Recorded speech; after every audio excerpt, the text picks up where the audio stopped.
Like it's just been slipping down 30, 40 ticks and taking it all back. Now you gotta put 12 lots on it. Ooh. Yeah. That was the first time I tried that Russell trade, but it's set up That's good. the first time you tried that? Yeah, for Russell. Like I've tried to get into it, but I can't get a cushion big enough before the open, so I go flat. Sure. Like I won't be able to mitigate before open. Today was kind of good like that, yeah. Yes. Yeah, today was perfect. Like everything else was selling off. And there was a bunch of absorption in Russell. Yeah. Yeah, it was good. It was good. And then it was like, look at it, was Chase the Dragon too, right? And it flushed out. And like lo and behold, look at you would have got stopped out, but you could have done this twice. If you had it in you. There's fucking slippage on that stop light. Yeah. Yeah, I don't know. I wouldn't know when to get in on that second shot. Like what? I'm just gonna. Yeah. Well, that'd be a guess almost, right? Yeah. But you could. My guessing days are over. Well, not guessing. You would have looked at something else, right? We would have looked at like if we For looked at timing of it. It was right when NASDAQ turned, right? Same with ES. Why did the Russell turn? Why? Yeah. You tell us, man. Come on. Don't be a dick. You mean that he major wants you level to right think. there? Bingo. The one that I actually have labeled, I don't know when you said it, but it is labeled the most important major level on Russell. That was last time. It's no longer the most important, but well, good job. It was this morning. Good job. Is that the reason why you got short? Probably not. No, I was leaning short in Russell today. Like for any shorts, I was going to take it in Russell. Any longs, I was going to take it in either NASDAQ or ES. Everything else was selling off, except for Russell, because there was a buyer who was like absorbing everything at the highs. So I ended up getting into it before we actually broke through that absorption at 06.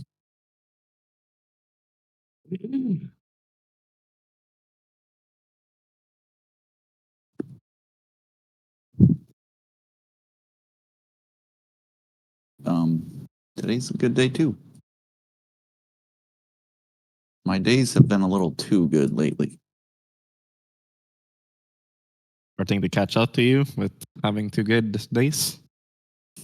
Or do you know that's a pattern when you're winning a lot that you're going to lose big? Or that used to be the pattern, but it's becoming less and less common. That's good. I think because now it used to be like if I did really good, I'd start getting a big ego and like making dumbass choices, and then I'd lose big because of them. But now I still make dumbass choices, but not nearly as often. That's the key to it. Yeah, and I catch them earlier, or like I stop making them quicker after I realize I'm doing them. What was the one saying? It was there's only 4 types of trades. There's a big winner, small loser, big loser. And a blown account. Well, yeah, if you can get rid of the big loser, you'll be profitable out of those 3 scenarios. Or 4 scenarios, right? Out of those 4 Holy, scenarios, that if you candle. just get rid of the one, then you'll be profitable. I appreciate how simple you make it. Just stop taking the big fucking, stop breaking rule number 1. Rule number 1.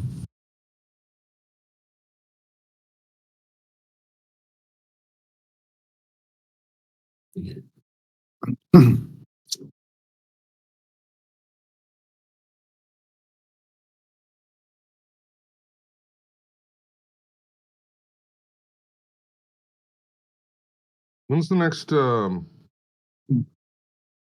Secretary of Treasury or whatever? When's her next meeting? Should pay attention to that big time.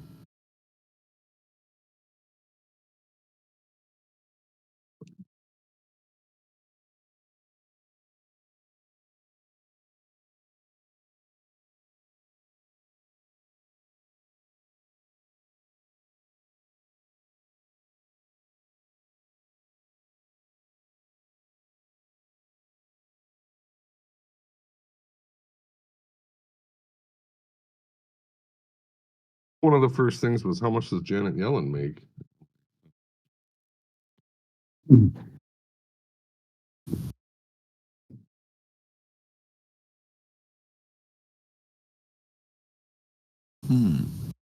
Thank yous.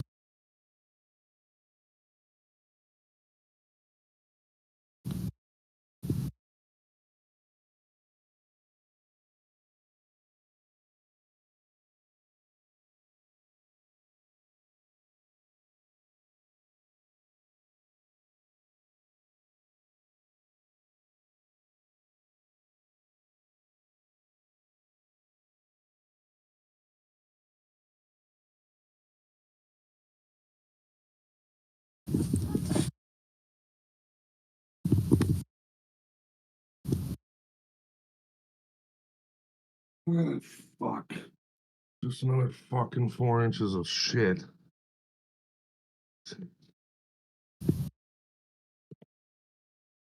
Got my afternoon all fucking planned out. Just spending my day with a shovel. Hey man, it could be 5 inches. Or That's what she said. Sorry. That's what she said. Oh, I'm all too familiar with that. How average is not good enough anymore, is it? You got all these movies and whatnot showing how average is not good enough. That's why I keep my 14-inch dildo with me. Right? And then you backdoor them and say, oh, I thought you wanted something. So guess not, eh? How average is now? The funny part is, like, a lot of chicks prefer average, but they can't ever tell you that. Like, regardless, it's they're in the gonna have to movies. tell you, like, how big That's are you? more dick cope. Like, they might like your little 5-inch dick more than anything else, but they can't tell you, oh, it's just about average. I love it. Can we please not forget my important half-inch on top of that 5? 0.3, sir. 5.3. I figured it was a kid around, my bad. We're getting extended here, aren't we? Extended. Oh, it used to be funny when I was working on it's like the framework for big buildings, the steel work. They call that erections. When I used to work in erections, that was always good fun. We used to erect every day. It was long and hard, cold steel.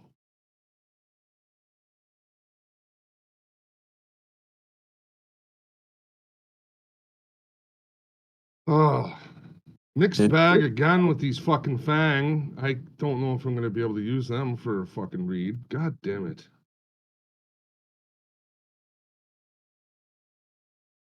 If I need to see it in a couple different, like, what's the word for it? Market conditions. But if I can keep, because right now I've just been seeing it in consolidation and uptrend. But if I can keep calling these longs and shorts the way I have the last like 2 weeks, Bayman might become a spread trader. Oh, a spread trader? Yeah, That's what she said. it keeps working out like 90% of the time. But again, I've only seen it in one condition and like how I'm picking them. So it very likely might not work. I'm gonna pull back, are you, dirty dog? Hope you're journaling properly. I am. It's funny how when you start journaling properly, things work out. Just magic. Or just tracking like things. Like actually tracking stuff.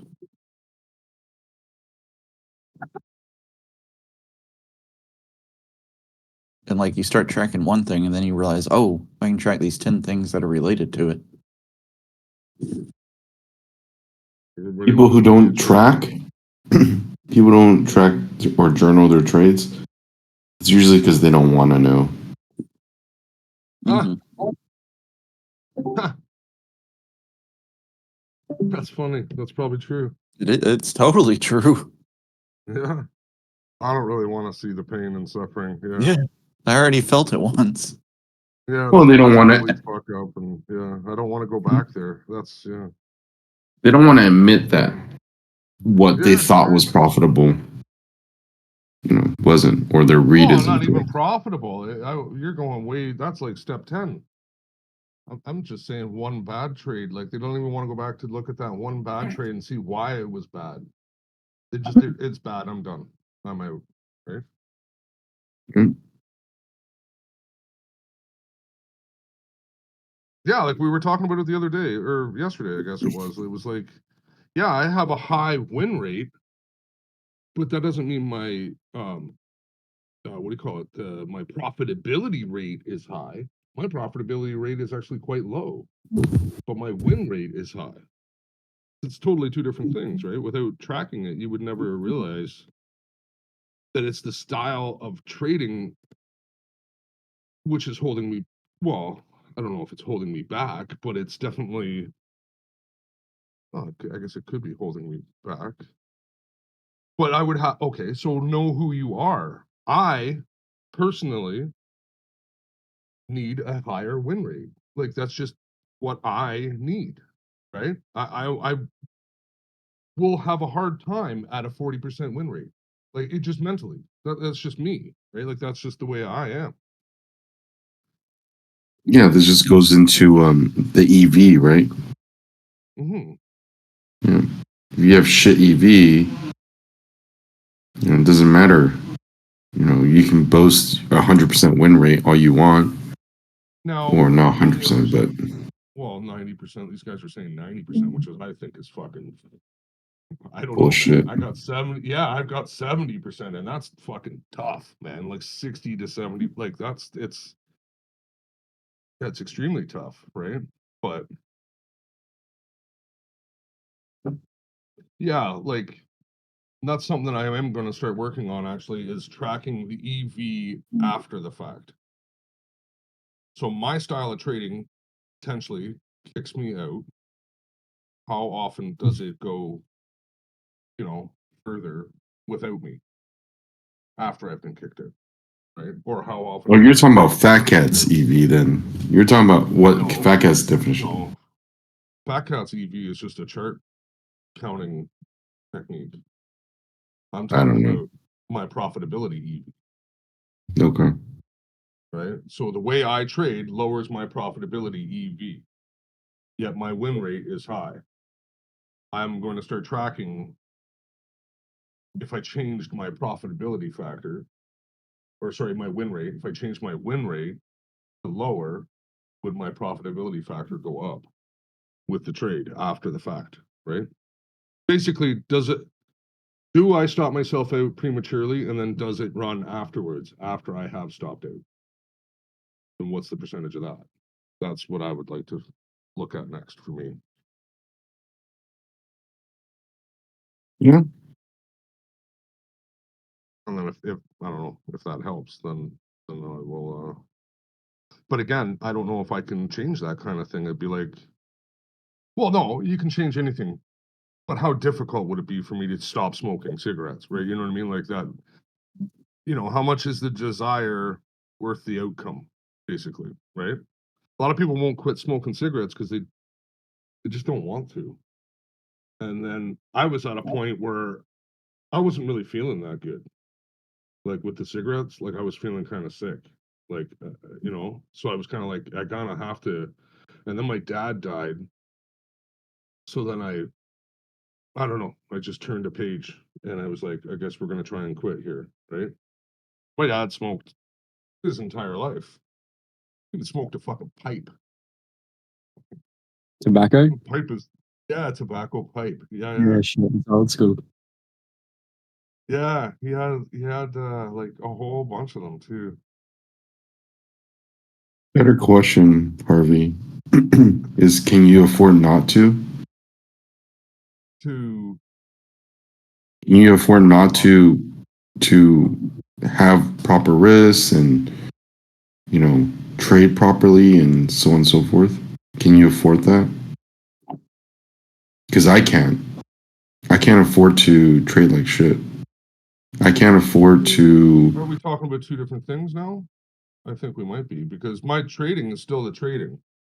It's No, whether or but not- if you're putting excessive risk on and you're not Oh, I realizing know. it. Okay. Well, yeah, it's not. Well, you're about talking excessive risk. It's about you're talking about EV, right? yeah.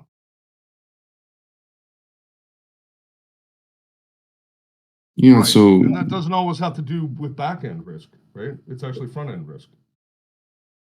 well, so you want to improve your EV because you want to know if you're taking off too early, right? Sure. Yeah. Okay. Well, not too early. Like, not even. That's not even like that would be like you're in the trade, right? It's do I move it? Do I move my stop to a profit stop too early? Is basically what it is, Okay. right? Because I probably would have. Okay, so maybe these guys are measuring everything again with the black and white and the descriptions of all these terminologies when it comes to trading. Maybe they are 90% win rate. So that to me could be they enter position and 90% of the time it goes with them. Let's just pretend like that's what they kind of mean. Okay, I get it. What you do with it after that is up to you, right? So like let's say you get into a position, it goes with you, and then you let it come all the way back against you and you get stopped out. Right? Is that's a loss. So that would be less, like, you know what I mean? That your win rate would go down at that point, right? Your win rate is just simple if you win or lose. Unless Exactly. But like these guys could write it down as if like it went in their favor, that's a win, and then they shut it off for 4 ticks. Like they could John Tron it, right? Like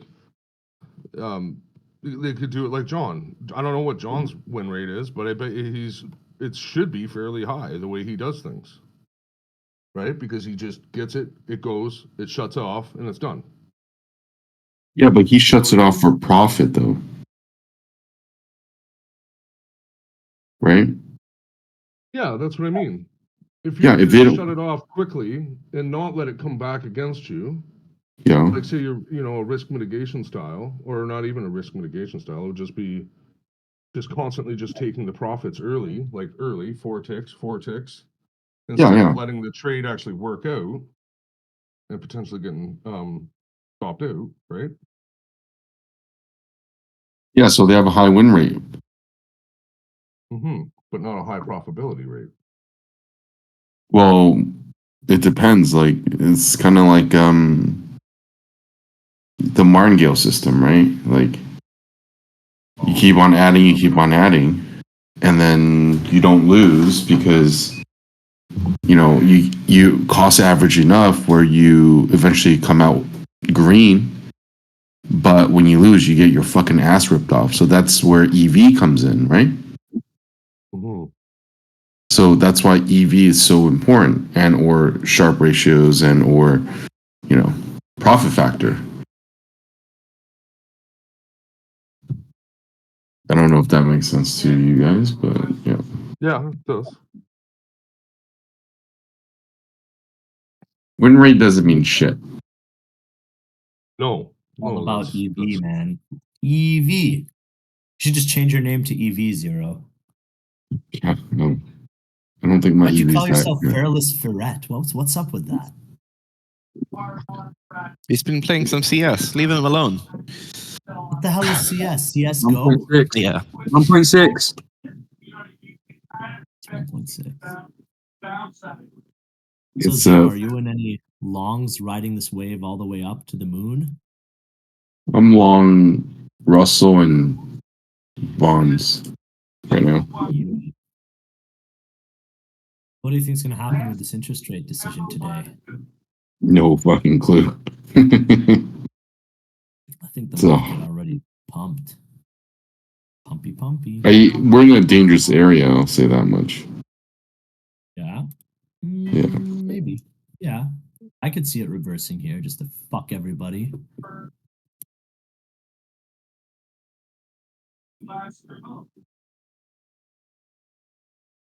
You know what I find is really interesting lately that I've been looking at is when the market puts in a bottom, it'll keep trending higher. Like let's say the market's uptrend and it puts in a bottom and you know it's a bottom because it grabbed liquidity. It'll keep trending higher. There's a shit ton of smaller setups you could take until it reaches the higher time frame target, and then you can just get out there. Say that one more time. So say a market is in an uptrend. When it puts in a bottom, like and it grabs liquidity, it'll keep like it'll reverse and trend higher and keep going higher. And you can take a bunch of smaller time frame setups to the upside until it reaches the higher time frame target, and then it reverses. So it's almost like there's this accumulation phase that happens at the bottom, and then it just trends up, and that's the easy part of the market to trade. What's the higher time frame target? A lot of ways to do it, but usually I just do projections based off the low. I'll be like, a 3-to-1 on a 1 hour chart, I find works well for me. But, So it's still really whatever. so still very short term, so not bigger time frame. No, it's a 1 hour chart. 1 hour chart could be like 50 to 75 to points. Right. So still intraday is what I'm saying. Yeah, you could say that's Okay. intraday. Sometimes you overnight. Okay. Yeah. But it's just knowing when the bottom is put in, and then you have confidence to look for a bunch of longs.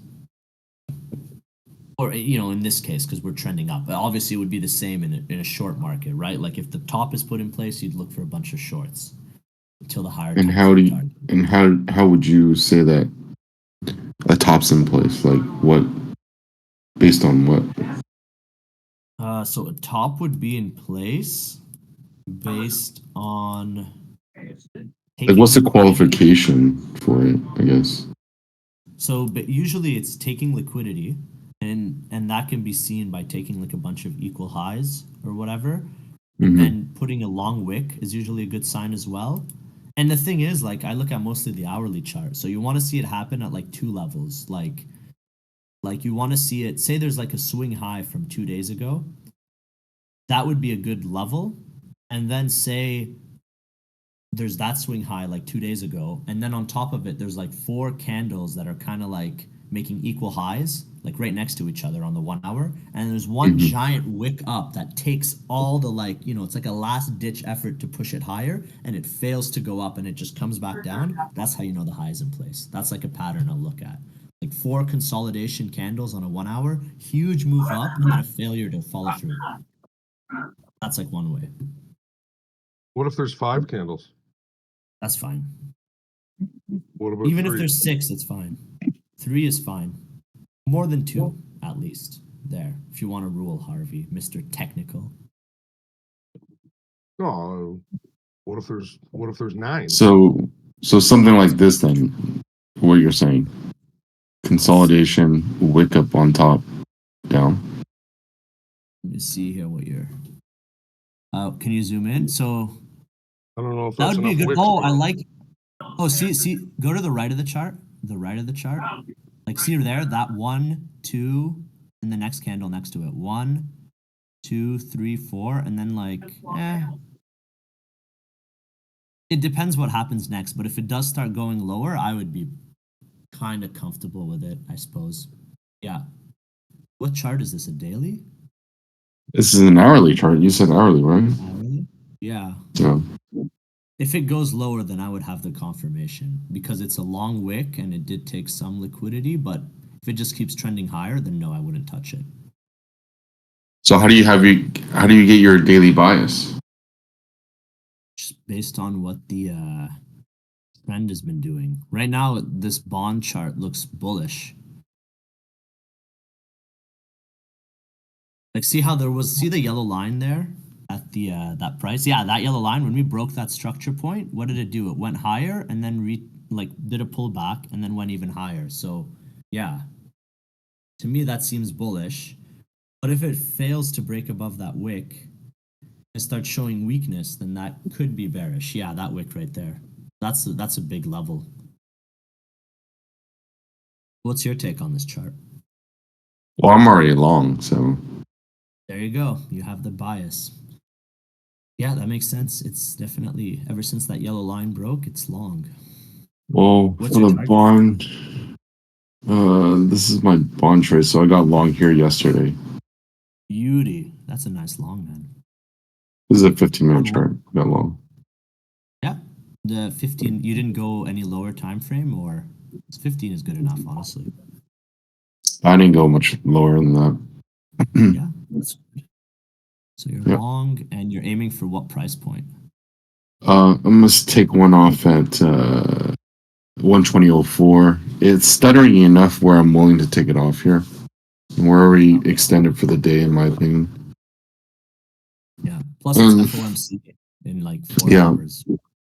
Yeah. Nice trade.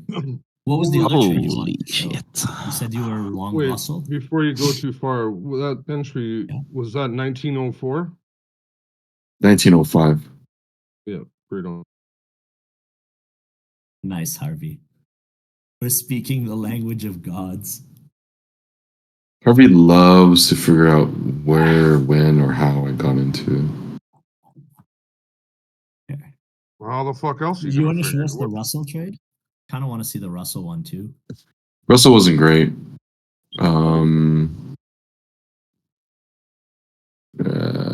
Right So here. the 1 hour too?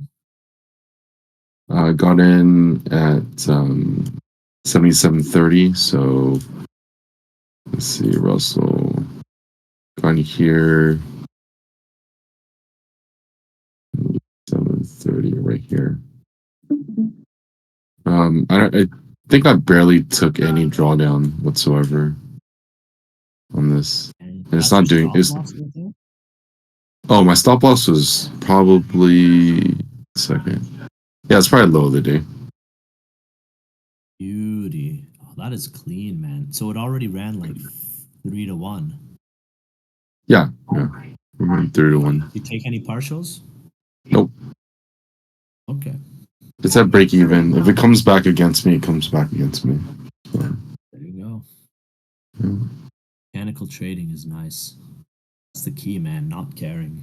Here, want to see a trade I took? Sure. Look at this week.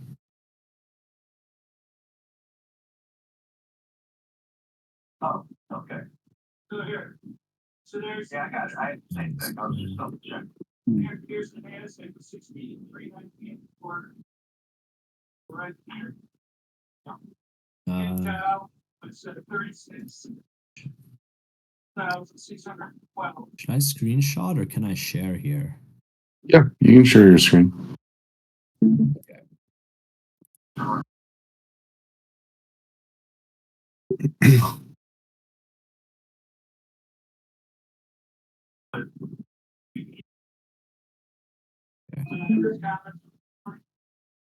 Sure. All right. So I One second.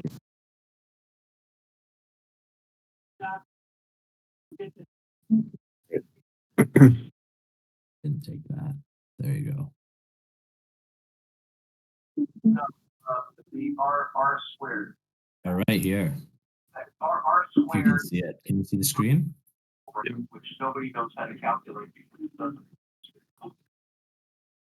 R squared is geometry.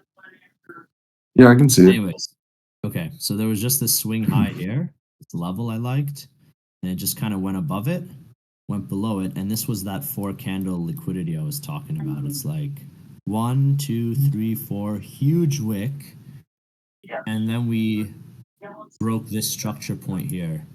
So on that. Oh yeah. Oh, yeah. And I knew to get long at this order block right here, Filling up the TGA. from here to here. The TGA. And then I wrote it. I was supposed to go for 3 to 1, which would have been a little higher, which would have been like around here, but I just took it at 2.6 because it was consolidating a lot. But I should have held it, but it's still a good trade. I'm happy with it. Let me see. They'll put cash. This is a 1 hour chart. Yeah, 1 hour on S&P 500 or US 500 is what I traded on. Payments. But now. It's on Monday. Yeah, Monday, December 11th. 1 second. Let me just see this. Yep. Okay. Where'd you get long? On S&P, hold on. It'd be the top of that 5 a.m. candle. So right here. The only one as of yesterday that filled its. You got along right there. Yeah.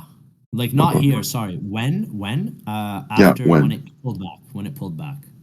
Okay. Like after it So broke the structure point and pulled back. That's when I was so long. roughly about 10. Yeah, let's say because the thing is, it would be actually during this candle. It hit here and then it reversed, and that's when I got long. So it'd be between 9 and 10 a.m. Yelling at normal curve now. And she knows. So here, let me go to a 15-minute. Yeah. So Yeah. see. The problem. Yeah. The So yeah, problem right. got Yeah, now I'd be 10 a.m. aren't moving. You're right. Yeah. Okay. Yeah, it's good long. I like it. Let's see. I didn't have an area there, so I didn't get long there. That's good. You know what I've been finding? There's a lot of like confluence setups, like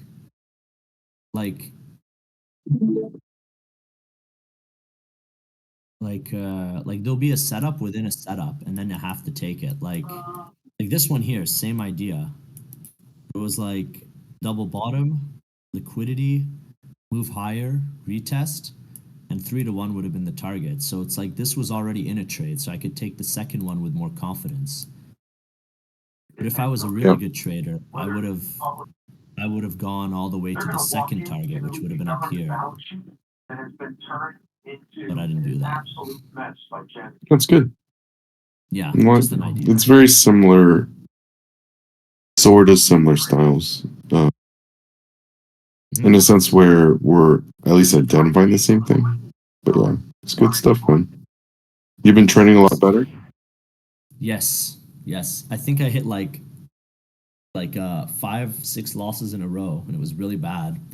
And then I was like, no, I gotta fucking really be patient. So I just started waiting, and now I've won back all the losses, and I'm basically at break even on the account.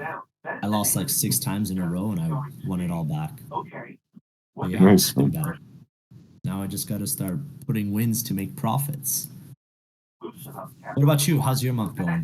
So that they can find. It's been slow. I mean, I was on vacation, blah, blah, blah. So, not a lot of trades this month at all.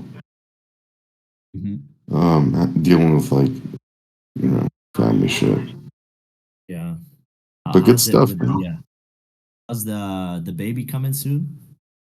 Oh, not yet, but it seems like it's like any day. It's gonna be a while, but sure as hell feels like it's gonna be tomorrow.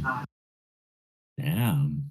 Dude, what if it happens on Congrats, Christmas? You have a by the way. Christmas baby. No. Baby's not due for another 3-4 months. Okay. It's just I'm just saying like everything's so real now. Like gotta get all this shit done and blah blah. So Congratulations, by the way, Cyril. thanks, man.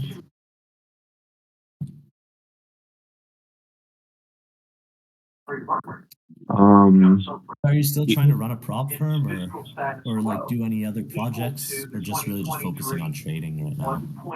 We got other projects going, and then I was like, fuck, I don't even want to do it anymore because it's like it's. I question if I even have the energy to do it anymore. Truthfully Really? speaking, yeah, it's just tired, right? Yeah. Mhm. Yeah, Having a family will do that to you. yeah. I mean, just having a wife fucking does that too. Is it that? I mean, you gotta understand too, right? Like when they have a baby in them, I've heard they get moody. No, when they have ovaries in them, they get fucking moody. That too. Cyril is speaking truth here. That's what I'm telling you, Specs. It's like, get your trading like at 100%, and then after that, get it at 100% again. Meaning, when you think you're done, do it again. Like, as in, like, solidify it to a point where it's just a process, is numb, whatever, because they will fuck with your trading, dude, without them knowing it. Yes. How do you know, do that? Fucking argue with you. Bro, Can it's I like do this? I'm working. No, I'm serious. Or like, Tiny baby insider that you need to no. focus. I'm trying to like extend, like, not.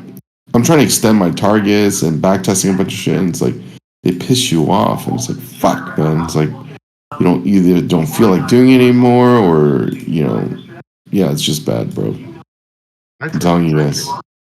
If you just hit them, they go away. I drank a lot too, so I'm just saying, like, fuck. I don't think I've ever drank. Well, I mean, I have in college, but yeah, I shouldn't be drinking the way I've been drinking in college now. It's gonna be okay, Anyways. man. It's just No, it's no, just, no, you know it's what this fine. is? It's a pullback in the overall trend, and you just gotta weather the storm, and then it'll make new highs. I promise you. I was actually thinking about doing a thing with people here, like, oh, what to expect, during trading. Not necessarily marriage, but like just trading, like, what the projection of your P&L and our confidence level, blah blah blah, like what to expect. I was going to do that with people here, but I was like, yeah, do people really care? Okay, decided not We to do it. do. It's very No, it's just individualized, though, right? It'll be very individualized. it is, and it's not, Harvey. Just because, Oh no, I can tell you how much of a pain in the ass fucking women are fucking for what, 2 years now? God, I hate no, them. I'm talking about trading. Yeah, trading with a woman near you. Yeah, it's a fucking. No, I'm just talking about trading now. You know what? Okay, I'm in all talking about the seriousness, pain in the ass of women. Yeah, I want to talk about what Harvey's talking about. there is a parallel between trading and relationships in that you need to be committed to it through the good and the bad. I Ugh. find myself sometimes not even wanting to trade, and it's like, oh, is this how married people feel like? They don't want any time. They still love their trading and their wives, but they're just like, I need time away to not do this because I'm loving it less lately. That's kind of how I see it, but I could be wrong. It's like a commitment on both ends. Vacations? Is that what you? Yeah, there were times where I You almost guys, quit the trading. majority, to be honest with you, the majority of you guys are still extremely young, and things change when you get older. How so? Maybe I'm not being that clear. It I'm has not to do sure. with your wiener. Um, Things with your wiener change. Oh, does it get bigger? Yeah, actually, well, your balls definitely do. They touch the water in the bowl now. But What the fuck? What the fuck are you talking about, dude? okay, so most of your when I said separate vacations, everybody's like, yeah, right on. He's gonna go bang another broad and cheat on his wife. When you get to a certain point, that's not what I'm talking about. I'm talking about sitting there by myself and not having to hear her. It has nothing to do with sex when you get to a certain age. Like most of you are like, well, I can probably tell you, Post-it is revolved around sex because of his age. I'm not saying it's bad. It's just it's a normal thing.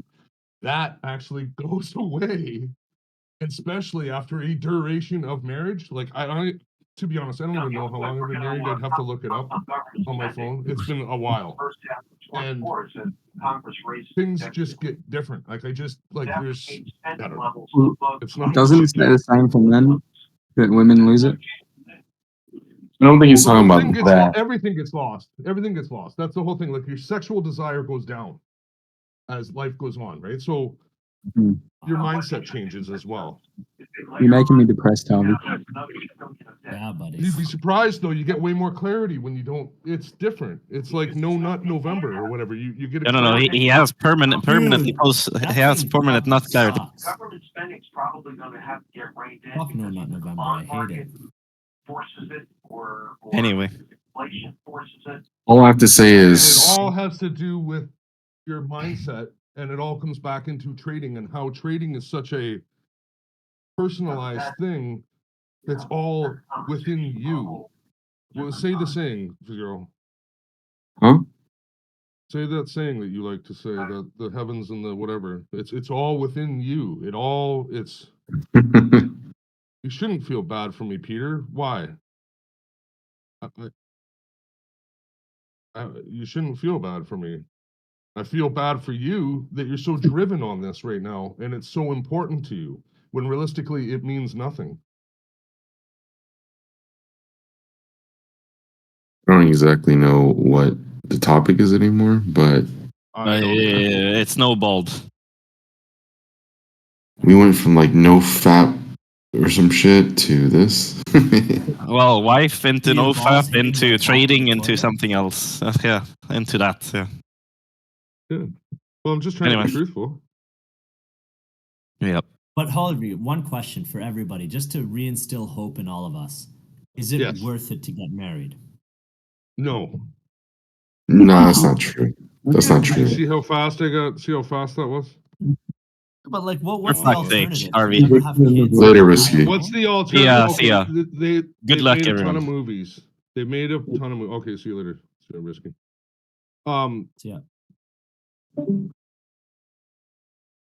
No, I don't know. There's a bunch of movies like this, right? So you could be this guy that's alone. So, but you also have like your rich penthouse and all these, and you're living the nightlife and you drive a Ferrari. And then, or you could live in the suburbs with your wife and you're the manager of a car dealership. And you have 3 kids. And they yell and Aren't- scream. And wake you up Relationships every are Aren't day. kids important. worth it? Are the kids Sorry, worth go it? ahead, Yes. Gecko. Well, again, it's if you're used to You. something, it's always the best of the other. The grass is always greener somewhere else, right? So the guy that's single and drives a Ferrari, the movie depicts it as, oh, look what he's missing out on, right? And that's just a lovey-feely fucking movie for the wife to be like, look, I told you so, right? And realistically, he doesn't really care. He would probably be fine. He doesn't have a clue what he's missing, right? You don't know what you have until it's gone. So if you've never had it, then you would never, now that I have kids, yeah, I look forward to it. It's like a dog. When you come home and the dog's jumping up and down, you're like, oh, I love the dog, right? It's like, but if you never had the dog, you would never, you know what I mean? So the kids, yeah, I would miss them if they were gone. Like when I get my divorce from my wife, I'm planning to do it when they're like moving out. Like when they're like 19 or 20 or whatever. Even at that point, it would be fine. By 20 years old, that'd be fine. Then I don't How have to old pay are your child support kids? either. 10 and 7. Oh, wow. I always thought your kids were older. I didn't. Wow. Oh I didn't no, know you they're were young, planning a man. divorce. That's serious. Oh yeah, you I'm gotta telling plan you. a divorce. You'll never get through if you don't. Does she Yeah. know? She's the one that wants it more than she would rather have it now. I'm putting the lengthy timeline on it. I want Oh to see my my God. kids grow up now. Do you know what I mean? Yeah. Well, I mean, the yeah. thing about divorce is my dad's going through a divorce with my mom, and How old it is is he? super ugly. He is How like old is he? he's like 58. 58. 58, right? And it's super Yeah. ugly because of your mom. Dude, it's because of lawyers. No. Lawyers will Well, suck okay. every penny out of you and make your life hell, and like they'll fuck you in ways you didn't even know you could get fucked. Like they'll put a hearing 3 months out, and every month you have to pay them a retainer fee of like Yeah, yeah. $5,000. Like it's Yeah, just yeah, a that's the scam, game. and it's crazy how how it's not illegal, but they can because the law can do no wrong. It's just like really think if you want to get a divorce because it is a huge sum of money and it's not going to be clean. It's been going on for like a year and a half, man. Think of a year and a half Yeah, of yeah. lawyer fees. I know. Trust me, man. I know. You know? It's the goddamn white thing, Specs. Right? Divorces it. No, I'm serious.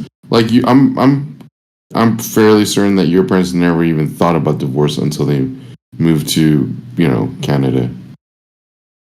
Amen. You know, That's what my it wasn't dad even a said. fucking choice. Hmm. That's why when I got married, I told her, I was like, there is no choice. If I don't beat you or cheat on you and you don't do the same, there is no fucking divorce. That's what I told her. I'm not going through a divorce. I don't believe in divorce. Now, I'm not saying your parents shouldn't get divorced. I'm just saying I personally don't believe in divorce. No, I Um, respect that. I Well, respect for that. I don't competition, believe in divorce either. how long did you know your wife before you made her your wife? Zero. That's the other thing. Like not that long. I knew I was going to marry her really, really early on. Like I knew she was and then I'm gonna the say one. people change over time. Absolutely, That's not the same 100%. person that you, right? Like 100%, but that doesn't mean that that's a fault of mine and hers, not, and that doesn't, in my eyes, still does not warrant a divorce. You fucked up, you as in me and her, by not growing together and all this other shit. I'm not gonna put my kids through that shit. You fix that's it. why I'm gonna wait for my kids to be older, right? And then hopefully Doesn't Greg matter. will be right there too, right? It'll be almost like a perfect timing. Either I might die first. That might be a better way to do it. Well, that's a totally different discussion, but Yeah, man. anyways, to for all the young people here, before you go on a date or whatever, I'm not fucking around. Go jack off. I'm not joking.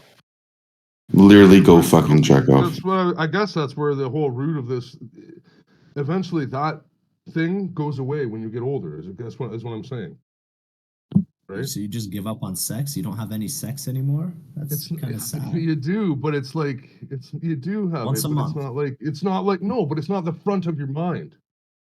Mhm. Making money shouldn't be in the front of your mind when you're trading.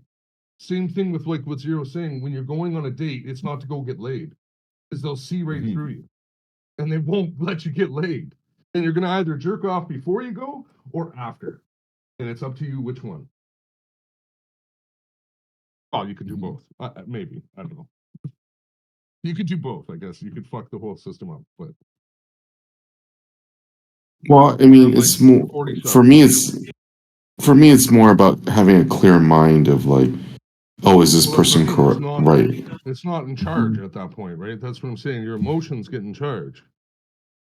Yeah. You don't When you want to feel go in there with a Yeah. fucking sound like crazy. raging hard on and shit, and then Yeah. thinking with your dick. That's Because I think everyone Fat Cat looks is- Fat Cat's wifey. good at this. He's actually some sort of a player. Apparently, he games the girls all over the place. Who? I don't. Fat Cat. Oh yeah, Fat Cat's definitely a player. I can sense it in him. He was with anyway, like I heard he was in a relationship last I heard from him. Well, he got out of that one relationship that he had with the child or whatever. Yeah, but he dates Yeah, all I heard these of that. like fucking trailer trash. Don't say date that. Single moms, dude. Dude, I went to dance yesterday, salsa, and there was this woman that I found kind of attractive, but I could sense she was older than me. So I talked to her friend, and I could sense she was into me too. So I'm like, okay, let me talk to her friend and see what the deal is. So I asked her, what's the deal about your friend over there? And she tells me she's 34, she's divorced, and she has a kid, and she's looking for something long term. And I'm just like, fuck that shit. I'm out of here. Hell no. I ain't raising somebody else's kid. The hell with that. Longer you wait, the longer you will. Right? Yeah, I mean, Date like, younger, man. dating in your 30s, every chick has a kid and stuff. And don't Right? date older women, date younger. Fuck, man. If you're 40, you Yeah, can but legally date a every 25-year-old. legally you can date an 18-year-old, but who?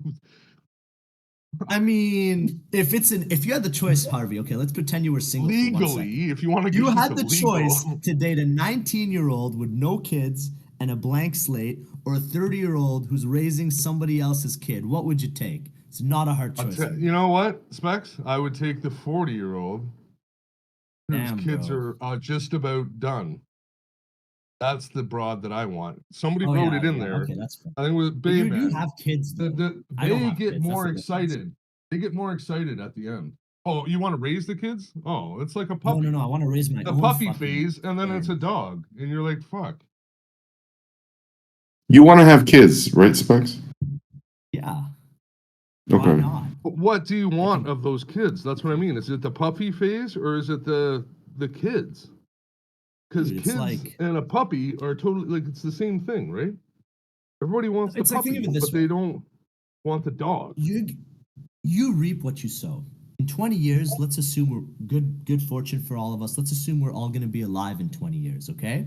You can either have an adult kid that you raised for the last 20 years that's going on to be a lawyer or run a business or be like successful, that is your progeny, or you could just have a bunch of nothing. That's the way I see it. Okay. Like if you Picture raise your this. kids right, What you if your have like a progeny- lifelong relationship. What if okay, that's the best case scenario, Specs, but what happens when your progeny, whatever you said, Progeny. hates you and doesn't even want to go to your house for Thanksgiving, doesn't want to even talk to you on the phone, doesn't want to let you see his kids, doesn't want to be part of a Christmas, doesn't want to be anything, he just fucking hates you. What Really? then? You know what? There's a saying in Stoic philosophy, and it's the best revenge is to not be like your enemy and just forgive them. Be better than them. And then they can't hate you. That's what I'd do. Or you can kill them and try again. Yeah, you They can try again hate too. you. They can hate you. It's just it doesn't bother you. That's what real Exactly. stoicism is, right? Like, Amen. I didn't know you were Yeah. stoic. well, I study it. Doesn't mean I don't think I really am. But anyways, besides the point. If you want kids, dude, start early. True Or- true story. well, not too early, but earlier if like you I said, agree. sir, probably around 30, I don't know, 32 would I'm gonna be maybe like 35. 32 is 32. pushing it, I reckon that.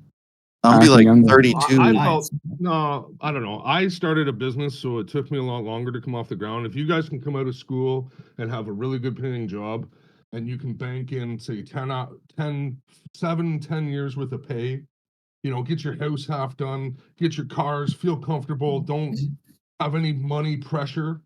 That's all I'm suggesting before you get the pressure of children as well, right? It just will help you go further, faster, longer. That's all. Better, stronger, sexy ladies, extra longer. Well, I mean, I worked for myself, right? So that that took longer for me to actually get out from underneath the man's thumb, basically, right? When stop paying credit card interest payments and actually paying the principal, right? I mean, paying it all off, start paying it off and start getting ahead. That's all. That's all I'm kind of suggesting. If you can pull that off by the time you're 31, or see, that's what I mean. It'd be really difficult to do any of that before you're 30. That's all.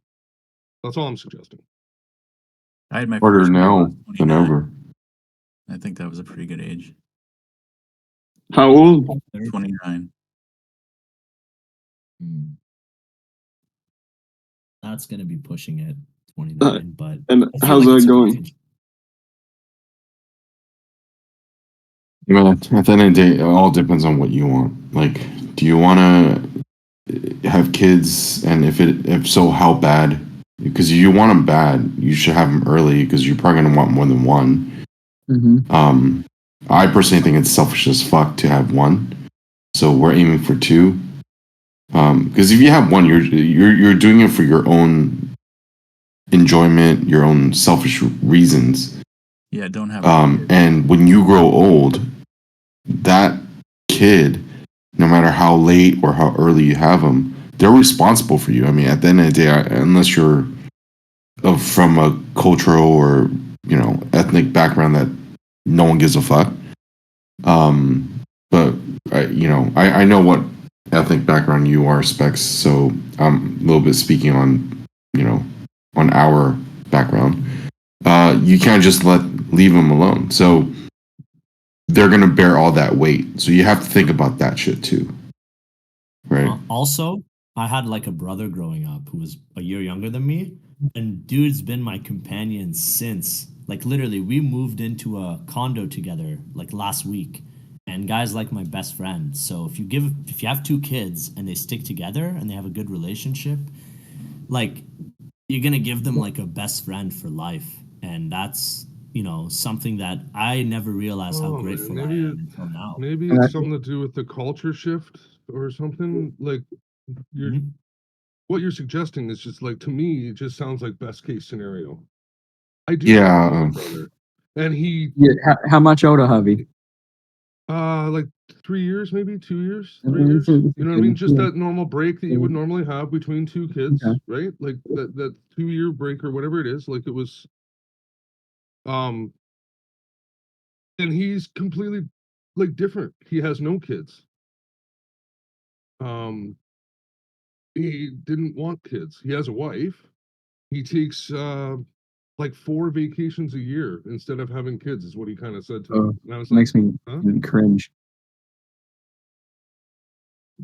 Um I don't know. Uh, I don't think I'm as extreme as Harvey, but Specs, I think what he was trying to say, or more middle ground, is like, I mean, yeah, what you said about having a best friend for life, yeah, that makes sense. Like, I have brothers and we're close as hell, but that's not really like what I'm talking about. Because at the end of the day, it's like, for me, it's about the burden that they have to take care of you when you get older, or like any kind of shit. Like, I don't know how tech savvy your family is, but my parents are not tech savvy, and it's a fucking burden if I have to do everything myself, meaning like set their Wi-Fi password, set their Apple ID password. They're gonna fucking forget it, and I have to set it again and again and again.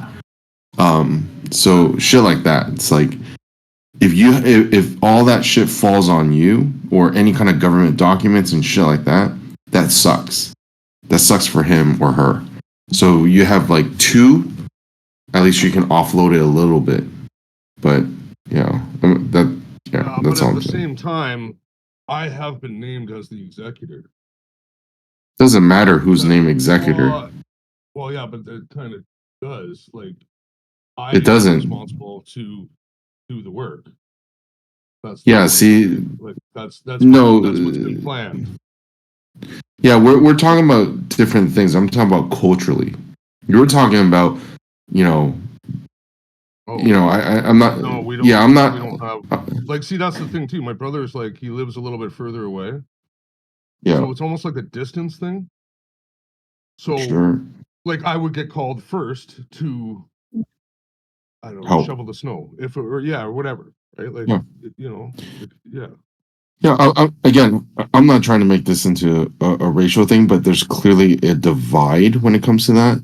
Whether it's good or bad, there's just different cultures as far as like what is expected of a child. But again, I'm not saying one is better than the other. I'm just saying there's just a divide. No, one's definitely better. I mean, putting your parents in an old dog and forgetting about them is pretty fucking lousy. You know what I mean? Like, Hey, no, man, I'm okay. So this Yeah. is maybe it's a Canadian thing, or I don't know, but yeah, it's like all that good stuff that your cultures are, what you're saying to me, has kind of been thrown away almost. It's just like Mhm. cutthroat, live, whatever. Like, it's borderline E- cutthroat. Like and it's like, it's kind of disgustingly cutthroat, if you were. it's Can I gone now speak for too. 5 seconds? Yeah, Sorry, say that again? even it's gone. It's gone. Like, it doesn't matter what culture it is anymore. It's gone because even in Loyalty, if you were, loyalty. Is that a good word for it? uh, whatever it is, like this, no one cares anymore. I guess I don't know. Like, It's you're so gone. loyal. It's like, okay, so it's always I have that saying. It goes, "What have you done for me lately?" And it's like, you know what I mean? Like, well, why would I fucking do this? And why would I, like, what's the benefit to me for doing this? Yeah. versus the right, like, well, I just don't have time, or I just don't want to, or you know what I mean? Like, yeah, I don't want to wipe my parents' ass either and bathe them and all this, but like Dave was really, if were you here for Dave's thing? Dave was he's a true man amongst men to do what he's doing. He's I above talked and to Dave beyond. He's above separately. and beyond, and he's a terrific person. I've talked to And Dave for him separately, yeah, and he's I know what he's going through, and I also know his ethnic background, and that's why I'm saying what I'm saying. wow, You know, yeah, um, and when my dad hurt his back or broke his back, you know, I did the same shit. So, and it's the oddest feeling, and I even do it for my grandma, who, you know, who is fucking old as hell. You know, I have to see my grandma's tits. That's not cool, man. yeah, But yeah, you know, yeah. you have gotta get to. over it though, right? You got to get Yeah. over it, and just Yeah, there's you a got to job to pick be up. done. Yeah, There's a job to be done, and we got to do it. You'll learn that with the having a kid too. All the yeah, stuff that you're like turning your nose up against, man. I could wade through a buckets of whatever for hours on end now and not even flinch. Like, you're gonna pick up shit off the floor. You're gonna pick up shit off of your clothes. Like, first thing you should do right now is ditch anything good that you got. Just right now, just get rid of it all. Just sell it or just throw it away. Because by the end of the day, it'll all be fucked up anyway. So just yeah, you might as yeah. well get over it. When I bought my Mhm. first truck, in the parking lot, I threw my key onto the truck and I scratched it. And the guy's like, "What the fuck?" And I go, "Well, at least the first one's gone, and now I don't have to worry about it because it's gonna get fucked. The truck is gonna get fucked up." Second day with the truck, one of my fucking guys, I don't know if you know what this is, but it's a spray foam, expanding foam. Yeah, to Put in a clean can truck. of no, expanding foam goes like in beside the Oh, for the window. insulation. Yeah, Oh, for the okay. insulation, and it's like the worst. You can't get it off. It's on. Like if you get it on your shirt, it's not coming off. It's just not coming off. So he chucks a can of that shit that was open into the back seat, like as we're loading up the truck. I didn't even realize, and the truck's 2 days fucking old. He chucks his can in the back. So then I'm cleaning out the truck, like taking all the tools out of it, and lo and behold, the spray foam can fucking just opened up all over the back seat, and I gotta get new seats, basically, for the fucking truck. Like it's like, so I'm like, fuck, it is what it is. I shouldn't have bought such a nice truck. How Did you lose sad your is shit? that? Nobody's saying that's sad. Holy fuck. Sorry, We're Joseph, say that probably again. That's sad, but I'm sorry to hear that.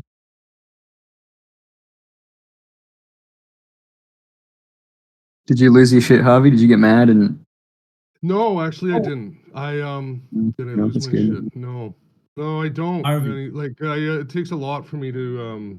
My wife does it to me more than anything. Actually, that's the whole thing. That's their job, isn't it? Yeah, Yeah, to kind of. know The what to fucking, push, how to wait, push the button. guys, hold on. they're really good We at have it.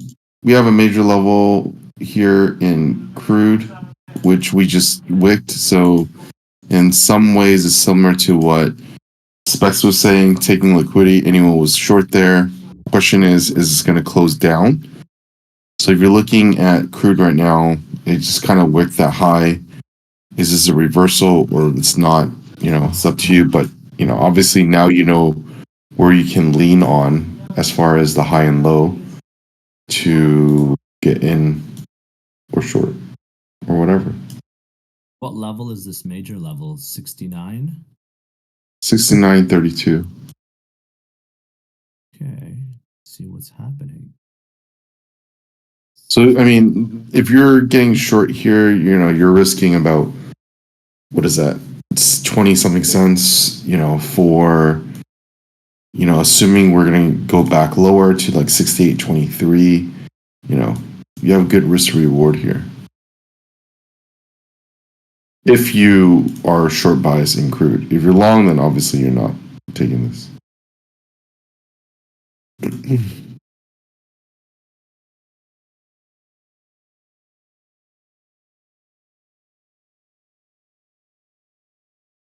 What do you guys think about signing a prenup before you get married? I don't believe in divorce, so no. Yeah, but you know, I think it's wise if you are if you have assets well, so prior to marriage.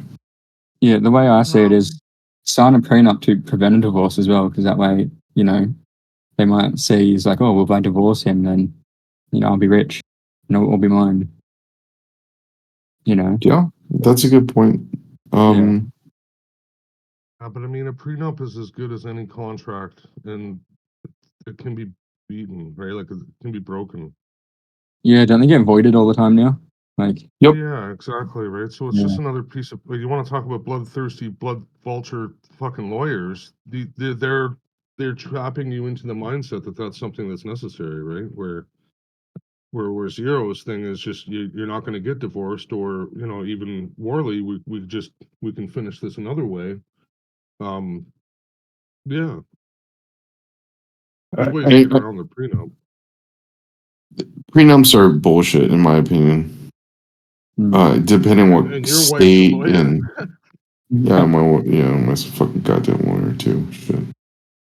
But yeah, I don't think they hold merit. Zero's fucked left and right. Doesn't yeah. So, okay, here's another lesson. Don't get married to a lawyer because you're gonna lose. Oh, I love my wife. I mean, No, I'm not saying that. I'm just saying if they wanted to make your life a living hell on Oh, the she lawyer can. side of things, she could. well, put it this way: I trade under her name, so you know, in some ways, that's a prenup right there, right? If she decides to whatever, I'm fucked, or not fucked, but I trade on both of our accounts, so. I know, but depending where you live, that's almost a jailable offense. Oh, doesn't matter where you live.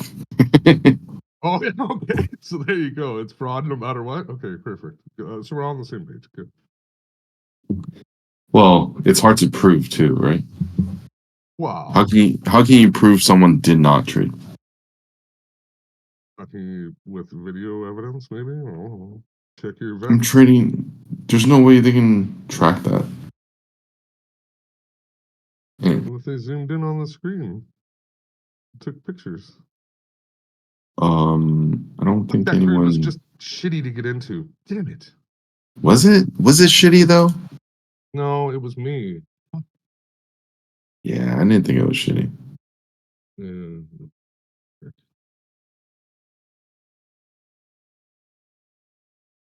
We'll see. We'll see. One more shakeout. This news is not as strong as the reaction, sorry. Doesn't seem to be.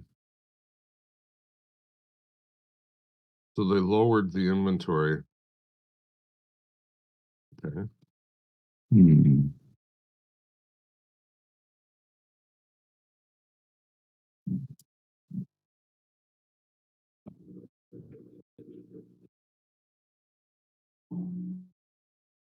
Okay. So, and this is just US, right? So that's US. So the number of barrels of commercial crude oil held by US firms has reduced.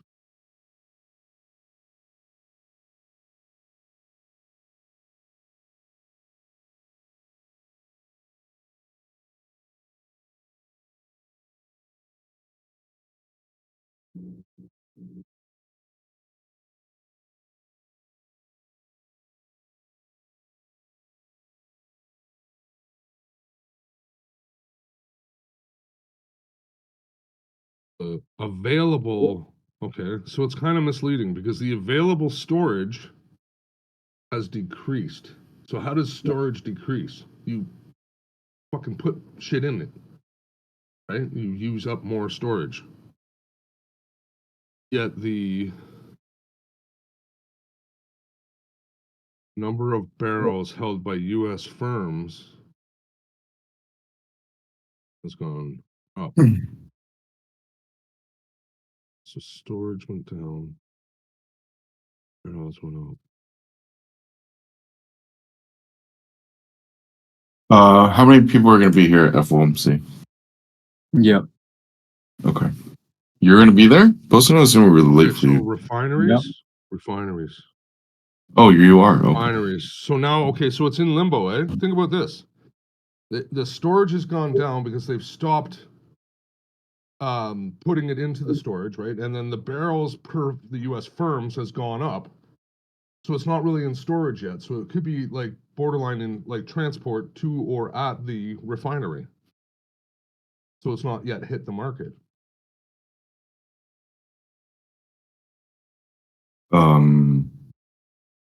Exactly. And gasoline inventories have gone up.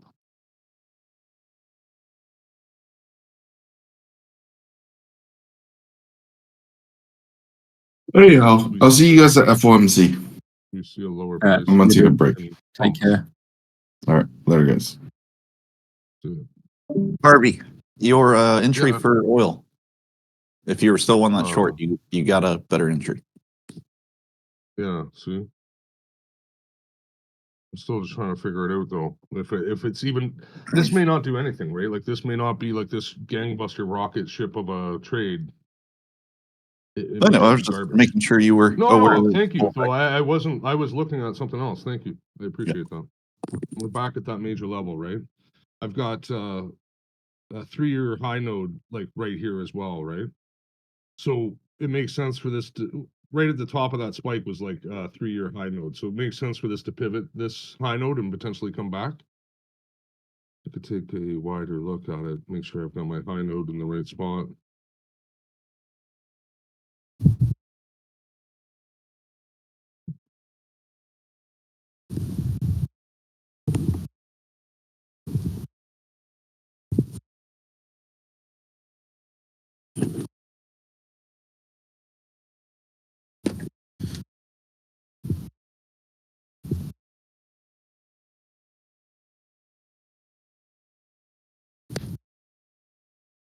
Yeah, the high node's still good.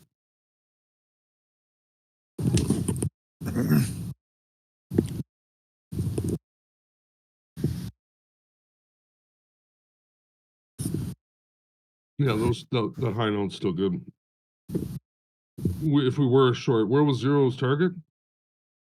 Don't remember. 68.30. Was anybody listening?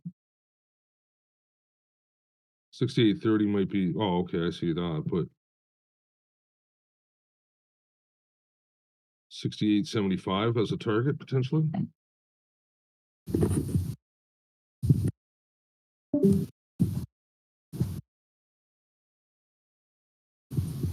So if everything's heading to the refineries, gasoline is up. Makes sense. Hmm. And NQ and all the rest of them are doing pretty much nothing, right? They're just doing this trap. Same thing as yesterday, almost like they'll run up a bit, they'll flush back and trap you and think that you got a trade on, then they come back and reclaim it. And almost every time you think you've got something, and it's maybe you do have something. NQ gave out 50 ticks here a couple of times already, but You gotta work for your money somehow, mate. yeah, like if you wanted to trade like that, you could easily kind of nail some of these, right? Like that. Yeah. You would have to be just very nimble. That's all I would say. And that's one of the reasons why I like using the NQ versus the ES. If you look at ES, it looks like it's hard work there, right? On NQ, at least it gives you some bit of range to work with, right? Yeah. See that? Just completely reclaimed the whole move. So catching the bottom of these V flushes is not my strong suit, but you could also try and work that as well.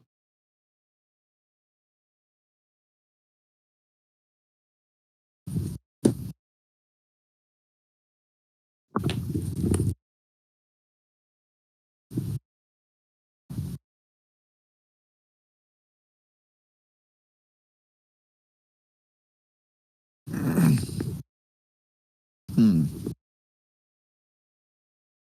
Bonds are accelerating.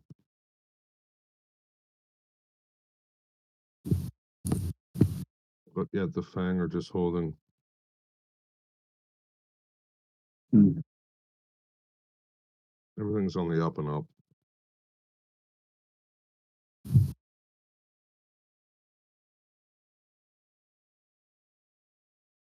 Easily 60% of Dow is in the red.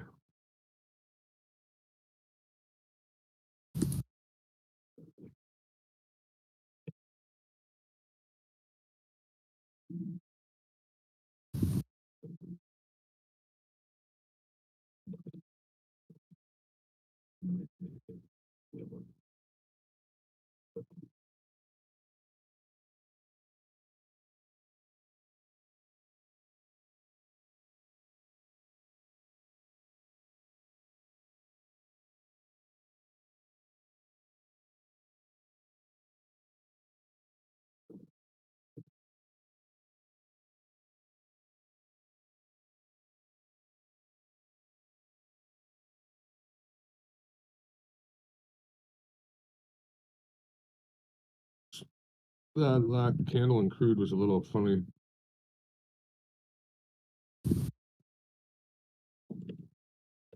Would be a little too zoomed in still. Yeah, see?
Also, one of the difficult things of looking at multiple products is that if you have two products or more, it's tough to make a decision on which one to use.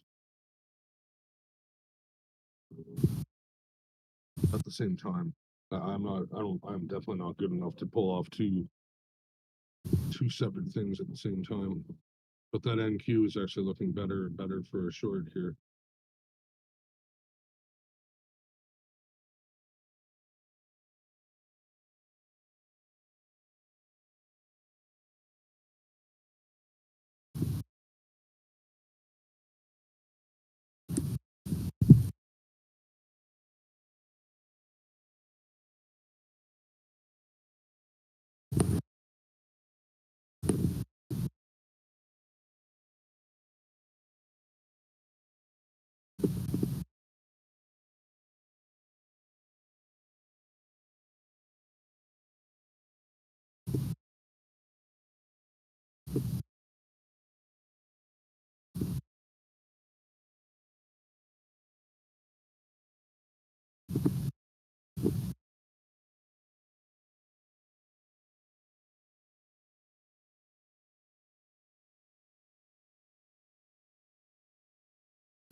Yeah. See, I don't know. Sometimes it's better to wait. The crude is actually long here.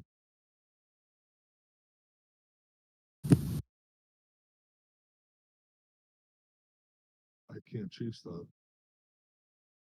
I should chase crude, but I'm not going to.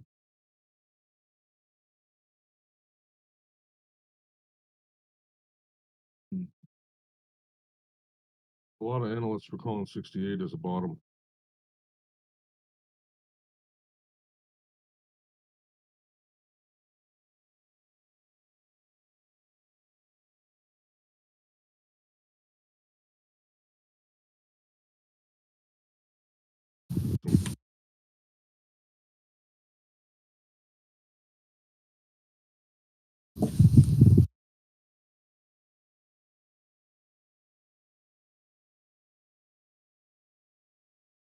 Bonds are gonna kind of help crude.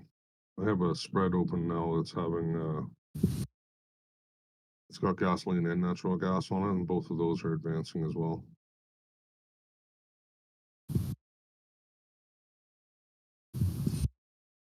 Semiconductors are starting to fall off.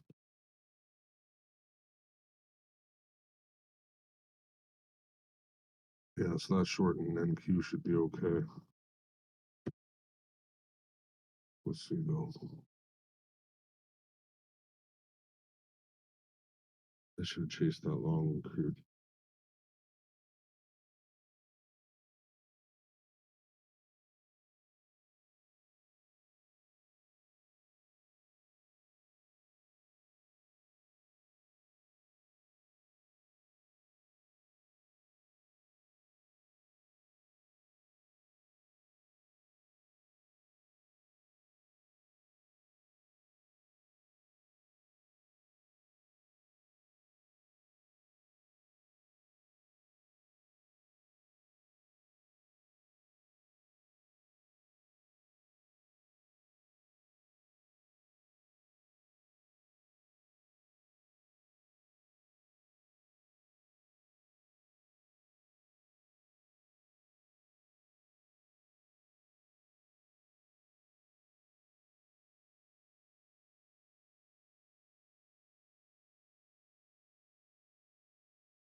So Bayman, you still got that Combine account?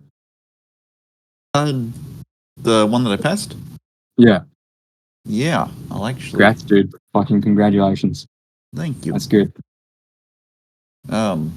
I'm not really trading it right now though. The live That's one. alright, as long as you got it.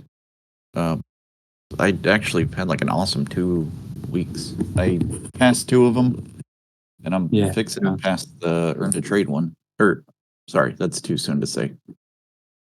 I have like I think 800 left for the earn to trade one. Yeah, fucking A. Good shit, man.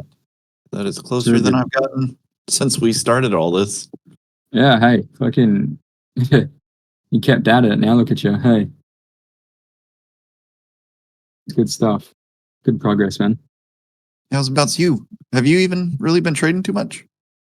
Nah, fucking I passed it twice like a few months ago and I fucking blew it. So I had to quit for a bit. You know, I was just so fucking disappointed in myself, but I you know, got the help that I needed now and getting back into it full time.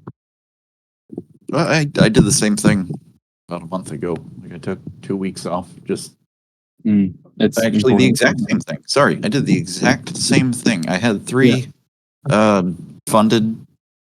I don't know if you want to call them funded, but Apex accounts that I'd passed, Mhm. and I had failed one of them in one day, and I got like really tilted, and then Mhm. failed another one that day, and then the Yeah. next day I failed the third one, Spirals. Yep. and after I had 3 of them, and I only like ended up getting like $500 out of it that I was able to withdraw. But after that, I was very upset, and then I took like the 2 Yep. weeks off. Mm. That's oh, it would have been rough. It, Very rough 2 weeks, eh? it gets in your head. Yeah, It's definitely not, does. it's not an easy job, but if we get it to work out, it'll be worth it. Fuck, dude, that's the dream. Mm. Sure is. More than worth it. If you make it work, it's fucking best job in the world.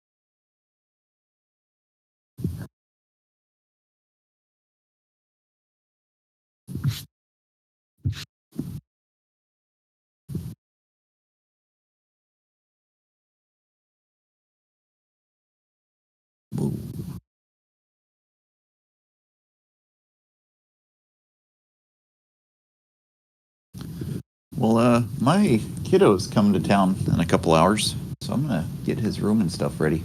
I'll be here, but I'm just gonna be away from the computer for a little bit. No worries, dude. Yeah, that's Have cool. fun. Have fun.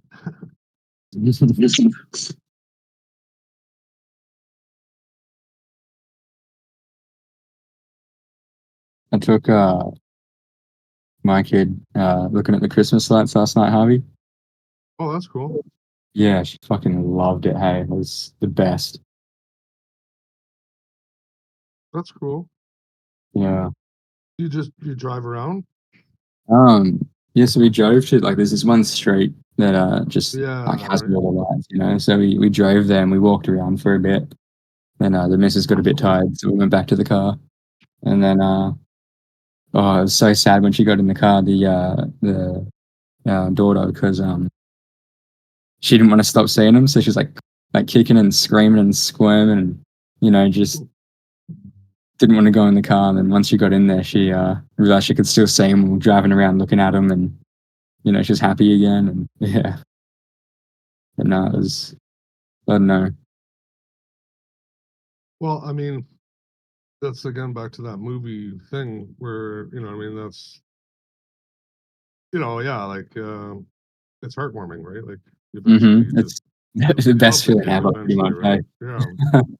Yeah. Yeah.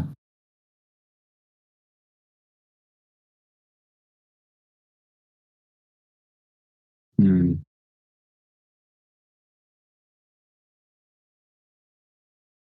I don't know what's gonna happen. I don't know if this is, see, there's still really, if you crop to trade,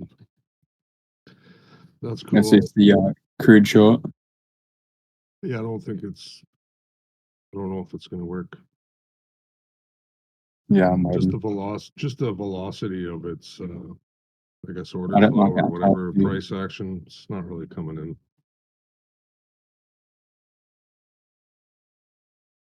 Yeah, it's not really coming in. And everything, you know, it's right before that fucking Fed meeting, right? So.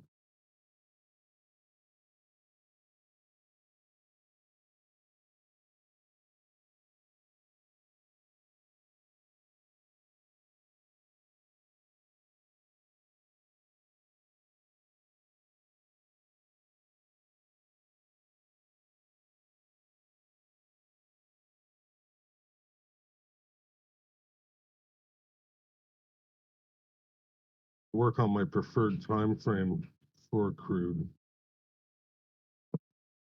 Preferred time frame for what? Sorry. For crude oil, Oh, right. where I can get the best signal.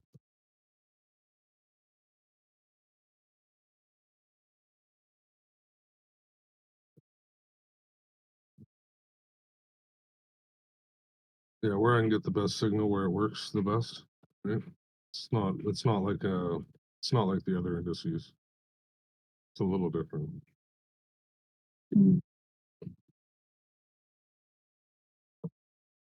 No, I don't know. I might be a bit rusty, but that top needs to be broken before I go short.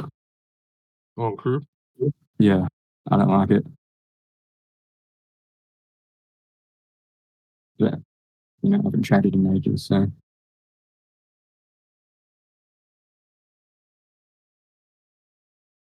But I mean, again, that was like yesterday. I was so not, I've realized it, but I was ignorantly trying to catch a fade. And I even said it to myself. I'm like, why are you trying to catch a fade? You know, this isn't gonna, it's not gonna work. If anything, they're gonna pull back and rip your face off, whatever. But it was, it was due to the fact that I couldn't find the entry long, and it didn't give me an entry long, that I was kept looking for a fade on a trend day. Right. So what I guess what yeah. I'm saying is that that pullback that we just had, like, or a while ago, like nine open, basically at the open, that pullback at the open was your opportunity. If you've missed the other two opportunities that came along to get more long, right?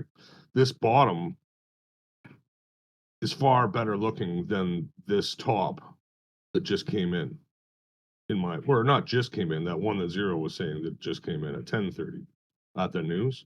That top is not as good looking to me as this bottom at yesterday, or no, sorry, this morning at like London Open or whatever, 4 o'clock in the morning, whatever it was. Mhm. London Open, whatever. We're close enough to London Open. That is a good looking bottom to me. Mhm. And then you had your chance right after, like at 4:05. That was your first crack at it, which would have been fucking very shitty because fucking you got their major levels right there. So the next one would be at like 6:30 in the morning, right? So it pulls back, but it didn't really give you a signal until actually about 7. So now you feel like you're, where is risk gonna be, right? Then it comes back, tests the level at the top at 9 in the morning, and then retests it at open, at the US Open, which tells me that that is the actual right price right here to get long. Would have been about 68, 80, whatever you could have got there, 80, whatever, would have been fine. That was your long entry. If you missed that very first one that took you right to the edge of balls. So again, that's, I guess, what I'm rounding back to would be, are you fighting a trend up, trying to get this short? That's all. Mm. Yeah, I see.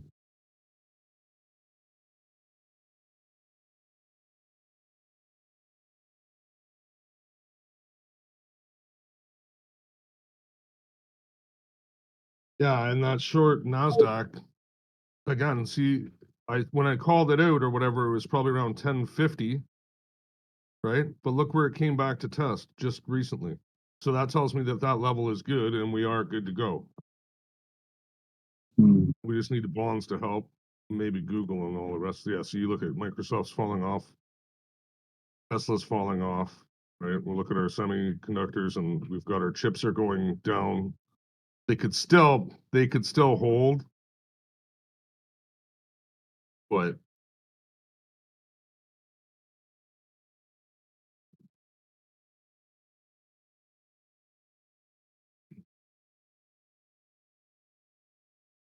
So what markets are you considering trading right now? sorry. Are you considering to trade anything right now? Are you waiting for FOMC? Well, yeah, like I missed that short in the NQ, so I'm always considering trading, I suppose.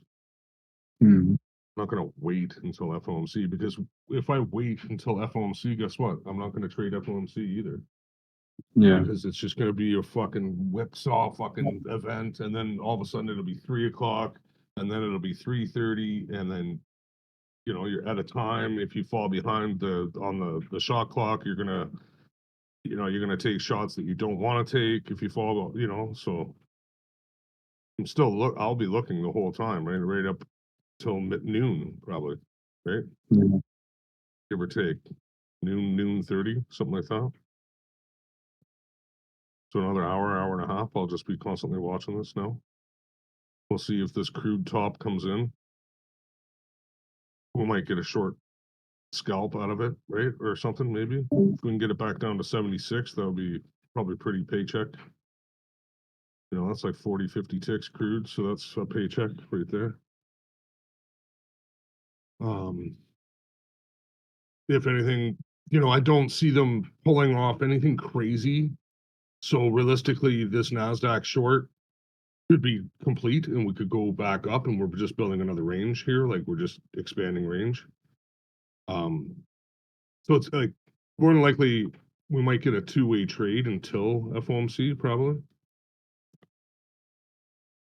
We'll see how much of an expansion we get. Like we could get down to 600 in 600 might be a little low.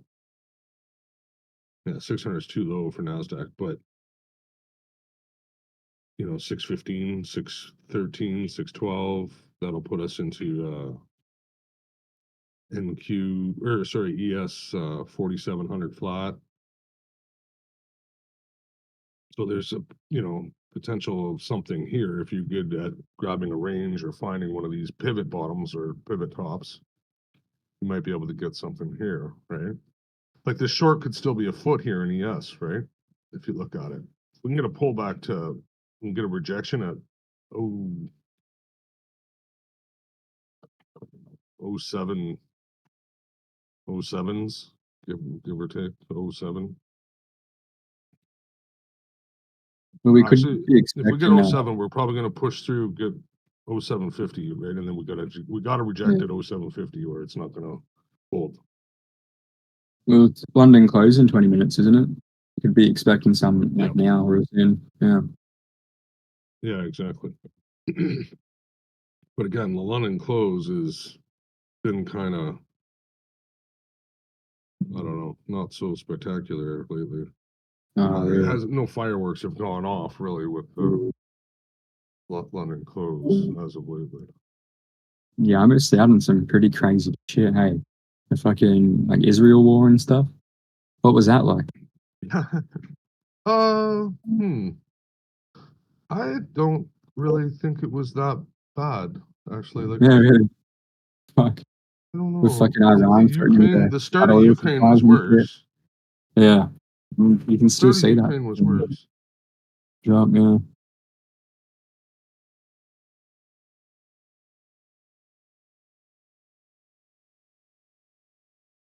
Yeah, it wasn't as no, it wasn't as crazy. Like, and everybody was waiting for the crude to go launching, like, and it never came, and they actually just squeezed the fuck out of whoever thought it was long, and they've just been shorting crude the whole time. um, Mm. even though demand should be through the roof right now, they're actually cutting production. Which is kind of funny because if you this would be my tinfoil hat. If you actually kind of really think about it, it's disgusting. And they're cutting production, and China and Russia are real hush hush on their numbers. Mm. Maybe everybody's just buying their shit through Russia, and that's how Russia's fueling their goddamn war. And everybody else is allowing it to happen to cut because you don't want to piss off Russia, basically. So you're going to be like, okay, I'll cut production because you need to get paid more. That's fine, right? And which is it's a disgusting. That's disgusting, but Yeah, no, true. with what's going on with bloody global politics at the moment, I'd say there's definitely some under the table deals going on. Without a doubt. Fuck Like yeah, these fucking major powers are planning some fucking moves, man. Some yeah, shit's going yeah, on, yeah. right? Well, yeah, and they have that the it's called the BRIC, BRIC. So it's Yeah, like that's the economic alliance, money. isn't it? Yeah. Yeah, exactly, right. So they're all trying India's to part of like that too. ditch They're the huge. US China. dollar, and it's like, holy shit. Yeah. Basically, I think that well, okay, to as a racism thing, the it's kind of like a lot like slavery or whatever. Like US is um the whole world's pissed at US, and they'll never drop the grudge, right? And that's the whole Yeah, thing. it was dropped for a while though, wasn't it? Like before the Grudge? last 10 years. No, man, they've never. China, Russia, everywhere dislikes US. Yeah. But that's Almost good. everywhere. If you go, Anyway, apparently, if you go backpacking, and you know how people that go backpacking, they put their like, you know, their flag or whatever, like their patch on their backpack. If you got an American, you don't do that. You don't do that. You put an yeah, Australian flag. You put a Canadian flag. Oh, you're Canadian? Oh, you're right. Everybody's nice to you. If you put a US flag on your fucking thing, they like treat you like dog shit anywhere in the world. The whole yeah. world hates US. That's, That's what I've that's gathered. been like that ever since That's not true. when I was a kid. That's not true. You think the whole world loves US? I think that there's specific parts of the world that like being around Americans and don't hate them. I live in Germany, for example, and I've never had anybody hate me because I'm American. They actually In find it Jordan. interesting and enjoy my company because of that. Sorry, was that in Jordan? Germany. Germany. You said Oh, Germany. So Sorry. Yeah. okay, maybe it's just I don't know, because Germany's not like a third world country. Maybe it's just like a third world. Oh, Harvey, where are you getting at here, mate? I don't know. I'm joking. I'm just fucking with you. No, seriously, like I really, Yeah. No, yeah. fucking. I wouldn't consider China to be third world or either. I guess Oh, they Russia are. wouldn't be either, but China. They apparently have so many people. Russian people do not like American people. Yeah. That could just be what do you call it? What do they call that? It's a stigma or whatever. That could just be making No. that up. People. So like, of course, like the east coast of China and stuff, and like south coast, they're all rich. But like when you go further inland, like and cities are getting poorer and poorer. Yeah, Like like real poor. I would love to ask any Vietnamese person what they thought of Americans, right? Yeah. Or Well, I think you they know, love them. any Yeah. No, I think they do. This, especially the south. Yeah. Yeah, yes, that's correct. Southern Vietnamese people don't have any problems with Americans. Yeah. just the northern ones to try to get fucked over, Well, they're basically Chinese, so right? There you go. It's So is basically this a whoever's bounce out of communist hates NQ here? America. It's a potential long out of NQ here right now. Be tricky to get, but you could get it. ES looks kind of saggy. Yeah, I see that. But is this short not just the move of the London close? Like, will we have the momentum to go long? Potentially. Yeah, potentially, right? So what did London want to accomplish overnight? Yeah, true. London was pretty sideways. Yeah. London was pretty Yeah. sideways all on all markets here, it seems. Same with Asia. Asia was super tight.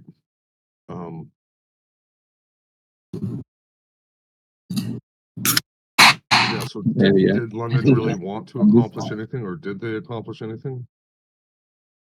So maybe they're, net neutral, right? Yeah. If anything, they could be long from yesterday, the majority of folks, right?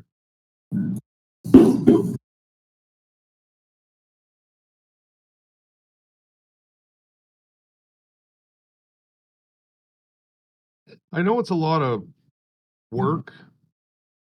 And then if you're in Germany, Warley, do you talk to other German traders other than like anybody in this room? Or like, I guess what I'm asking is,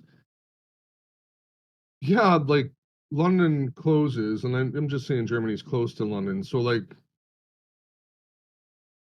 do the traders stop trading? That seems ridiculous to me that the traders would stop trading in the middle of the US session, right? Like really, they just have a long London traders or that time zone traders, they just trade for a longer period of time. I would kind of, they just have a longer trading day is what I'm saying. Are you referring to currencies or?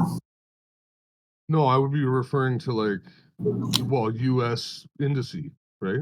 Well, we trade the futures, right? Not, well, I guess, yeah. No, not currencies, more of a US futures like the S&P and the Dow and all the rest of it, right? I don't have any friends that can realize They would it. stop. No, but the overall notional exposure they have to their own markets is relatively small compared to US. Because if they, I mean, granted, certain products are going to be more listed if it's not a cross-listed security, or even if it is cross-listed. However, the infrastructure, liquidity, and amount of exposure you can have on European markets are awfully limited in terms of spot. So equities, you ideally would prefer to have exposure to US. It's not only a more efficient market, but futures wise, Eurostox 50 and Boon are as liquid as they come. If you're going to trade any instrument, it's going to be one of the two. But after on Eurex, after about 12 o'clock Central European time, the S&P 500 is moving the market. I mean, same with CPI and all the other. I mean, 8:30 Eastern Standard Time, or about 2:30 a.m. Central Europe, or sorry, 6:15, 6:30 Eastern Standard Time, or about 2 p.m. Central European Time. Markets pretty much become dead. S&P 500 dictates the flows. I think the total volume on Eurostox 50 is 400,000 lots, I want to say.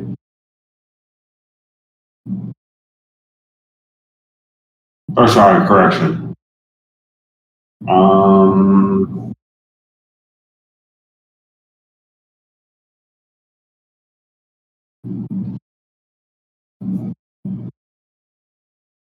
Let me double check. But Eurostox 50 is only $10 per tick. And that gives it a notional value of $43,000 per contract, give or take. S&P 500 right now is at $235,000 per contract.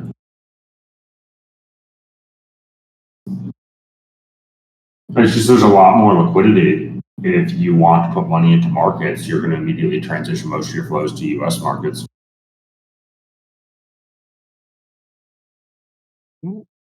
Okay. So I guess it would come down to retail versus professional traders. It was was the length of time that the retail trader participates if they're in said London market, right? So like how we were talking about the London close, right?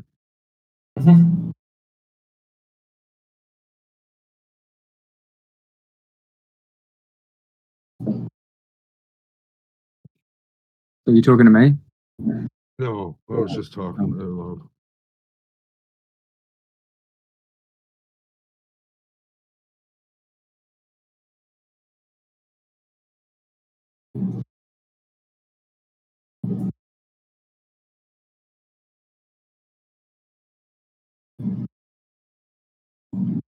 The crude's just moving so slowly. It's not time. It's not on. So roughly for reference, average daily notional volume traded on Euro Stocks 50 futures FESX on Eurex is going to be roughly in the range of average spectrum 45 billion. S&P 500 right now on most days is much closer to 352 billion in notional traded volume. And so a factor of 9x greater. And that's by far, that's the most liquid product in Europe. It's fantastic for trading because you can trade. You can fucking throw 300-400 whatever lots you want at it, no ifs, ands, or buts, with a minimal intraday margin requirement to manage your risk well. The market has significantly more intraday volatility right now than it did in 2021. It was a painful market to trade in 2021, 2022. It moves slowly. But yeah, you go where the liquidity is. And most of that liquidity is in US markets. That's not to say I would recommend most people trade Brent crude on ICE as opposed to WTI crude on NYMEX. I think it's much cleaner to trade WTI on ICE, or sorry, not Brent on ICE versus WTI on NYMEX. Movements are a fair bit cleaner. Order flow is better for market making as well. It's more consistent. Often, most of the teams at my firm, their predictability power is greater on many ICE products than NYMEX, and because it's a slightly less efficient market.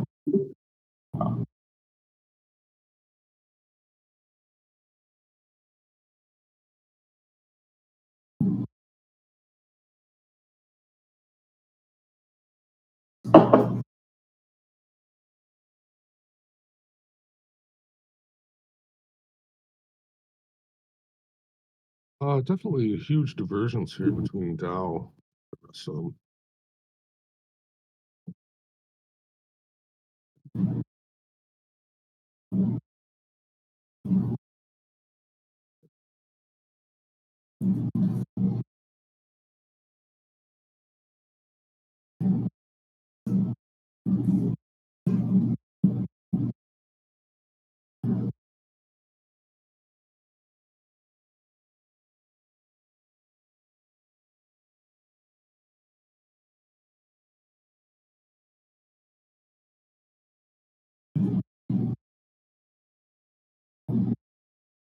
as in, when you say, I'm not looking at Dow right now, Dow's performing better today? Or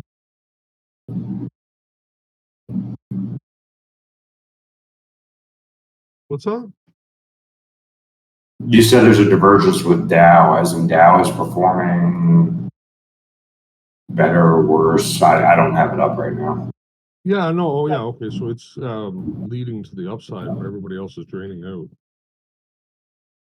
Well, that's primarily due to the weight. If you look at the weightings of the Dow, the many of the companies in the top 25 are a bit less interest rate sensitive than NASDAQ or S&P 500.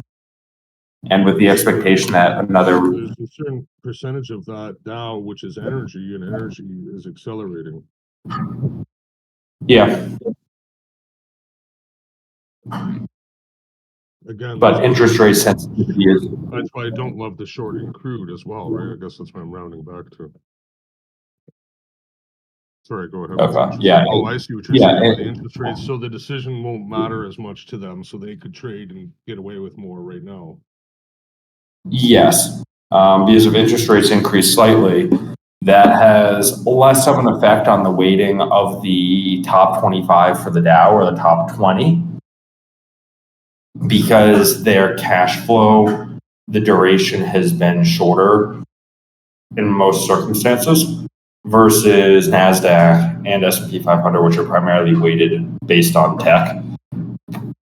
Tech being arguably the most sensitive to changes in interest rates because money is no longer free. They can't continue to operate their deficits at minus 2 billion a year, minus $1 billion a year, or minus 500 million a year. It's financing that is not particularly realistic versus from 2011 until 2020, beginning of 20 or late 2022, money was free. That's the primary reason you might see Dow leading right now is interest rate sensitivity and expectation. Well, let me be clear. The Dow's only been leading for like the last 40 minutes or whatever. So I'm not. I'm just saying to put it in context. It's like the Dow has been leading for the last 20, 30 minutes, right? Like that's all.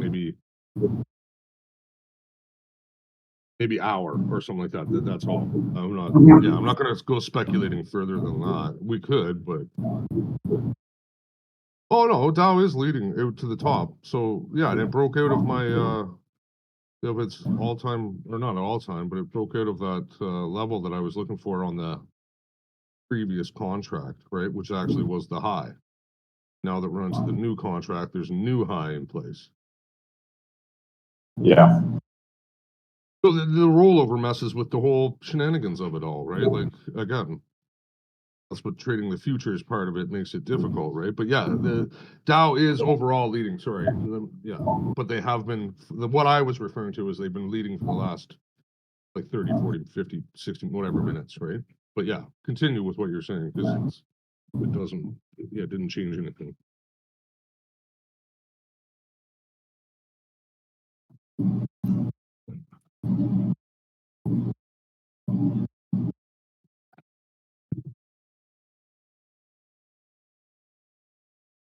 So what do they know about this interest rate change that, they just know that it doesn't affect them. So not as much. The show will go on. So basically long for longer, potentially, right? Yeah. Most of my friends that work in investment banking, private equity, VC, it's slow for them right now. It's really slow, but that's not a surprise. If someone's saying the risk-free rate is 6 to 7%, that changes the duration. If you invest in a company, if you're an angel investor or you're a traditional, let's just say a regular VC firm, the duration is no longer 20, 30 years until a company's cash flow positive. They want to see cash flow positive in 4 or 5 years from their investment. And if it's not hitting that mark, 7 at the very outside. It's really interesting that Robinhood is actually given 5% on your money if you put it in there as a broker. I mean, my Amex savings account is paying me 5.15%. What was the other one you had? It was Apple. Express. It was Apple. It was Apple, right? Apple or something like that. Yeah.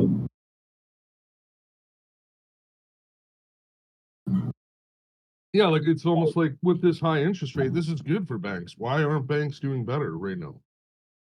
Would be a good question. Yeah, it is a good one. Well, when you say banks, as in which banks? Well, it would have to be larger regional, or like not the small regional ones. Obviously, they're getting smacked around from delinquencies, I would suppose, right? So, but like bigger firms should be bigger central, what are the global central banks or whatever should be doing well. Now, I mean, Goldman Sachs, JP Morgan, they're being hammered right now because their investment banking and investment banking as well as M&A, it's slow. And that's where the majority of their quarter-over-quarter, year-over-year profits have originated is M&A and investment banking. And right now, the market's slow. well, yeah, well, it's, come January 1st, you're going to see that change big time. I know you won't. Interest rates are too high. They're still going to have to allocate 2021. money, or their projection of how much they're going to have this year infused. They're going to have to start getting to work on it. $700 million doesn't just jump into the market, or whatever. $700 billion doesn't just jump into the market all by itself. You got to ease that shit in there.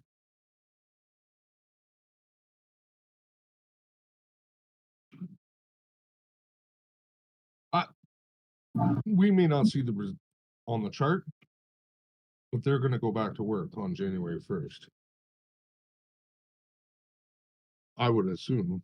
I mean, most of my friends and I being M&A, a lot of firms have been laying off 20-30% of their workforce.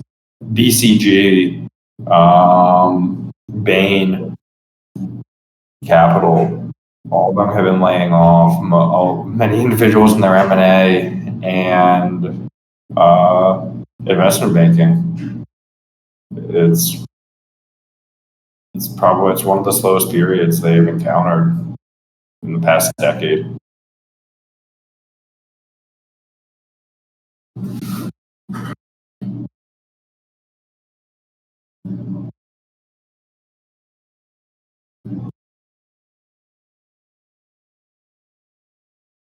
This crude has one last chance right here. If it doesn't start doing something fancy, I probably wouldn't touch it. This would be the last chance.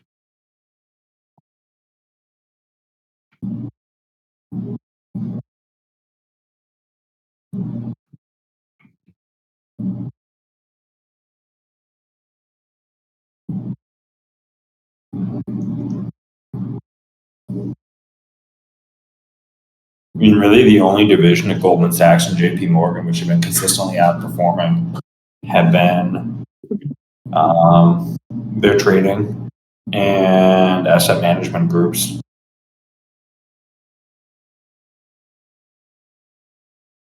But they've essentially socialized most of the profits out of that to subsidize M&A and investment banking the past year and a half.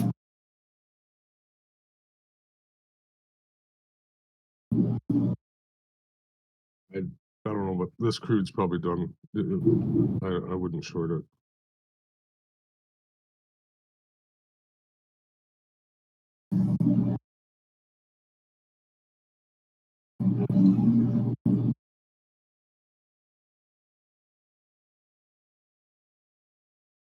Well, Jazzer, it's in their best interest to have it highly leveraged. The higher the multiple, the greater the fee they receive for facilitating the deal. If they're able to inflate the company's value by 5 or 6%, if you're going out and raising money for that company, you want to give them an unrealistic valuation. Let's say you're trying to raise money at a $2 billion valuation when the company's only worth $500 million.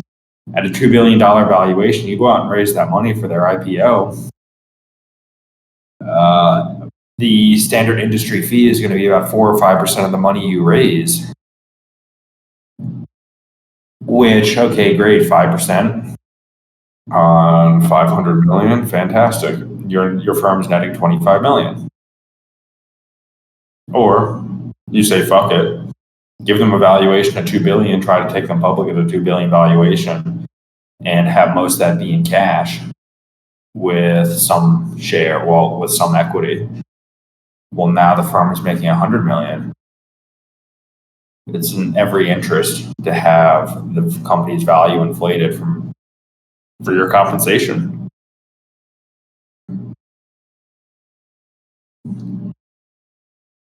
Oh, I'm still seeing people calculate Sharpe ratios with a risk-free rate of 0 or 1, and it's what the fuck are you guys doing? When I see exorbitantly high Sharpe ratios, unless they're market makers, you have to be fucking kidding me. The risk-free rate is closer to 6 to 7%, and you're calculating your Sharpe ratios off of a risk-free rate of 1%. Get the fuck out of here. Yeah, but you gotta say that with like a New York accent. Oh no, you just tell them to fuck off. Let's get the fuck out of here. Yeah, it is very easy to skew most of these numbers. Same with company valuations for investment banking and most firms, even though it's not in their best interest. They will prefer to partner with an IB. They will partner with a firm to bring them public that will give them a higher valuation because that is also in their best interest since their shares vest at a quote unquote higher price until the shares are listed and then it tanks 30%, 40% on the first 3 days. But most of the partners in that business are then selling at the high because as soon as the shares are listed and if their options have vested, well, fuck, they're going to liquidate as soon as the market opens and sell at a 50% premium. Yeah. It's an interesting world. That's pretty much the industry in which most of my family has worked is investment banking and private equity VC.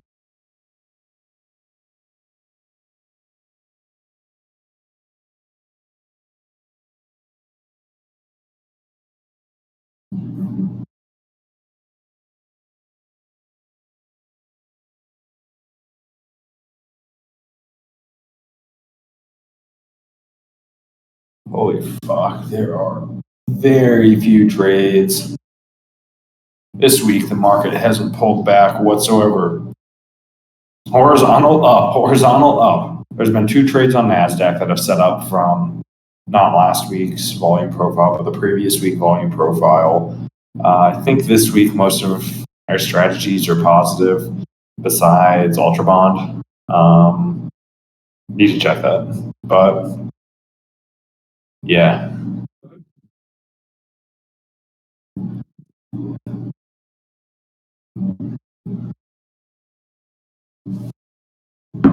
The fact that the market, I mean, granted, stock market is not the economy, but the fact we're nearly at all-time highs and 99% of people in the US can't even afford the price of a house. It's,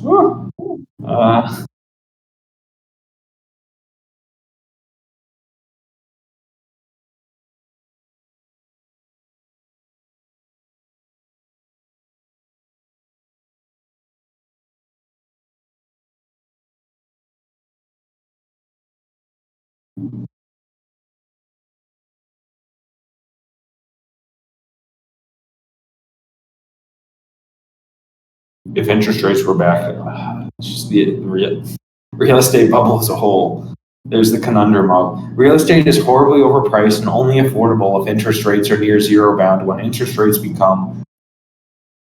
revert to the mean of the historical norm, housing is completely unaffordable. You have one or the other. You can't have high home prices and high interest rates. Hey, you guys want to know what's going to happen at 2 o'clock? Yeah, I released the link to my. No rate hike. The rates are going to stay unchanged. I just did the calculation based on the interest rate Fed Fund futures. They're pricing in a 0% chance of anything happening. Right. None of that matters except for when they ask questions and he comes out more dovish or hawkish. That's what it's all about. Yeah. The actual, it's the conference, it's the questions. The rate hike, it's whether or not it's whether or not the fucking mouths think that we're gonna reduce rate Q1 or start reducing rate Q3. That's what it's all about. So if you were AI, you would let the thing feed into the AI as he was speaking. And I guess you would train the AI to be able to pick up on the keywords that make and break the whole market. But I mean, none of that really, like, look for the reaction, right? Like, it's, again, you can try and read into this and figure it out on your own. But realistically, when the market goes up and you're like, oh, don't you think, like, your opinion doesn't really matter, right? If you were wrong on that, right? The market tells you what's going to happen.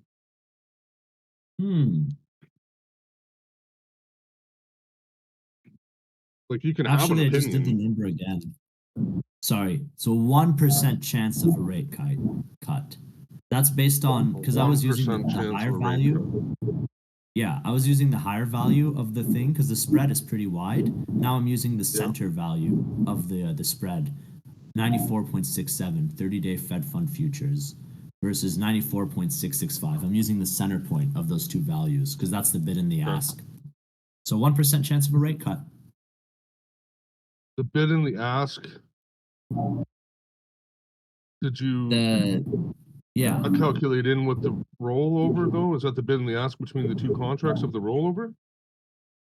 This is the continuous contract of the 30-day Fed Fund futures, which is ZQ.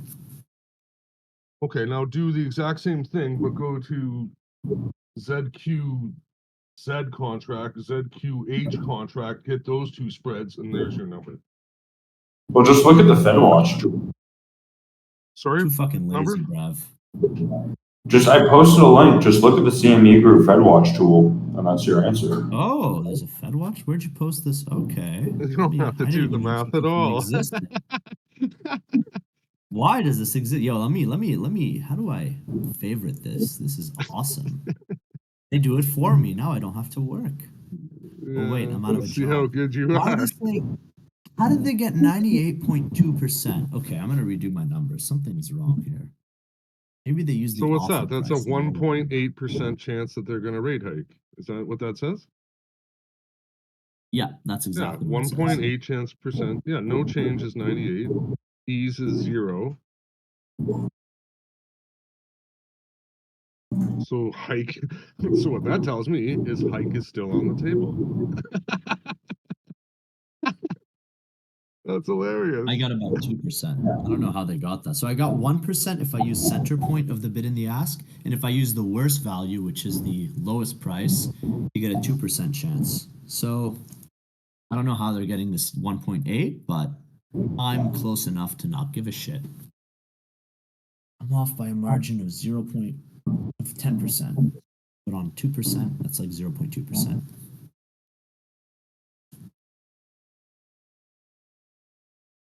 I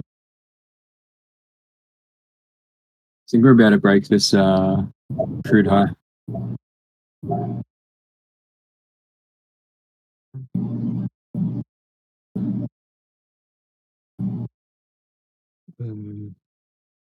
Fuck, I'm tired. How long did you ride yesterday?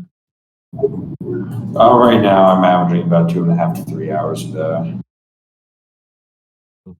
I was going to ask, that new bike that you're building, do you have an estimate of its overall weight at the end of the day when you put all the parts on it? Because it's a time trial bike, the weight isn't really much of a concern whatsoever because all the courses which I'm riding are flat. Oh. So the weight doesn't... on flat courses, no, it's all that really matters is pure power and aerodynamics. Your drag coefficient and power output are primarily what's important. Now, when you say, what did you say it was? Time? Is that the time trialing? Yeah. Is that the oval track with no? That's velodrome. That's track cycling. That's different. Oh, that's different. Okay. Yeah. So what's like My- what's a like you know how they have like the 100-meter dash and the 500-meter? Well, what's a normal Yeah. for the bike thing? Is it a kilometer, 2 kilometers, or a mile or whatever? For track cycling or Yeah, for the stuff that you want to do, the time trial thing or whatever. oh, most time trialing is usually at a minimum 20 kilometers, anywhere up to 80 kilometers. There's crit racing, which is just primarily popular in the US, a little bit in Europe, but crit racing is a lap course, which is often about 40 to 60 kilometers, and then you have road racing, which is often about 100 to 200 kilometers. I weigh too much for road racing. I used to road race, and it's just unless I weigh 65 kilos, I'm not going to be competitive as for road racing, simply due to gravity, and there are too many hills. Time trialing, I can maintain my weight, prioritize power output, and reducing my drag coefficient, and be competitive on a national or hopefully international scale. My road bike is about 7 kilos. 7 kilos. Okay. My incoming bike, fully built, should be 9.5 to 10. Yeah, about 9 kilos. Maybe a tad under.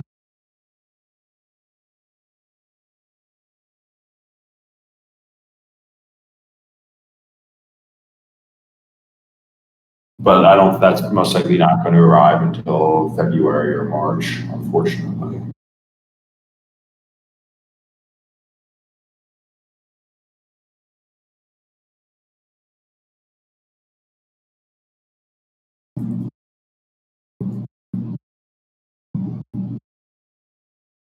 So you said 20 kilometers? That would be pretty much shortest end of the or 15 to 20 kilometers is the shortest. You would see for time trialing, yeah. I'm just trying to get a.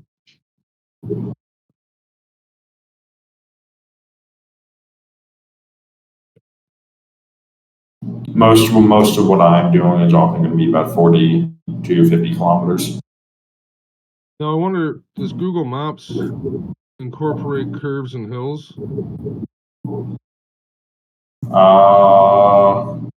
So Yeah, there's it- 20 in my Strava. kilometers.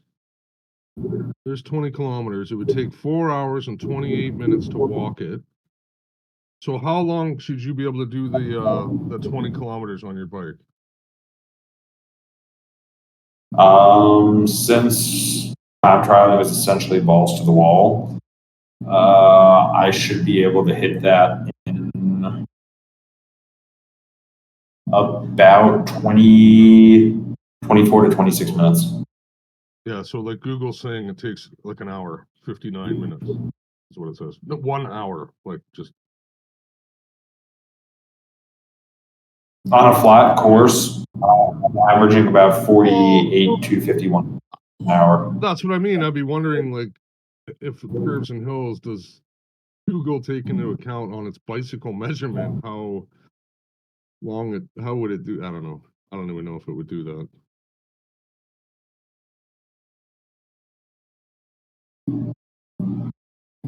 Strava will though. So I mean, Strava is most of my mapping, and I'll also do race recon. I'll ride around a few times, be familiar with the course, and then know where I can ease and where I have to punch it.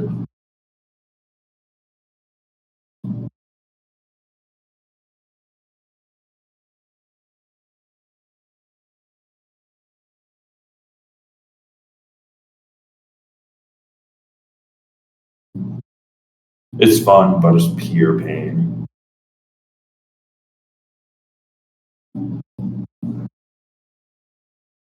Okay, so there's, yeah, see, there you go. So there's the same 20 kilometers. Holy shit, that's crazy. It takes an hour and 48 minutes to do that stretch instead of an hour. That's interesting. Huh, that's really interesting that it actually takes that into account.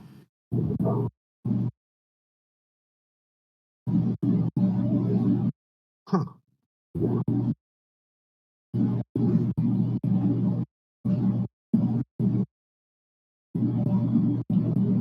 Yeah, that's really interesting. That's cool.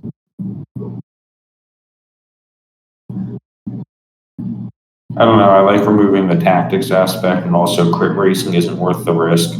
You have weekend heroes who, yeah, I'm competing against some professionals in the group, but for the most part, it's all Cat 1/Tier 1 cyclists in the US.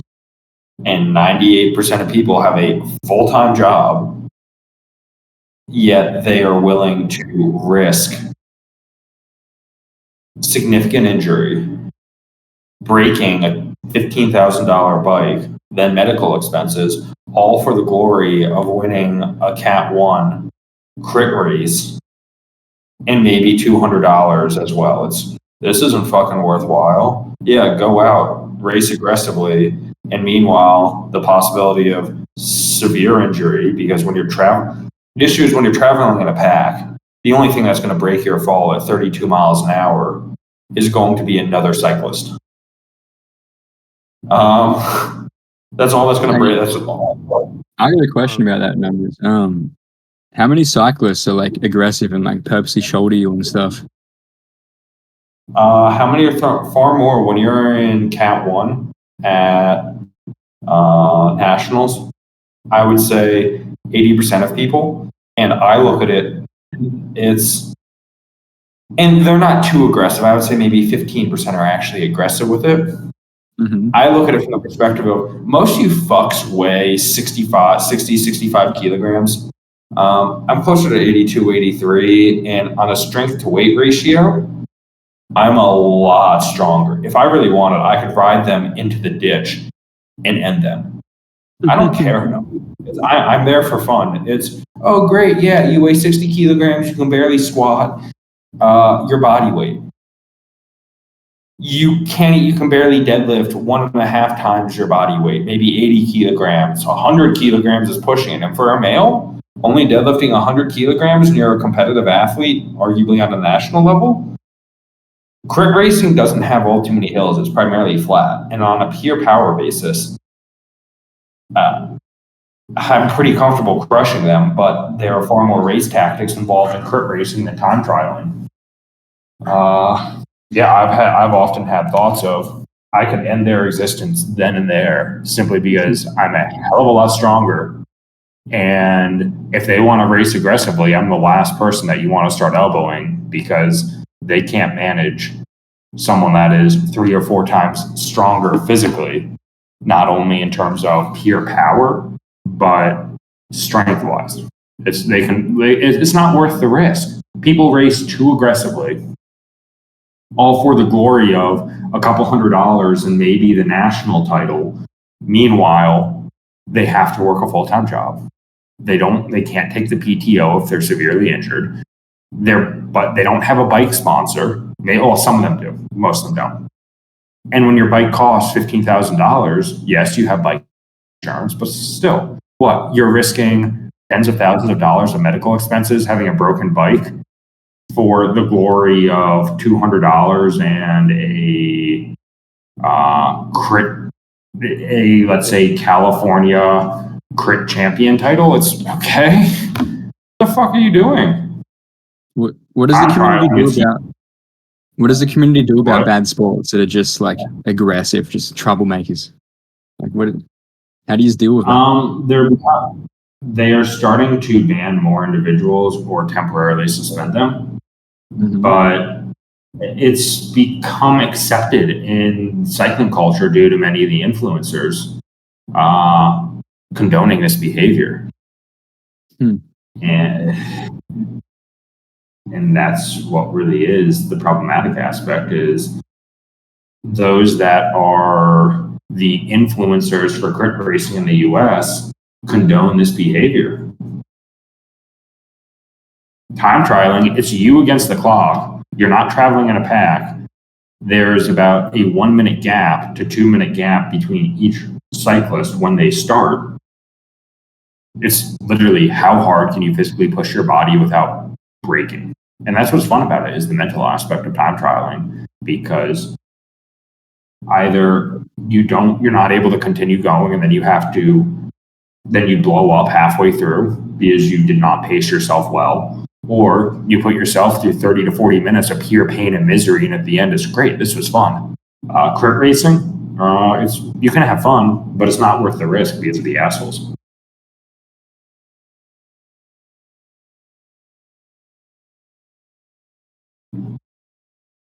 Is there gender restrictions in the bicycling? You have your categories, Cat 5, 4, 3, 2, 1. Cat 1 being the top. And then it's similar for women as well. However, often there are an inadequate number of women that attend, and therefore it's not uncommon for races to include women in the Cat 1/Cat 2. So if you're a top tier woman, it wouldn't be surprising if you're placed in the men's Cat 1, Cat 2 division. They should be placed in the men's Cat 3, Cat 4 division, but often the race organizers will place them in the men's Cat 1, Cat 2, which is not a good decision.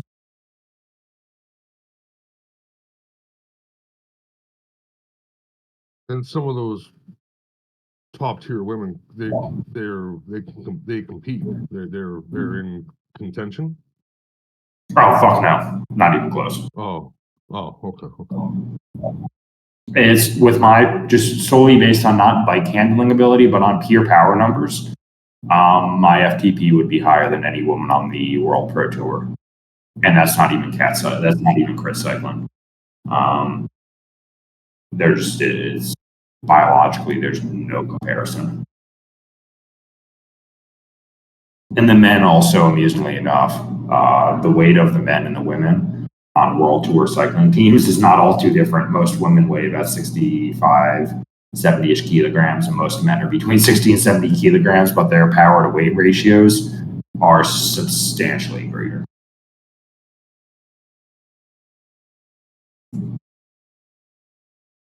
I mean, it's the same thing with most sports.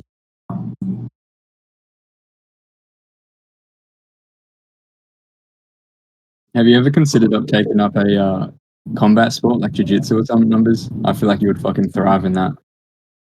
I have. I've had a lot of people encourage me to do it, but I don't. Jiu-jitsu is appealing in regards to the tactics associated with it. However, I don't have time for everything, and I'd rather fully commit myself to cycling and lifting, because right now 7 days a week of cycling, at least 2 to 3 hours a day, and then at least and about an hour of lifting, 5 to 6 days a week, which I know cycling, if I actually invest the time and do a 4 to 5 month block of 20 to 24 hours per week, that's going to give me an adequate gauge of how far I can take it, because already my power numbers put me at an elite level. And if I start investing more time, what? Your power level's over 9,000? No. Right now I'm running an FTP of about 390 on about 10 to 12 hours a week. And if I increase that to World Tour Pro, time commitment of 20 to 24 hours per week in the saddle, I'm assuming I should see about an increase of 40 to 50 watts. And if I can be around 435, 440 watts FTP, that's going to make me competitive on potentially lower international scale, so Conti level. And that's part of the enjoyment, is how far can I actually take this? And unless I invest the time of 20 to 24 hours a week, I'm never going to know that. And that's going to take 4 to 6 months to determine how well I'm responding to the increase in training volume. But there's only one way to know, as the kids say these days, fuck around and find out. It's the only way to figure it. That's the only way to know. It's actually a good saying, hey. I've come to use that one myself. Yeah, it's That's what really that's what needs to be done. Is there's only one way to truly know if you're going to succeed at something is make the commitment of your time, Mm-hmm. and fuck around, you might find out.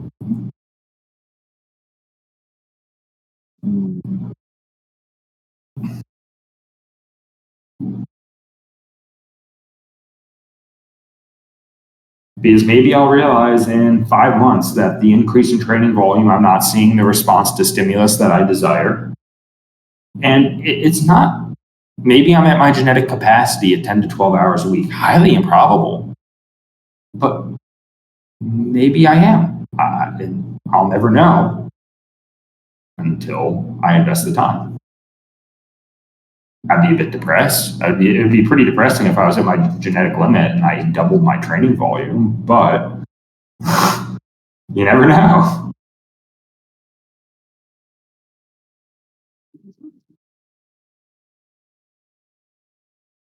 You reckon your genetic limit is good enough for the Navy SEALs? You reckon you could pass our week? Yeah, that's more or less a mental test than anything else. Yeah.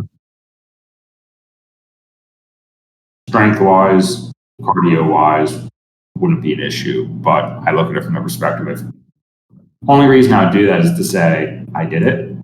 If I don't have any interest in doing something, I just say fuck it. I don't care about this. This is irrelevant. Yeah. Why the fuck am I doing You'd have it? that passion. And that's more or less that than anything else because cardiovascular-wise, along with strength-wise,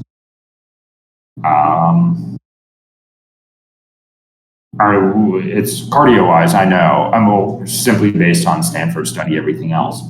My VO2 max is making a move. Crude's making a move.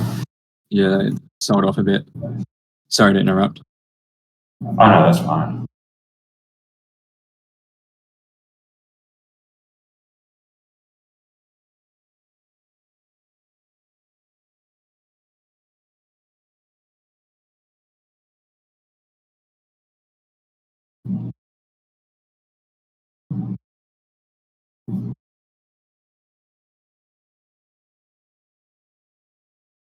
Crude put in a pretty strong load this morning at 3:45 Eastern Standard Time.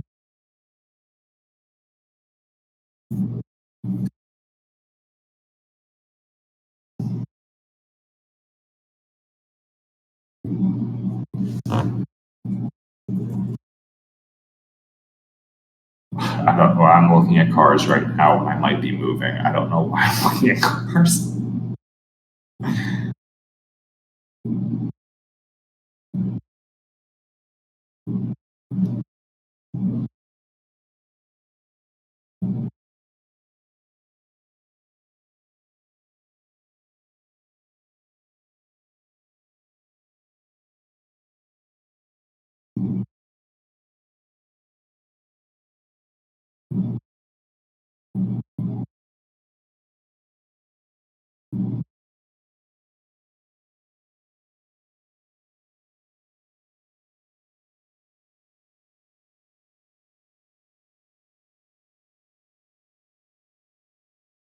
I don't really see a whole hell of a lot here.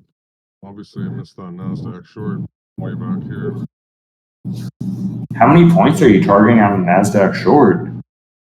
Scalp? I don't know. What do you mean? Whatever it gives Oh, me. okay. Oh, okay. I just don't believe in predicting, like, I don't know. A target would be profit.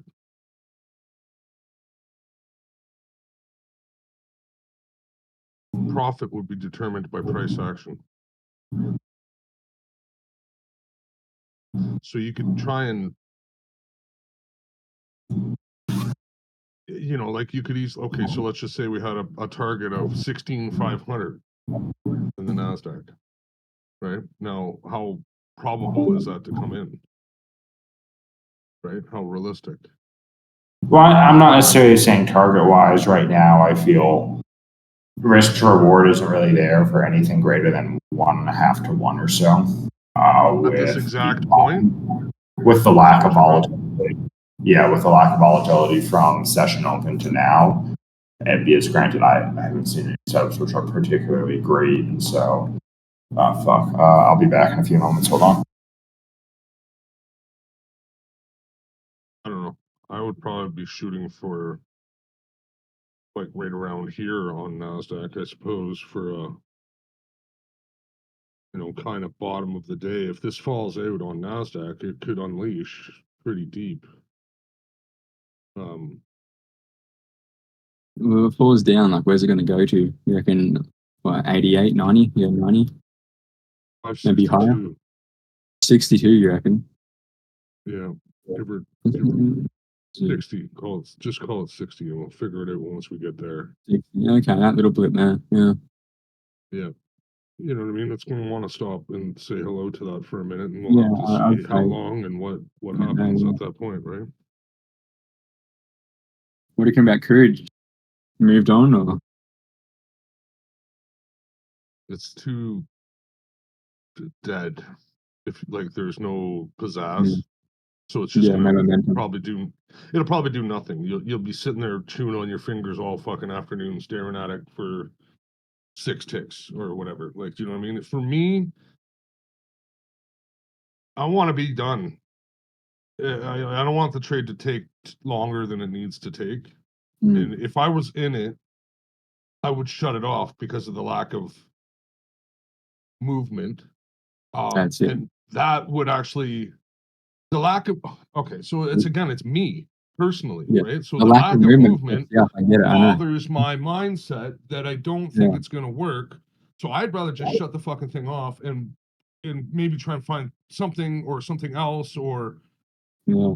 just It whatever. creeps Just up on you. Lack of it's movement, just not like, the greatest spot, right? Is what I'm trying to get at, right? So I would just be like, just shut it off mentally, get on with it. Next, if it works, it works. Whatever. I personally have like that's again with my style of trading.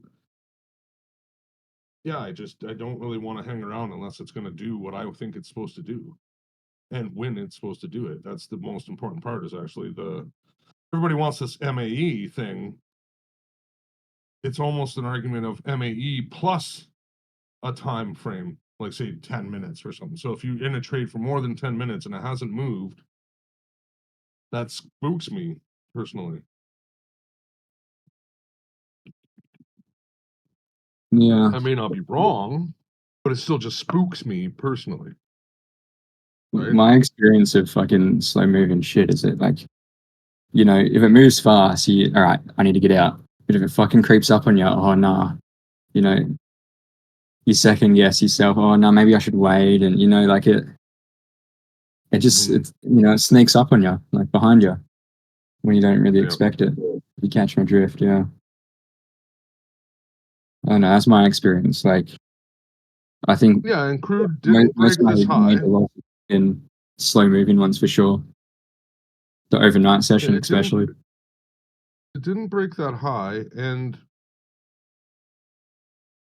we didn't break that high, and we went too high to go short. So yeah, I do believe that this is probably going to continue higher. It can still break it, yeah. Right?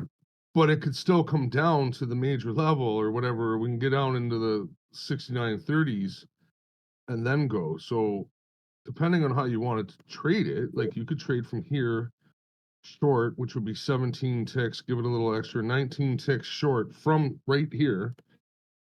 But you don't have any range advantage. We have, we don't have really much going on for us, right? We don't really, even on a shorter term or time frame, I don't think we've broken anything. Yeah, we really haven't broken anything to confirm that we're going to go down, and we really haven't broken anything to confirm we're going up, right? Mm-hmm. So it's a very tough spot, I think, with no crude. And like I said, you could try and go short here down to the major level, but how long are you going to have to chew on your fingers? Plus, we don't have range advantage, so you potentially are going to sit through. You could sit in your shit and piss for 11 ticks before you really kind of were still not wrong, right? The major is I'll- I'll- 69.32, yeah? The Oh, very top of that range, or we'll look at now, right? Who knows? And then it does Mm. fucked up shit too. yeah, it's You chase yeah. this, you could chase this, and then look, if we were to chase this from exactly right here, shit. We just I lost a think lot it- of those it will ticks, go right? down That now. actually changed into 11 ticks now, 12 ticks instead of 19. Right? With risk is even deeper. The major my you're opinion, talking right? about So is the range 69 one, expansion. Yeah. Sorry, say that again. The major you're talking about is the 69 one? Yeah. Is that what you're talking about trading it to, or is the one below that? Yeah, no, just for a short term would be a trade to that, Mm. close one at 30. Okay, yeah. 69.30. Right? Yeah. Which works as far as everything goes, the way it looks. Yeah, That would I actually think work. that's It's probably making gonna more than- overshoot. It's gonna overshoot that. Mm. I would go for 29s, but still, like, we'll see. And then that could be enough liquidity right there to push for the higher high, right? Yeah. But again, I can't get my time frame right. I can't. This is the latest I fucking traded in forever.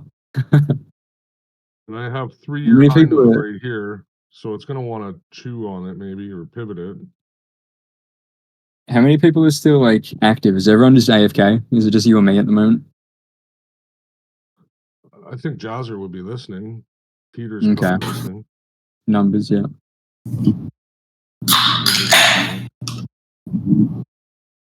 I don't know if Peter's listening. He's been trying to do his own stuff. He doesn't want to get distracted with my jibber Yeah. jabber. I usually don't make a lot of sense anyway, so really nobody should listen.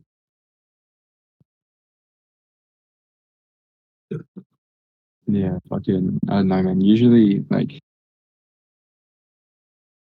I don't know.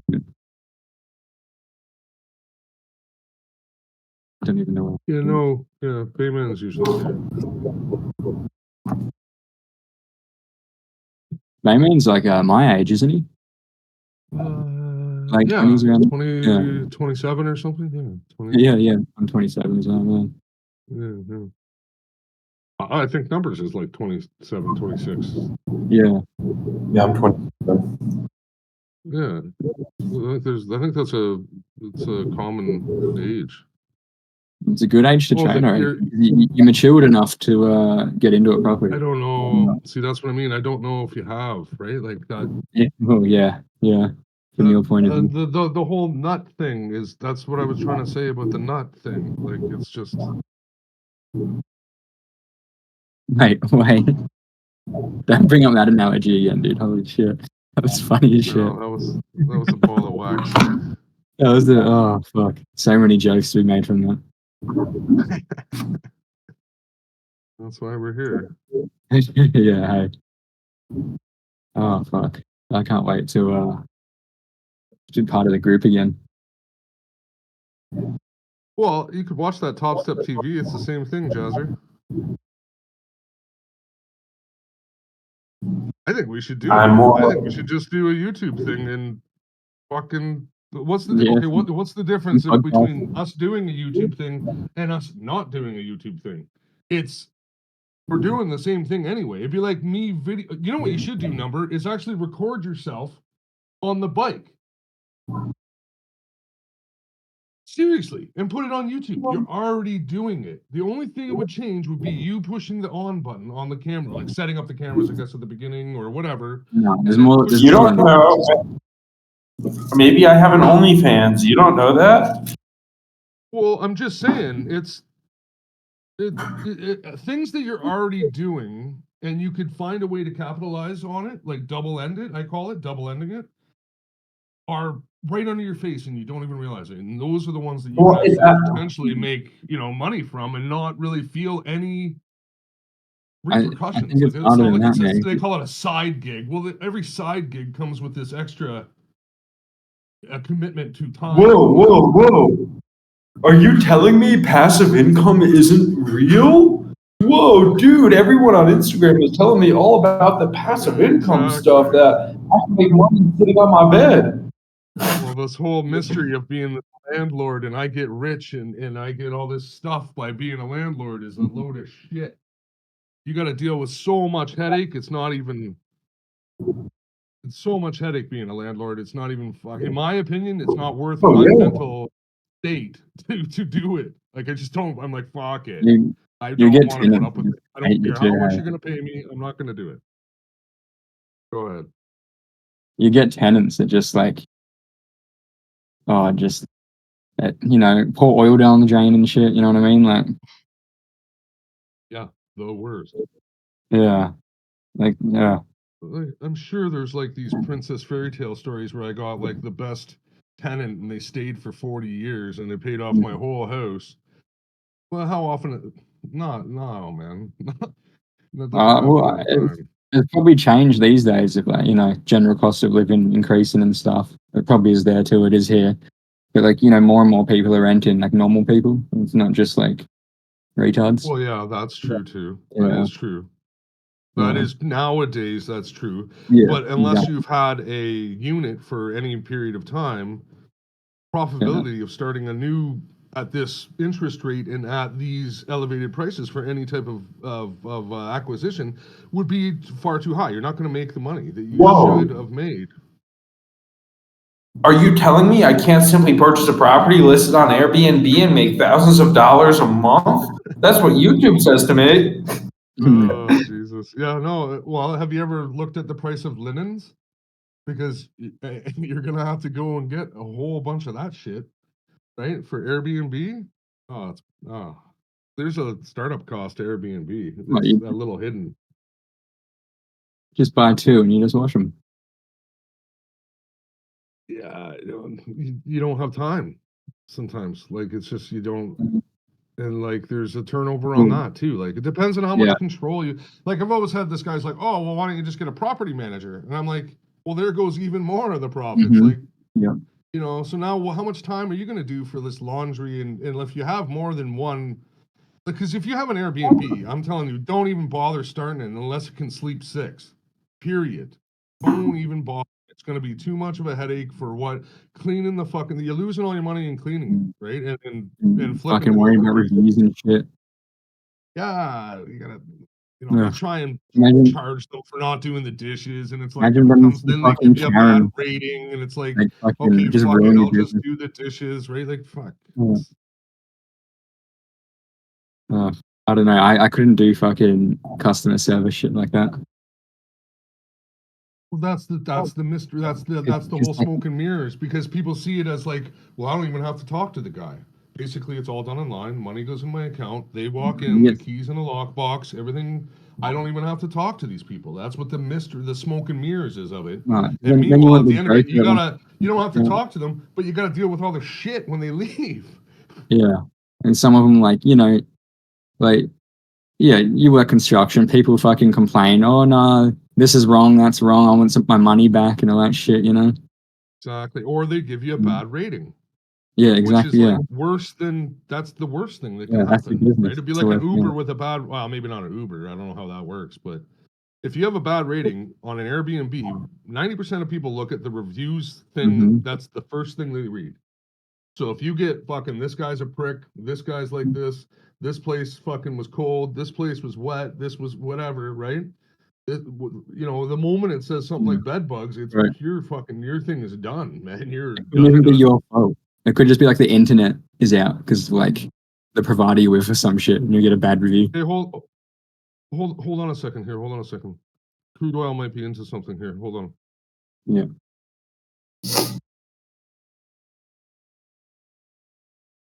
Keep an eye on crude oil hook quickly. Well, for sure. Yeah, for sure. Yeah, sorry. Okay. Okay. If anything, it's I don't know what the fuck where price is going. I don't know what's going on. If anything, I just kind of sit here, click buttons, and I make passive income. Yeah, you're on the other end of the Airbnb stuff numbers, aren't you? What's it like being the What? You're on the other end, right? You're the He's the customer. renter. Yeah. Yeah, he's the customer. What's I've it had like? nothing but pleasant. Yeah. What was that? Sorry. I've had nothing but pleasant experiences, but that's also, I would say there's one reason only in that. As so often, if you are choosing premium properties, you have the balls of the property owner in your hand. They know anything that where you are dissatisfied, you can ruin their business.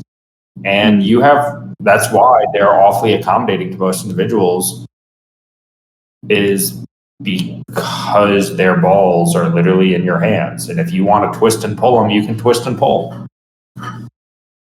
Well, and you also have the side of the coin where it's like, Number is probably a good customer, right? He's a good I repeat can't customer, right? imagine So like, you fucking him over. yeah, well, he gets what he pays Right. for, and he's happy with it, and then he leaves, right? Like it's like, Yeah, probably a good the thing customer. is, I'm a hermit. I literally don't party. I don't drink. I don't smoke. All I do whenever I travel is I add value. When I need monitors, I go out and purchase a new LG OLED 4K TV, set that up on the kitchen table or kitchen counter. I have my desk set up, and then I tell them, hey, after the fact, hey, I have this $1,500 TV. I don't want to move it with me. Do you want to keep it? Or, hey, I have a Wahoo Kicker bike. I've been here for 2.5 months. I don't want to bring this with me. Great. I add value to their property too. I pay them to stay there. I keep it pristine because all I do is cook, cycle, trade, and shit. Well, code. When I say trade, I'm more or less talking about strategy development, code, so on and so forth. That's literally all I do. The worst thing I could possibly do to someone's place is clog their toilet. That's the worst thing I can do. Do you have Yeah, that's what I anything under mean. your butt? Do you sweat like all over the floor? Is there a towel under it or something? Like, how's that work? I purchase a full protective floor mat. So What's that made of? no, it's a plastic. Plastic. Okay, yeah. Here. They consider them golf cart parking mats. It's a PVC parking mat. I'm trying to find it. Yeah, it's non-absorptive though, right? No, it's not. Yeah, it's like plastic.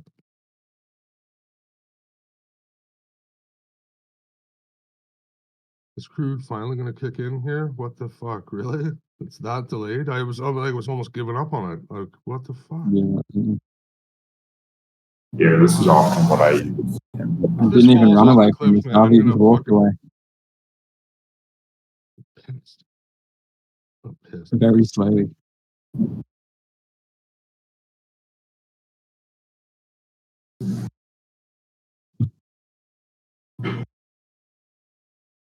Traffic garage mat. Yeah, you put that. You're Let's supposed see. to. It goes under your car or some shit. Yeah, to catch. Yeah, the put that underneath the bike. Yeah. And What? I got access denied when I try and go on the what? What?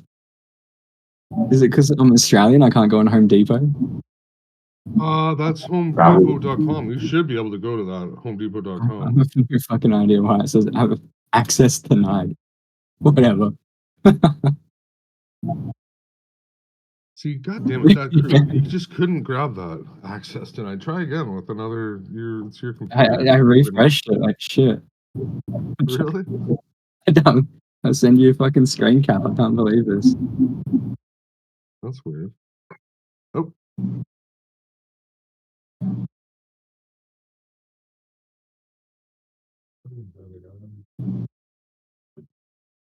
Yeah, check out that. I mean, I'm probably going to stop purchasing Wahoo Kicker bikes in the future wherever I stay. I have this on order right now. So I can much more easily travel with my bikes and have it fully protected. And just use this.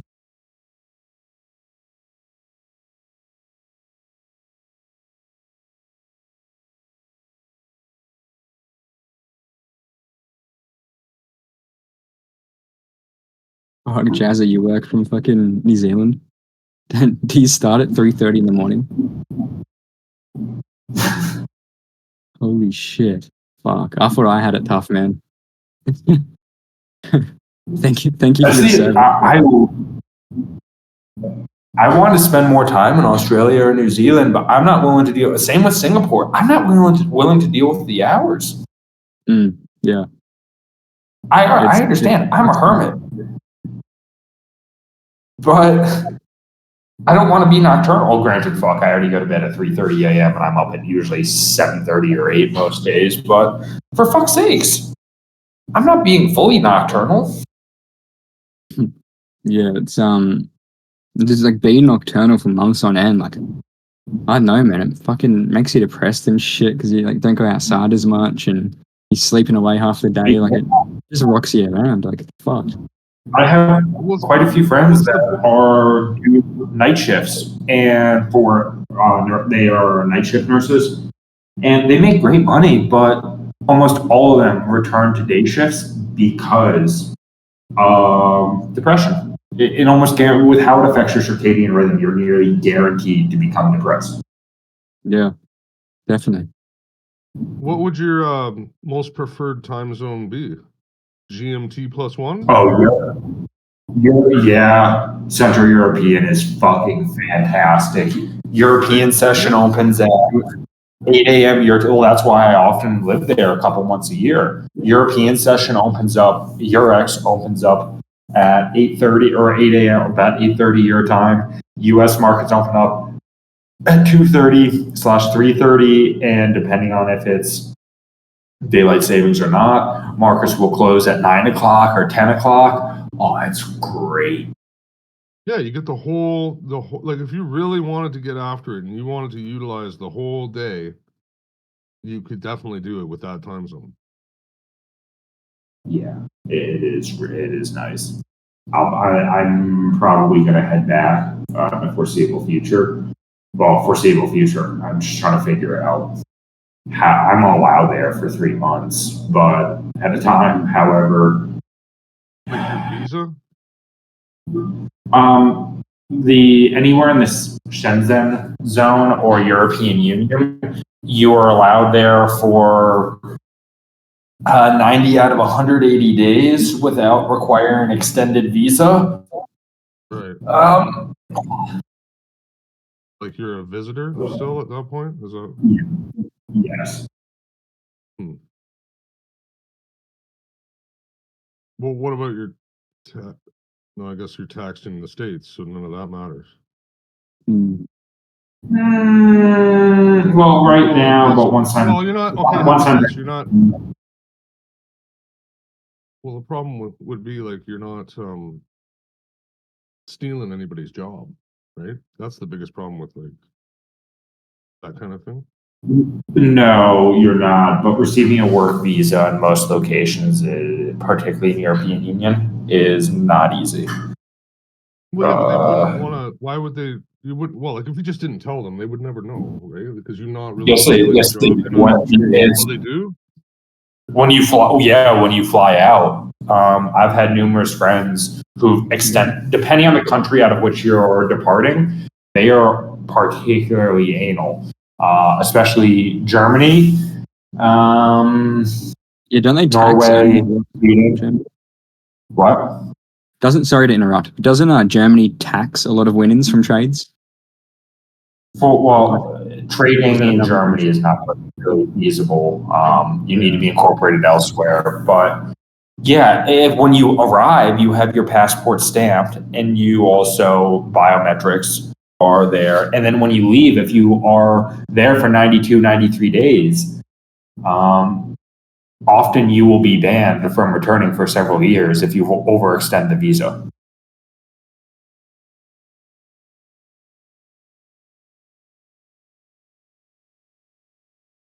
Well, Europe's so kind of small, couldn't you just jump from place to place like every 85 days and get away? Like how long do you have to stay away after you've been there for 90 days? If you go outside the European Union and say countries in the European Union, let's say you spend 89, 90 days, exactly 90 days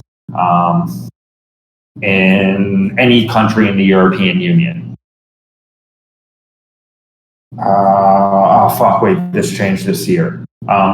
Before you could simply say, oh, I'm going to go to Croatia for 2-3 months and go around Southeastern Europe.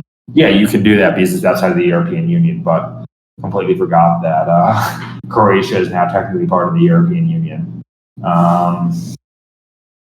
So countries to which you really would have to go would be anywhere in Europe outside the European Union. And that's almost entirely Southeastern Europe. Fucking Balkans. You wouldn't want to go there. Fuck that. No. Fucking lunatics in the Balkans. And here's another good example. Technically, Iceland, Norway, I want to say Switzerland, they are not part of the European Union because they are not operating on the euro. However, they're part of the Schengen zone, which the Schengen zone only gives you 90 days in that region.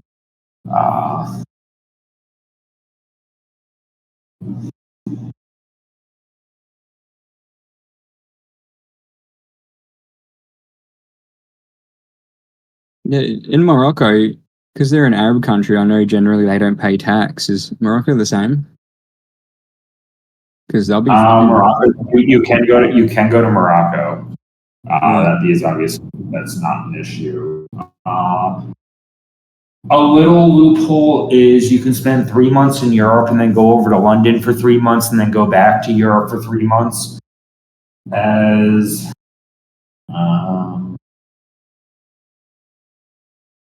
the UK is not UK or Ireland are not part of the Schengen zone, so you could easily split time between the UK and Europe before heading back to the US.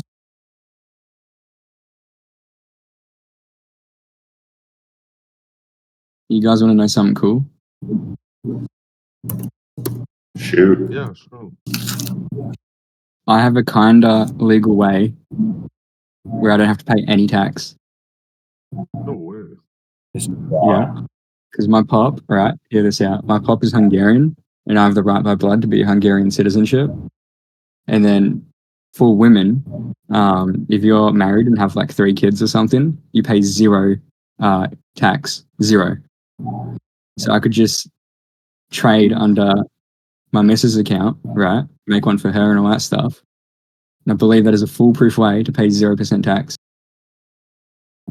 Legally. Sort of. Sorry, you're Hungarian? Yeah. In Australia? The one He's Hungarian. Yeah, my pop, he came, he immigrated from Hungary when the fucking Soviets took over.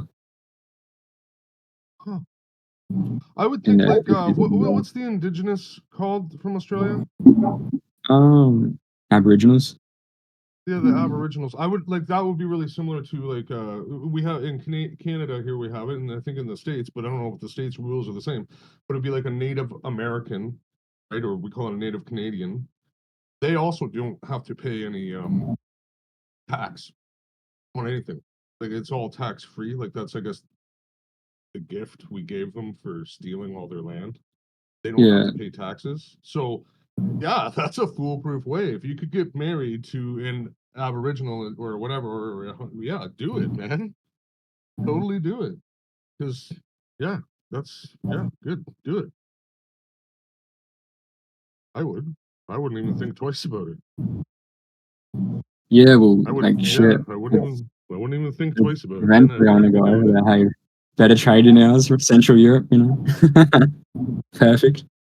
And I don't know. It's I don't know. But like these days, Europe is it's a mess. Like I don't know. All the pictures I see, it almost looks really cold. It looks Yeah, cold and shitty. Yeah. Maybe it's just the pictures I see, right? The roads are small. The news that I'm fed. Every car's tiny. That's what pisses me off the most about Europe, man. The small cars. They look so like, oh. Gay. I would not be seeing They all dead look driving funny around. too. Like they're all like this Yeah. yellow or this blue. Or Yeah, whatever. yeah. You're like, what the fuck? No. And the horn, right? Yeah, yeah, yeah. Even the horn sounds fucking pathetic. Holy shit, man. Oh, it's just got Mr. Bean written all over it for some yeah. reason. Yeah. Fucking British, man. Holy shit. Oh, I don't know.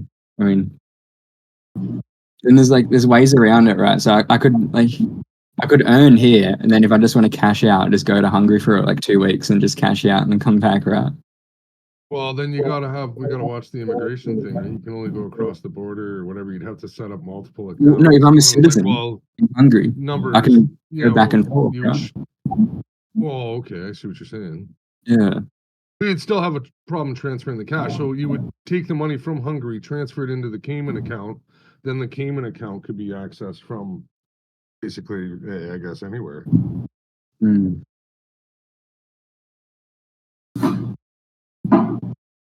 Yeah. Yeah, and then you would look at the gifting. Then you'd look at the gifting rules between spouses. Right? Well, no, So she gives it to you, and then yeah. I'll just trade under her account and let her withdraw the money. You know. Yeah, well, there lies the problem, because you can't let her have control of the money, man. That's crazy. Oh, we're tight, bro. We're tight. That's crazy talk. You can also hear me right now, so we're the best. We're so tight. Yeah, for now. That's what everybody says before their account gets blown up. Yeah. No, fucking. I got this trading thing figured out. That's exactly right. That's exactly what happens, and then kaboom. So I don't know. For some reason, crude's not responding to one of my things that I look at here. This should be going down, and it's not. It is, but it's not. It's not going as hard as it looks like it should be. Mm-hmm. Mm-hmm. To be honest, I wouldn't really be. I don't know if I'm going to be able to get a trade here. This is obviously just trending down. Yeah, I'm not touching crude. Fuck that. Gonna just do a bunch of fake outs. And I feel like I'm too late. Like I already missed that short, and then every time it's pulled back, I haven't taken another short, so I just don't know if I'm going to take a short, right? Like in every bottom reversal bit, it just doesn't seem to hold. So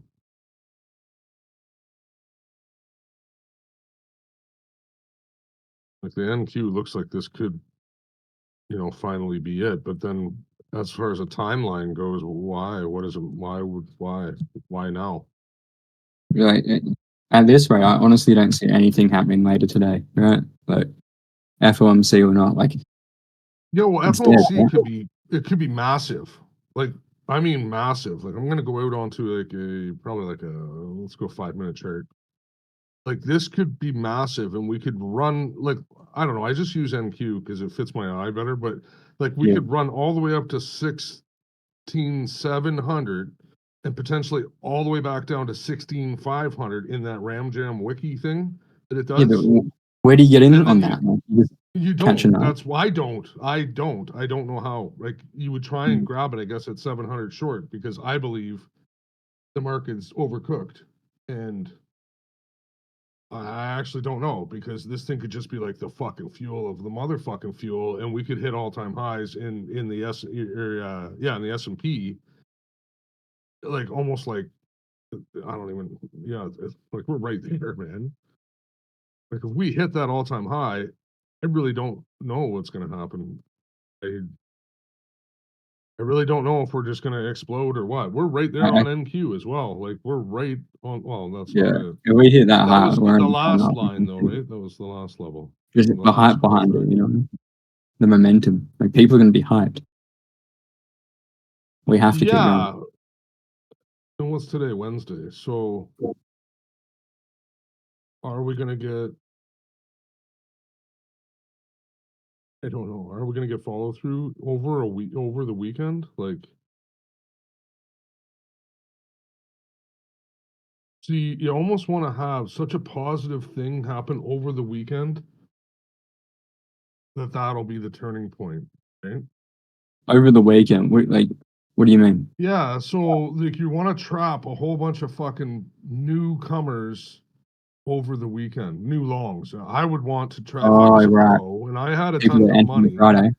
and I could manipulate this fucking thing. Yeah, I would want a ton of newcomers come in and try and hold over the weekend and say we're shooting for Mm. all-time high or whatever their thought is, right? And then I'm gonna burn their dick off on Mm. Monday morning, Yeah. just in time for me to reload my long position to go to the all-time high, right? If I was the one with all the money.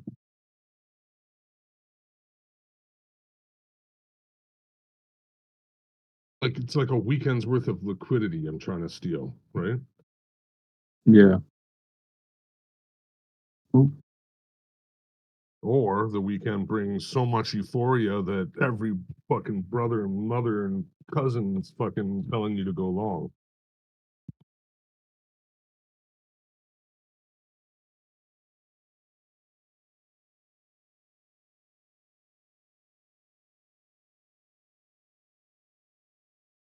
Oh, that makes sense. I was like, why did I not have any?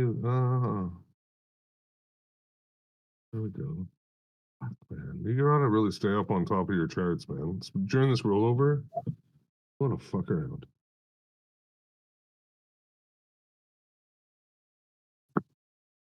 What was with the I noticed some of the final example. 1 second. Yeah, like on the Russell, like what was that big jump? Was that like a rebalancing or some shit? What was that?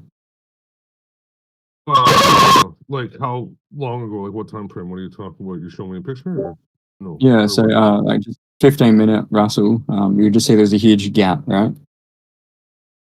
Today? Or sorry, 15 minutes. So let me go to it's the 12th. 12.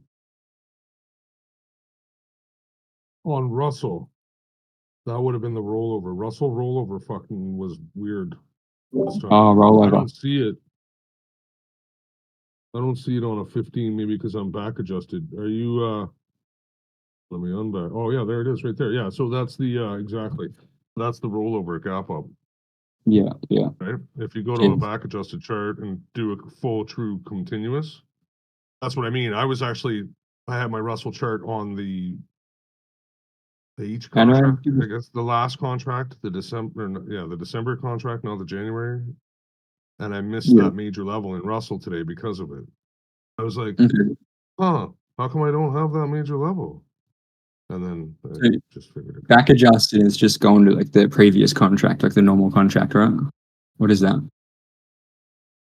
I think it's going to the most forward contract is what Oh, back okay. So adjusted the most is. recent is back adjusted. Yeah, I think so. Mm, Which it doesn't okay. back adjusted. That I don't know if that's correct. That name doesn't make sense, but I that's just fine. want to know how the fuck I fix my Russell chart.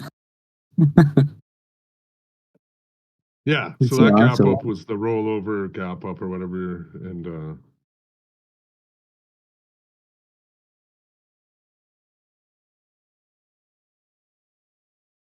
yeah, and what Zero was going through this morning with the difference between the H and the forward contract, right? Where your levels that you think you have aren't the same.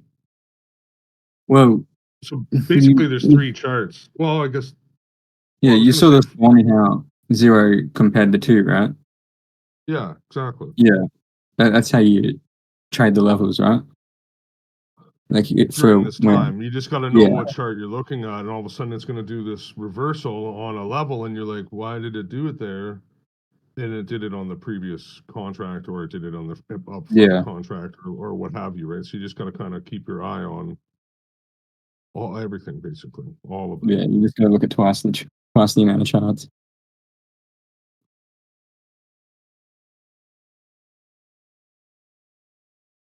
Got a bit of selling going on in the currencies right now. Was almost thinking about this Canadian dollar short, but I missed it. Kind of missed it. when I found it. I kind of was a little bit late when I found it, and now it's like working. So Would you enter on the pullback if it comes up This was around the the pullback. 7369 level around there? See, I wouldn't want to touch that then, right? The pullback was at like 1120 or whatever, right? You know what I mean? Anywhere in this upper where, yeah, that was the pullback is what I guess what I'm saying. So if it Yeah. pulls back there again, I don't love it as much. I would think that would be like a fail. Yeah, I To get me, you. I would think that would be a fail, and it would go up more, right? It would go up more, and it would try and Mhm. I We'll have to get kinda a new call it, level like, first. well, it's got to start the cycle again to build the pattern again, right? Yeah. Well, what if But it breaks the? realistically, well, I did What some if it? work with the Canadian, and it's actually upward though. So why would we want to go short on an upward product? That's again with the trade with the trend, I guess. Oh yeah, yeah. I see. Yeah. So you could catch a small move here, Canadian down to 73520, but realistically, it's probably still long, right from that point. So Yeah. what what do you want? You could trade that, or you could wait. So I looked back and I was like, because US kind of follows like what everybody does, right? So that's why European interest rate, Canadian interest rate, Mexican, all this stuff, that's why it matters. So on December 6th, Canada made the, well, I guess I can just, here,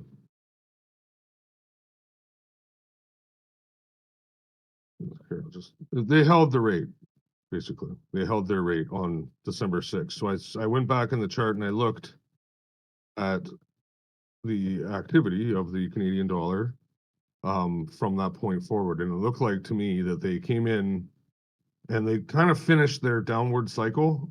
Like, so for a couple days, they finished their downward cycle, and it looks to me like they're pushing to go higher at this point, right? Which would kind of go with a holding of the rates, kind of, like it's actually, it's not bad. Okay, how about this? It's not bad to hold rates. It's not good, but it's not bad. So Like you reckon? like it's not, I wouldn't say it's negative, right? So like I wouldn't say, if you raised rates, that would be negative, right? I don't know anything about these rates. Well, that's what today's all about, right? Is these interest rates, right? Oh right, yeah. I see. Yeah. So then potentially then it's just saying that, US is going to hold their interest rate as well.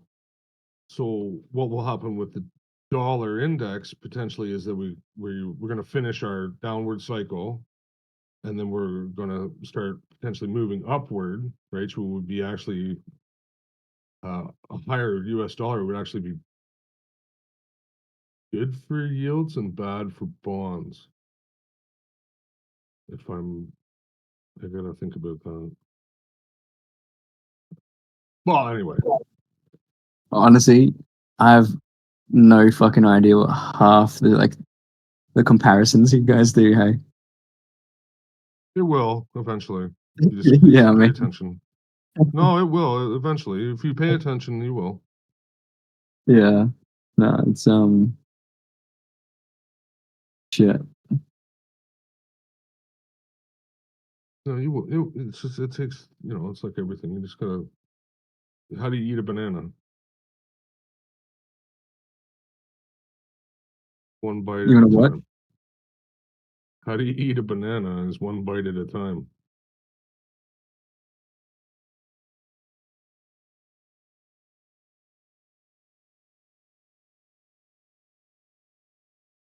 Reaction here at the Russell level here. I don't know if it was enough of a reaction. Shit. Fuck, if you really wanted to get a trade, I guess you could try for that. Where Russell did you say? What's that? Wait, what one would you say? Sorry.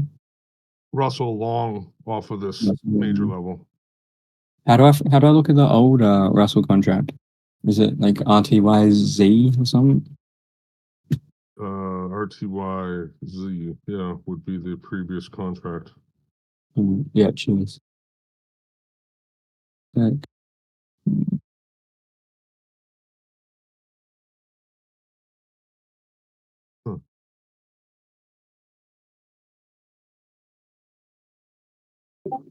There goes Nasdaq. For no reason.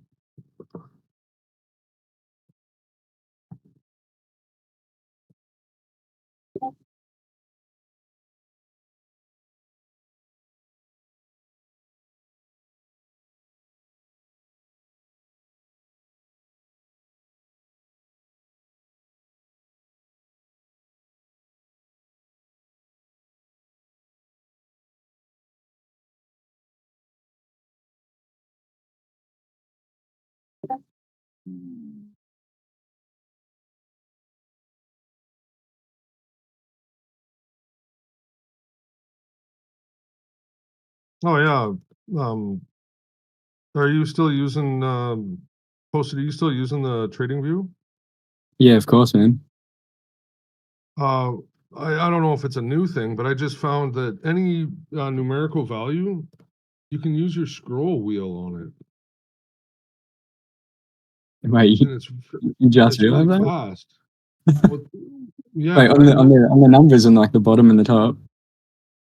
no, like Oh, okay, yeah, sorry, yeah, any indicator, pull up an indicator, right? Yeah. And then go into the the inputs or whatever. So any of those numbers you can Oh, use your right, scroll oh, wheel. yeah, okay, cheers, yeah, Any yeah, I'll trade you do as well. Like so, like say you go, bring it the price, yeah, let's say you're in paper trading or whatever, and you jump over and it says units 12.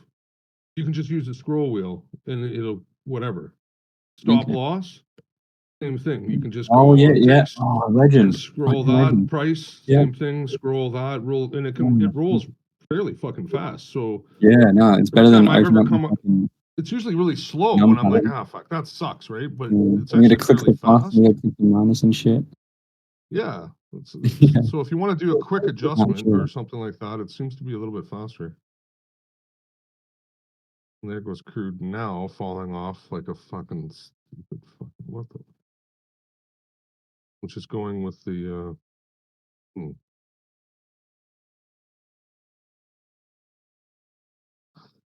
this is turning out to be a shit show.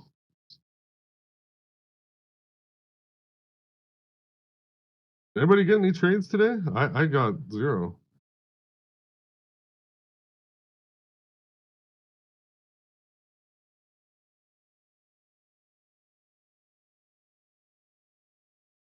Oh yeah, Bayman he did his work. He did good.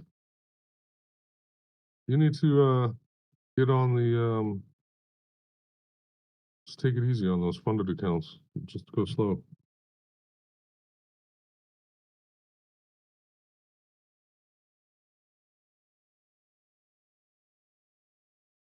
Forget that. Oh, what was the thing that you did post it? You forgot to activate one time or something? What was that, And they mate? didn't give it to you? Somebody didn't activate it fast enough and they took Oh, it no, away not from me. them. Well, Not I me. Somebody, told you about how yeah. they tried doing that to me. Like they send you an email and they're like, you have 12 hours to get this done or you forfeit your account. Like Shit. like it's wild. Like the second you pass it, they're like, all right, chop chop. And that email always seems to go to my spam folder too. Yeah, holy shit. Who It's does that? What combine? Apex. Yeah, they have a bad reputation, don't they? They do, but they're dirt fucking cheap. So Yeah. despite knowing they have the bad reputation, you Fuck that, dude. I wouldn't trust them with money on my combine. they pay out. Yeah, but you break one of the fucking But- weird rules Yes, that they have. do and- everything they can. to Yeah, fuck exactly. you up. Fuck that. Because they're gonna win in the end. The house always wins, man. Oh yeah. Fuck that. But I mean that's the case with all the combines. Yeah, But they Yeah. are definitely the I don't even know the word for it. The sketchiest, the smarmiest. yeah, exactly.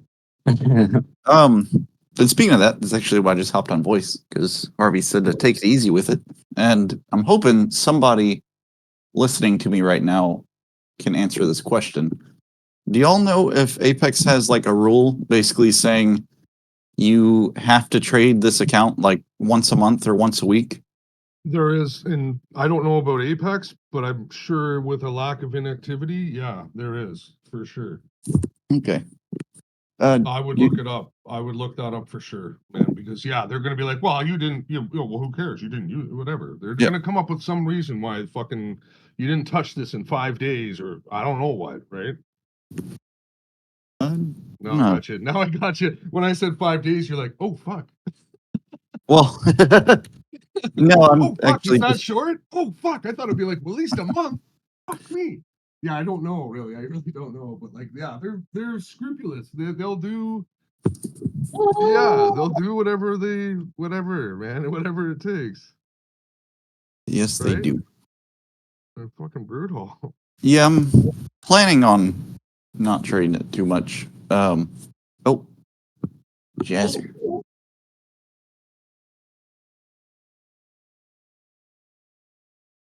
So they like deleted it, or they was inactive, but it just reactivated. So they like deactivate. Wait, was that through Apex?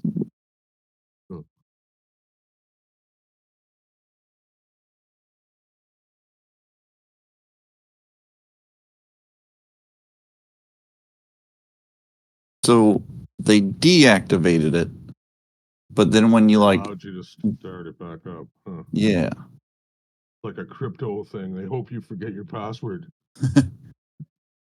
okay. Creativate deactivated it.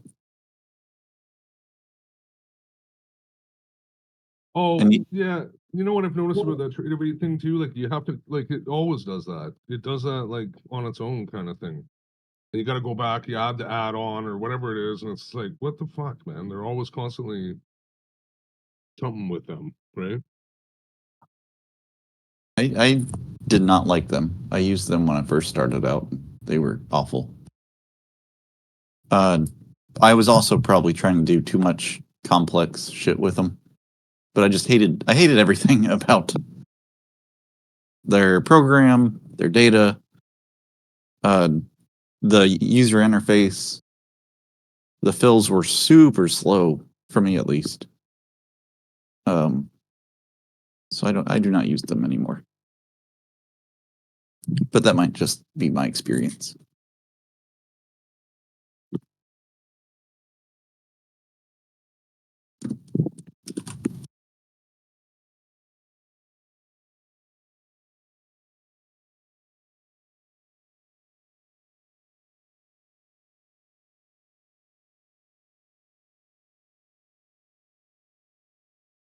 Well, it's simple, so I don't. I'm not surprised a lot of people like it. It's simple, it's straightforward. It's all included, which is magical, especially like coming from Sierra Chart. Like it's just you make an account, you deposit account into Tradeovate, or you deposit your money into Tradeovate, and then you pay for data through Tradeovate. Like it's all one-stop shop, which simplifies a lot of stuff.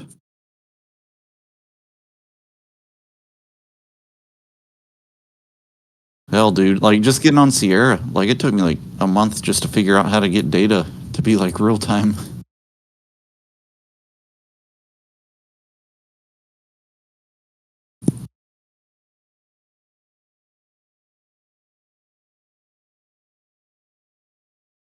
But I'm glad I figured it out.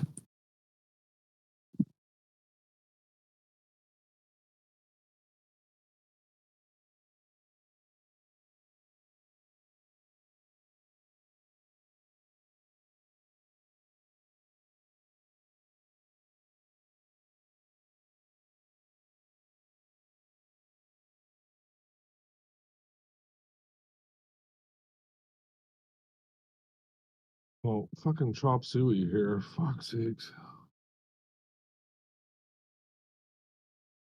Gonna take a minute.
Oh, that's nice.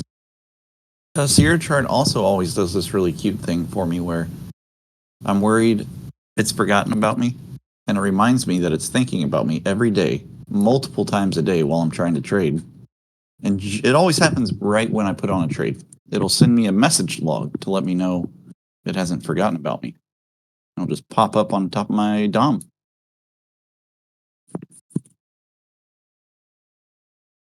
And yet I've never fixed whatever the problem is that makes it do that. Maybe that's something I should do. No fucking way. Can I really? Oh my god.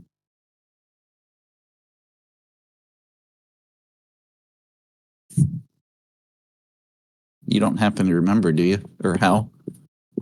I will go. Yeah, okay, I'll go to their fucking website.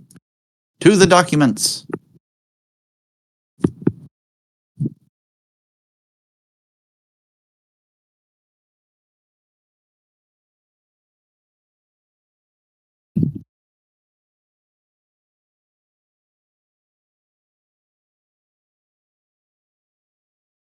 Too hard?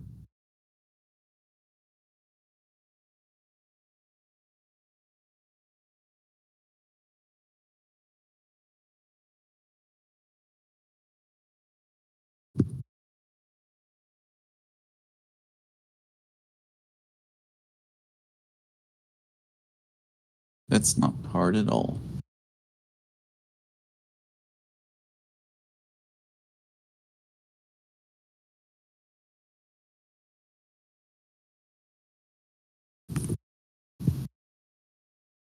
Never automatically open message log. Beat. Jazzer, you just made my day. Fuck, you made my whole week.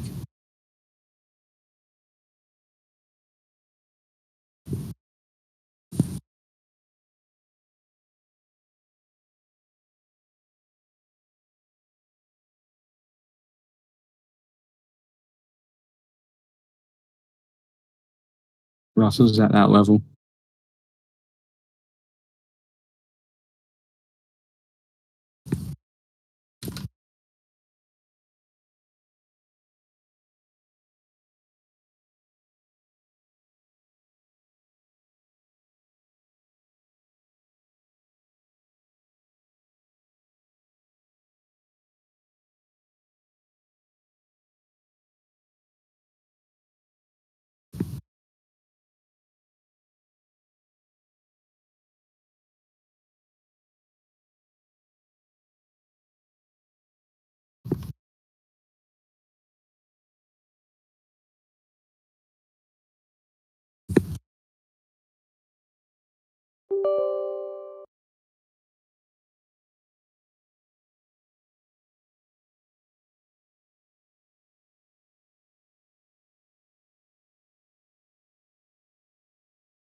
If this whole spread trading idea I was talking about this morning works out, that might fix everything for me. I might actually be able to start making money. So today I would have sold Russell at the open and bought NQ at the open. With like equivalent contracts, which I think, as we talked about yesterday, I just made a calculator for it. It would be, I would sell 7 Russell and buy 2 NQ. And that would be just about even. And that would have, if I do some research real quick or calculating real quick, and find out how much profit that would have been. But it's been like working every day for going on 2 weeks.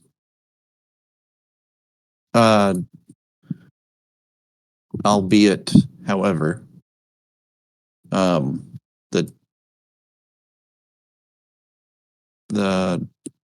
just kind of how the market's been trading has been identical for 2 weeks, just trending or popping up a little bit and then consolidating and then popping up a little bit.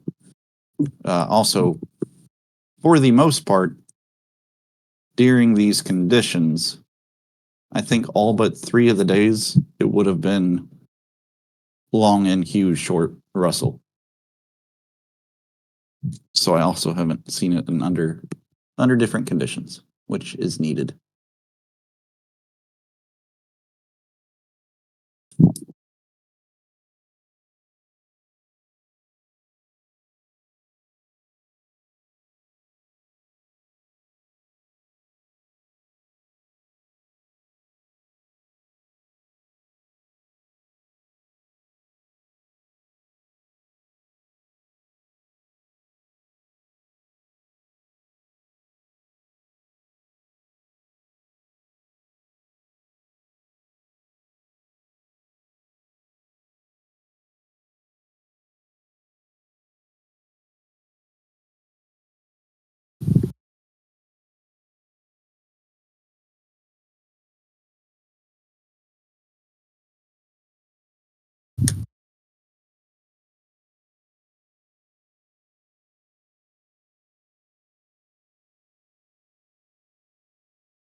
What up? Yo,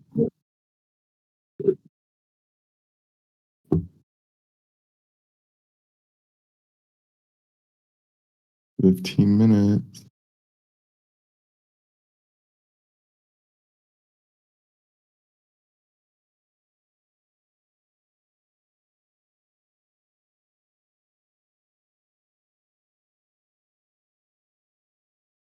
I appreciate the fact that we are all in this room right now, and there's probably tens of thousands of other people in Discord channels and chat rooms just like this, waiting for FOMC. They've been waiting all day for FOMC.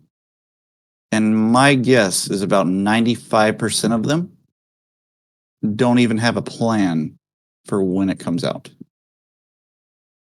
Like, I don't know how to explain it. They're here just to watch the crazy and hope that they catch a big wild trade. Because that was me for a long time.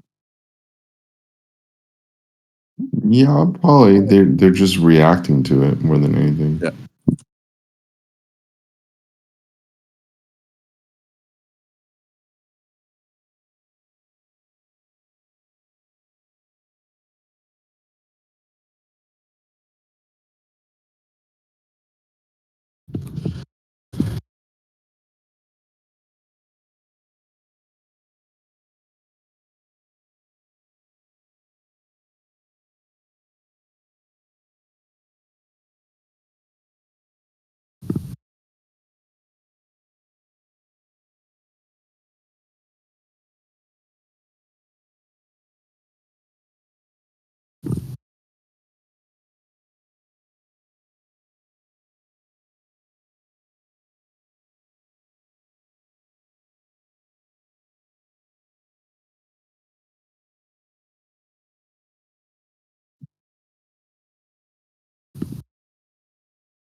Yeah.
Who's there right now?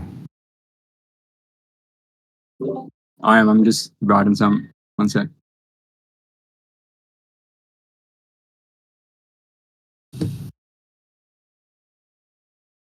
Anyone else? No. I'm here. What do you think's going to happen? So the usual suspects. No one else is there. All right. So you guys want to take a look at the 10-year yield and the two-year yield. They're both in critical areas. If they both increase drastically, that can probably spell a lot of downside for the ES or the indices in general, which is why I exited my Russell. I'd much rather have them show me their hand before I move into it, because they've been kind of riding certain areas for a little bit, and if we get past a certain point, then it could spell some decent downside. So we need to break through this. Once we break this, we're free and clear. But having said that, we'll see what happens. I'm still long the bonds, FYI. It's only the Russell that I cleared. But yeah, you want to look at the 10-year minus the 2-year yield. Yeah, okay, so you're minusing it? And you want to do it in that order? Yeah.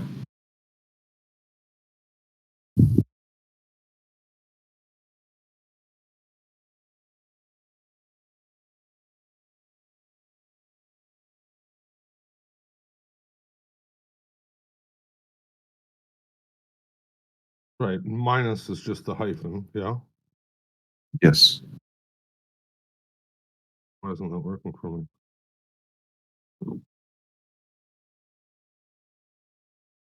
It's US 10Y minus US 02 or 02Y.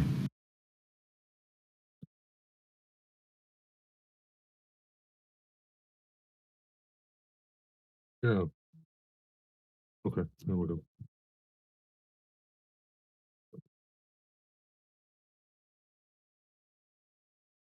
So are you reading into the actual percentage, or you're just looking at the chart more? Looking at the chart more. Okay.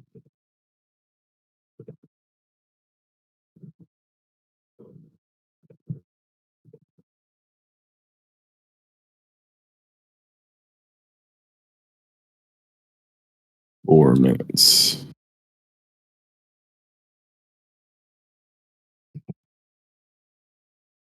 Not a lot of people today, huh? You were on earlier for a while. Yeah, it's fine. I don't really care. If there's no one here, I'd rather not speak or talk about things publicly. God knows who's recording shit. Yeah, we could get out of here if we wanted to. It doesn't matter. I already said it. No, it's fine. I already said it. Oh, whoa. They'll have to rewind it, and then they'll have to actually listen. Yeah, it's true. See, right at the end of the day, it doesn't matter. Man, I've been listening for a while. The new combinations that you come up with, it's constantly evolving. So it's not like it's. Well, that 10-2 has been there for a while. It's situational when you use it and when you don't. Okay, that's okay. Sure, that's what I'm getting at, right? Like where everything has time and a place, right? And it's like the combinations seem to be infinite with you and your style. It's almost like he's making shit up. Just infinite. Yeah, or finding something new. How about that? Same idea. Finding something new is the same as making shit up. ES cubed divided by 10-year yield. Plus the 30-year treasuries. Yeah, Dude, you gotta I'm divide not that by joking. lean hog, man. Divide that by lean hog, and then you'll got some. I'm not joking when Andrew comes into the room sometimes, he'll be like, oh, do gold times bonds divided by ES times copper, blah, blah, blah. I was like, what the fuck, man? And he goes, look at that chart. I'm like, what the fuck? And I'm like, really? And he goes, yeah, look at this is an amazing chart. All right. So go back to the 10-2. If it falls down, that's that's It's inverted, right? price, So it's priced if- up, right? Right, yeah. if it goes up, ES goes. Sorry, if it goes up, then ES goes down. If it goes down, ES goes up. Yeah. There it goes. So this All right. chart is looking like we're looking for ES to go up, is what this chart is saying to me. You talking about the yield? Yeah. Well, if it holds, If you were to predict the direction of the yield chart, what would you predict? oh, it's starting now, but I'm predicting that it holds and it goes up and ES goes down. You think it goes up from here, that chart? Okay. Yeah, That's it's a what I'm pretty asking. big hold. Yeah, it's a pretty big hold right there. I think. So we'll see what happens. Huh. I would've Location though. I wouldn't. Well, I don't know. I would have almost assumed bearish at that point, like continuation bearish. Holy shit. What? My bonds are just fucking hitting all over the place. I had a resting order at 121.01 and it just ticked up to that. Look at there's the 120.26. The 120.04 is gone. Yep. 2-year This yields are is falling off a cliff. So this is 10-year divided by minus 2-year. And it's Yep. going up. And the 2-year itself is going down. yeah, that's not a good sign either.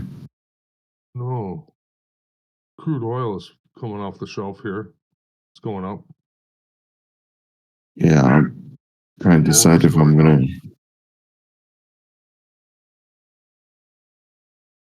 seeing if I want to cover this. Do I want to cover this? No, I don't. My shit's fucking ringing off the hook right now.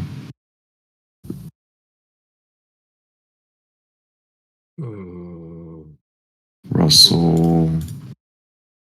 Fucking Russell. What would the level pay by you? Yeah, I was actually thinking about getting long there. But again, after I covered, I was like, oh, if it gets there, damn, this thing's just gonna go. It's fine. Nothing to worry about.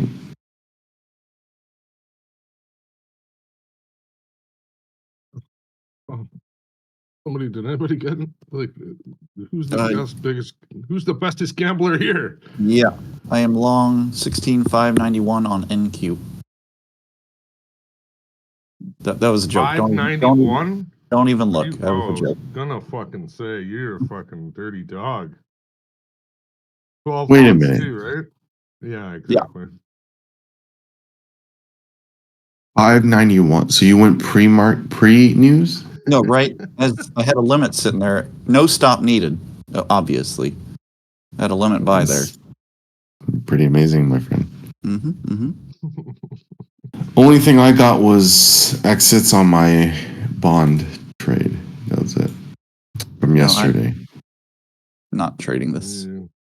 Yeah, you kind of left some. This is what I just didn't I say that? You said you wait Dude. all day for this, and then you're like, You can't get in. I'm not Yeah. trading this. No, This is why, it's important to swing trade because You gotta have. my entries yesterday, it's safe, right? Mm-hmm. Yeah. And then you Just capture the other move. way, right? Yeah. Yeah, and if it goes the other way, it just stops me out Yeah. at break even or whatever. But 4 contracts off the bonds, I was long 119.05. You know, that's like Oh, 6-7 grand right there. 4 contracts. Hell yeah. wow. All the currencies went up, up, up. It's Dollar went down. 30 years like $30 or $25 a tick, right? 30 or 30 something. 30-year is I thought it was 12.50. Same as no, it's I'll Google it. no, it's like $25 a tick. 22 something. here. I'll get it right now. 31.25. Right there it goes.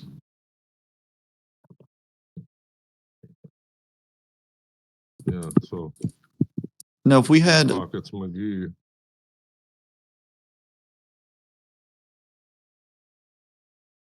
so a full point is worth $1,000. Mm-hmm. Yeah, a whole point though is a lot. Like you're Yeah. talking like a whole dollar. Yeah, and the bonds. Yes, that is a lot. Yeah, that's a lot. Yeah. That's a big move. It was my risk mitigation. Well, no. I'm just saying to even think about that. That spike up was, well, it was $1, I guess. Yeah, it was Yeah. it was $1. So that's what $1 looks like. You know, That's what a that's buck. kind of. No, it's a big move. It's a pretty big move. Yeah. Like,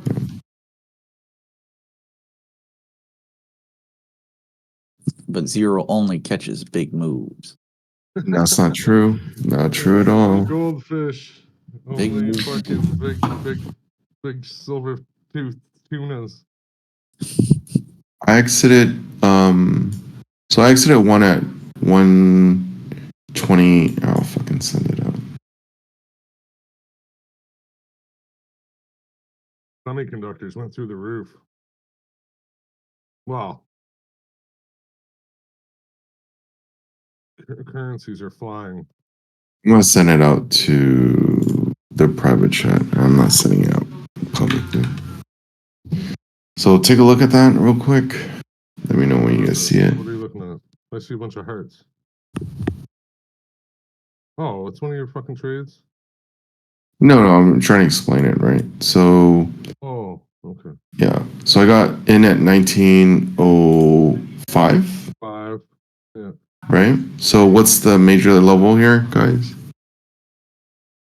My chart is loading. Actually, I don't have one.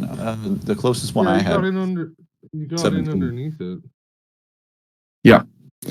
So, I mean, the thing is we held, right? We made a really good sharp, right? So now look at Got the, me. To be honest with you, that major level, the way it came, it kind of got me a bit. I was a little stumped, but carry on. Yes, please.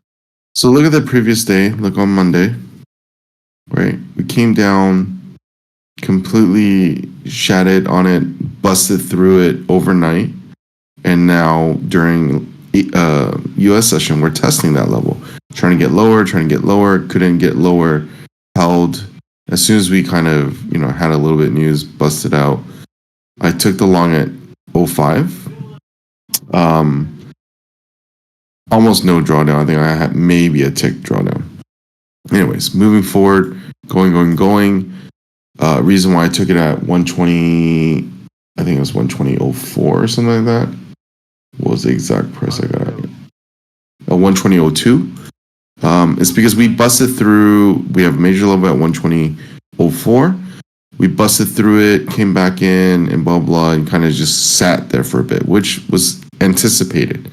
Meaning, I had a FOMC, decided to just take one off, drag everything and break even. It shouldn't get back down to our major level, especially a key major level, and then just take a little bit of profit, see what happens. Now, why did I take 2 off of this 120.31 area? Is because on a weekly level, so we have our dailies, we have weeklies, etc. Our weekly +3 is actually at 120.28 flat. So for me, it's like, well, I gave it a little bit of room because I kind of felt like if it's gonna punch, it's gonna punch. right? Like punch through that weekly level, and it did. It punched through just a tad. I'll take 2 off, 2 separate occasions, bam, bam, and then I have one more sitting for, a future, whatever it's going to want to do. Who knows? It could reverse here and crack me out, and which is fine. But that was the thinking going into the trade yesterday. It's like, well, still bullish on this this trade, and then trying to figure out how or when to get in. The better trade probably would have been, to me, the ideal entry is where roughly where I got in. I mean, aside from saying the low of yesterday, right? That was a very close low of yesterday, so I think that was the ideal area to snap in. But yeah, anyways, that was my thinking throughout. Was all right. Well, how do I get into this, and where do I want to get out? And that's just my thought process. That's all. Was your stop at the Swing low, 1824 or 1824. and you got in after 19. we started moving up, like around 1 o'clock Eastern, 12 Central?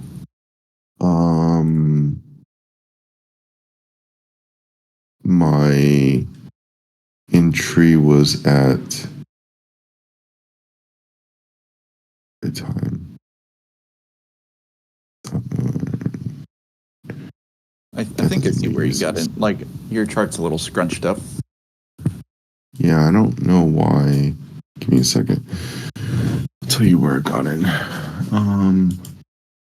I got in roughly about Central Standard Time, about 12 noon. Mm-hmm. Okay. Yeah. That was 12 noon. So 1904, swing low, 24, sorry, 05. And did you get that kind of like on the break of that pivot Yeah. just before it? Yep. Like it. So one contract, I got 2.23 risk reward. The other ones I got at 4.46 risk reward. Hell yeah, dude. Which is not amazing. Well, you're still a hero in my book.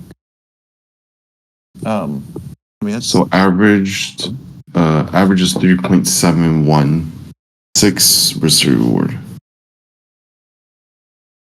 for the 3 contracts with 1 remaining at break even. given the stop size. I think that's awesome. Like it's one thing getting your 3R on a 5-tick stop, but getting 3R or 4R on that is awesome. Because you have to have like confidence in it, which you do or did. But you'd have to have a lot of confidence to have that stop and have confidence in your targets.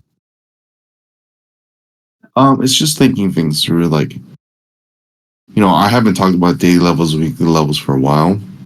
Yeah, that's I know, because- that makes it fucking. That's why I'm laughing over here. Well, I mean, so that 120.04, I mean, that's only 1 or 2 ticks off of, the daily +3, right? Now, with FOMC, you're expanding everything as well. So, you can look at other stuff as well. And, who this could blow it out easily. And there's nothing wrong with that. But again, we don't necessarily trade off of these levels. It's just like, okay, are we extended for the day? You don't go long just because it's at -3 or +3 or anything like that. But I mean, you can. It's just something that I prefer not to do. I feel like that's a recipe for over trading in my personal book. So I rather just take things off based on those things. It's like, okay, well, are we extended? Do I have some kind of slowdown? Do I have some kind of price action reversal? I'll take it off. Now, I rarely take things off at +2, +1, -1, -2. I rarely do the 1-2, the 1-2s. It's only the 3s that concern me because it is an extension that I don't want to get into, right? Now, this can still blast, and we still have a major level up there at 120, 120. But as far as taking some off right now, I'm more than happy with the current trade. Today was, a green day. I'm going to take that any day of the week. So that's it. And honestly, didn't really even trade today. It was just managing trades. And this is the way my personality is and how I like to trade. I just, the swing trades are a lot easier in my opinion. Maybe because it's who I am, but it's a lot easier to swing trade. Like, for instance, if you got in, even in ES, right? It's like, where in today are you going to fucking get in? It didn't go anywhere, in my opinion, worthwhile trading, and nowhere safe, but let's just say you got in yesterday or even the day before, what's easier to manage, or even, let me see how this would work. Give me a second. To me, the ideal entry was on last Thursday, and I'm not saying this hindsight because if I'm just following my system, but last Thursday was the ideal entry in my book. Sorry, last Thursday was the best entry. You could have, I would have, anyways, you guys get it. Major level, reversal, everything just fell in place. It's perfect. Take it up.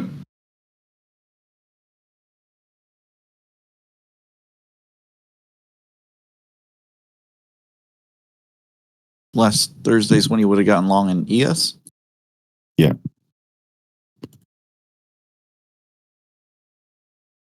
I do not see it. Let's see. Were you talking about the 36 level? Last Thursday was at 50-25. Put in the old contract.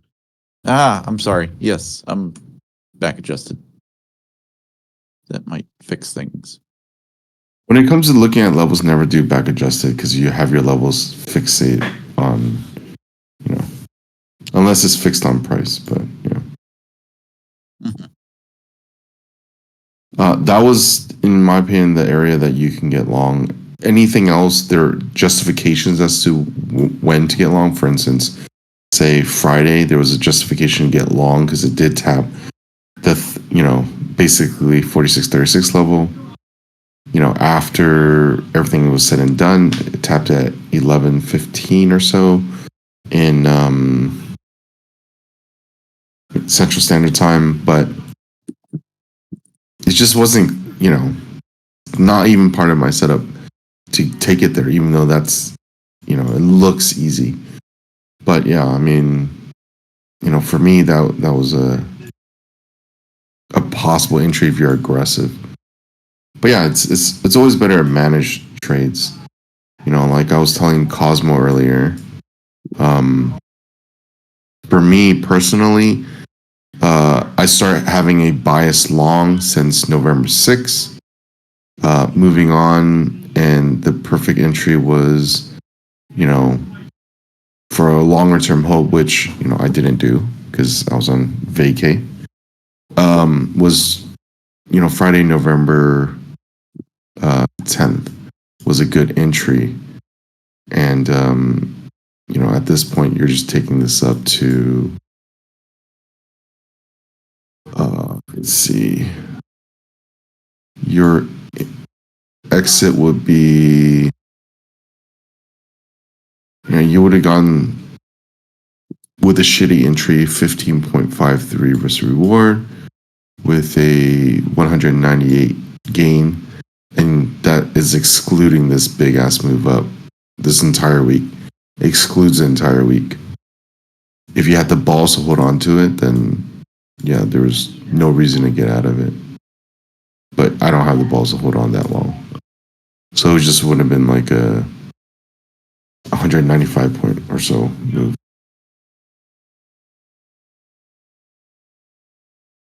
Anyways.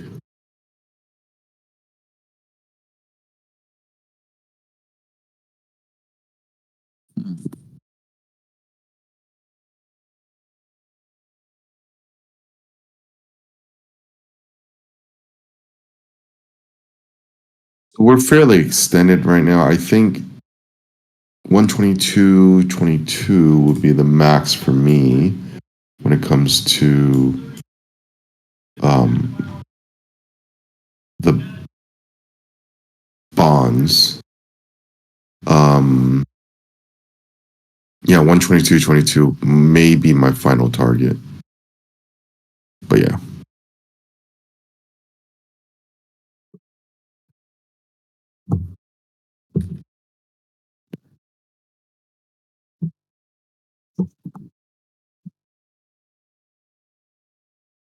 Wow. Anyways, any questions, guys, before I? No, sir. Thank you very much. All right. Posting of your hearing, I'll answer you later. Or if you can hear me. Anyways, I said if Postino can hear me, I said I'll answer his message later. Coming into 1 second. Where is it? Give me 1 second. Let me find it.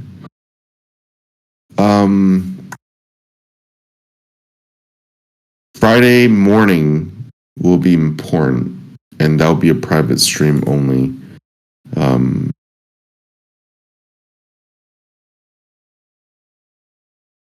Yeah, it's probably gonna be Degens or eval group or another group, but yeah, that's gonna be super duper important. So I'll probably be doing it privately. Any like Friday London or Friday what? It's gonna be Friday early, like Okay, I get you. 7 a.m. Central Standard Time. Like, Yeah.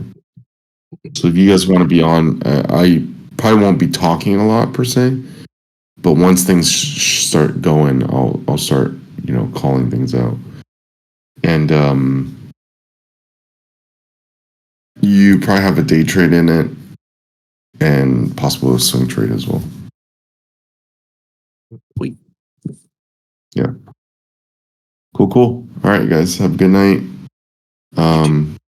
Don't overtrade this. Don't fade it. I mean, I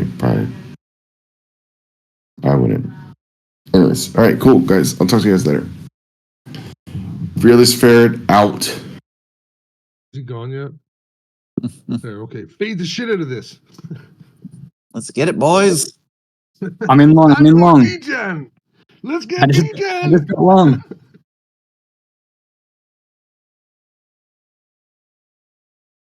Yeehaw, Degen on. What an asshole. He just makes it sound so fucking easy. What a fucking prick. Yeah, what a prick. Fuck's sake. Yeah. Just look at 4.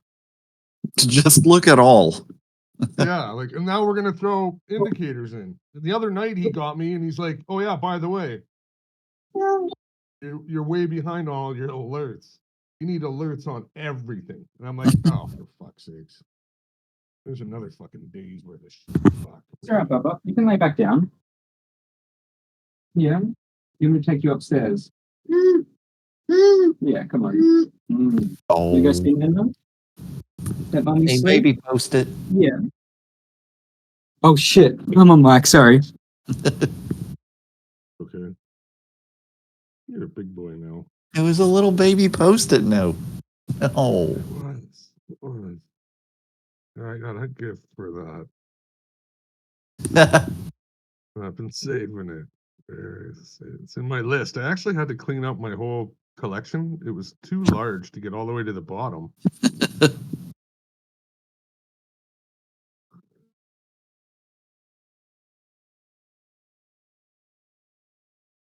Oh shit, that's in the wrong fucking thing. I put it in. I'm not moving it. Put it. I hope it doesn't. This, I don't know, if Soup or whatever, she's gonna be like, what the fuck? Oh, I love Soup. She's cool. Man, you're making me change. Yeah, degen out. It's time to degen up.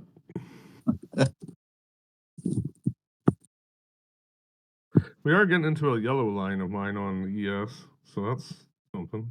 Those yellow lines work well, by the way. They kind of do sometimes, and it's not. It's old school. That's why. Classic. Yeah, it's just bullshit. Stupid shit where guys fucking do stupid things. It's just not quite ready. I would never want to take the first touch. But I could be wrong. We got 5 minutes until the actual like release thingy, whatever, like the actual release. I think they're just I don't even know what they're doing right now. What is today? Wednesday?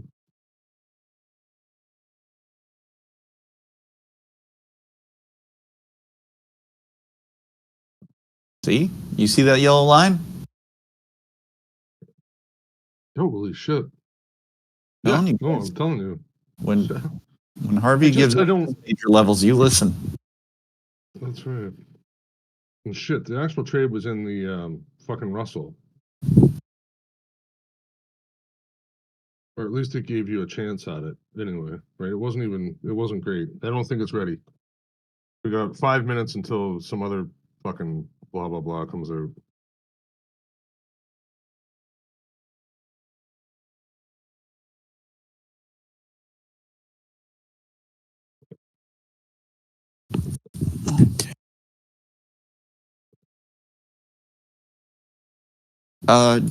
So I know I was talking about the spread trade and how it's been working out for the last 10 days.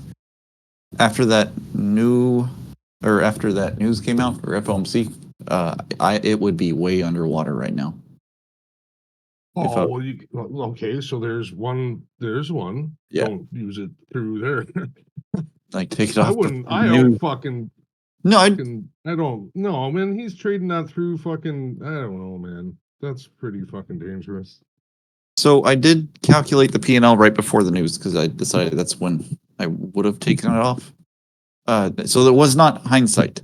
Like I did decide this was when I was taking it off, and I calculated all the P&L from it. Which on full size, which I ain't gonna trade at full size, would have been $2,380 on what did I say? 2 NQ and 7 Russell. Yeah, something like that. But yeah, now it would be definitely underwater.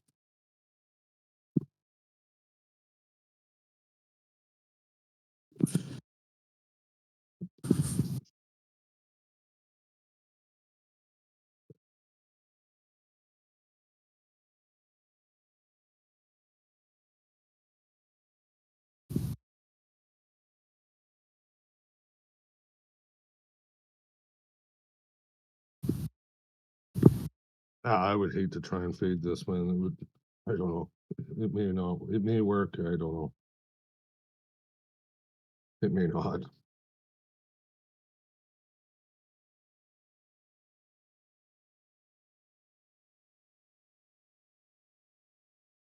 And it would only fade down until Dow hit its yellow level again.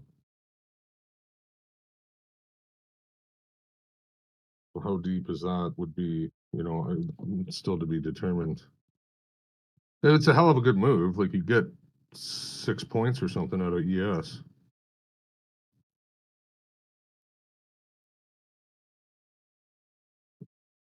Or are they just going to want to fuck you around, right? Because look at bonds are still continuing. Yield is still continuing down. US dollars continue to fall. Probably zoom in a bit on that. Zoom in a bit on dollar. Saying continuation down. Oof. So, exhaustion or continue. Russell saying continue.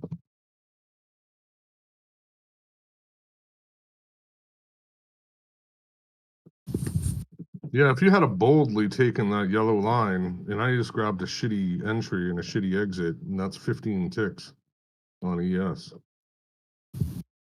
You just had the boldness. Oh, there you go. Look at that. Russell just popped to the top.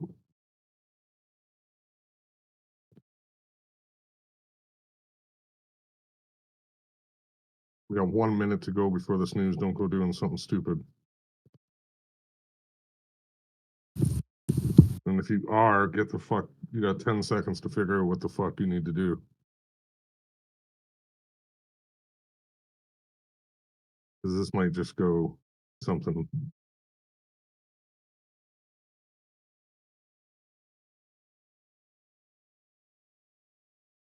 Wait a second.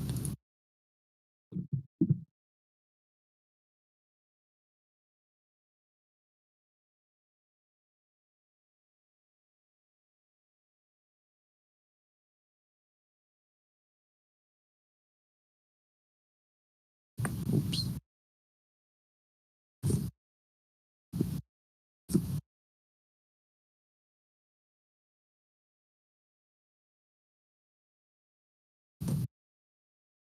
Wouldn't dare fucking want to take a loss either, because then I got to go shovel snow. It just makes things so much worse. Gotta be pretty smart here. Don't do anything stupid. Did you make any trades today? No, actually, I didn't get not one.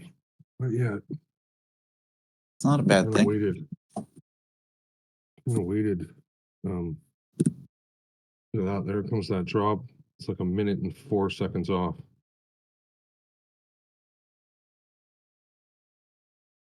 I'll be right back.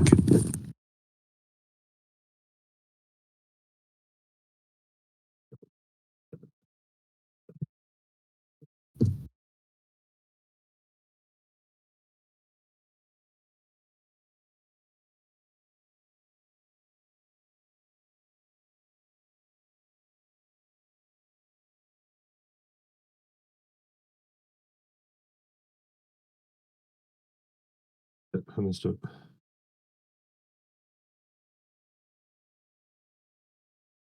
Shit, I don't think we should chase it. You might be able to get away with it, but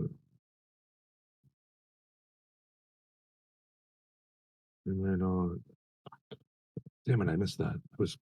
Didn't have my chart updated.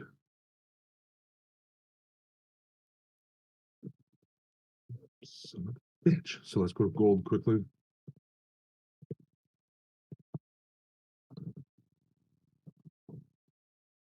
No, maybe in a minute. Let's see if it catches up. Should get a healthy pullback here.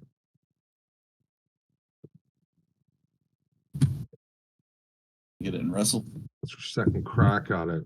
It's almost perfect second crack at it right there. Let's see if it holds.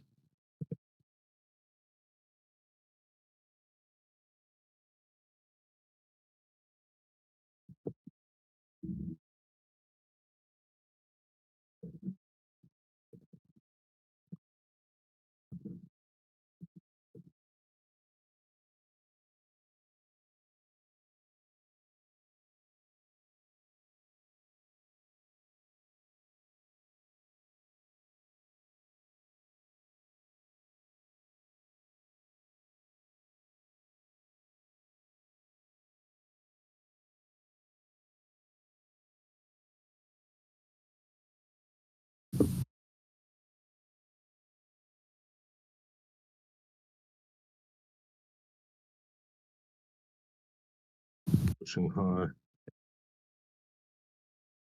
See if this will give up. Still looking at Russell.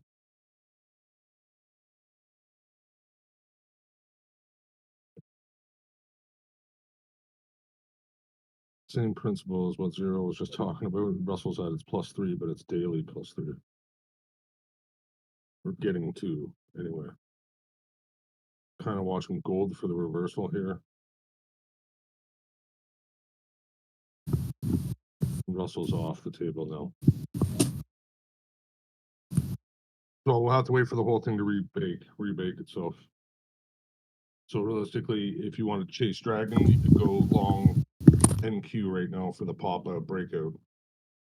There'd be at least 8 points in or sorry, 8 ticks or whatever, 2 points in the ES when this happens. So they'll probably get up to about 37. 36 and a half, something like that.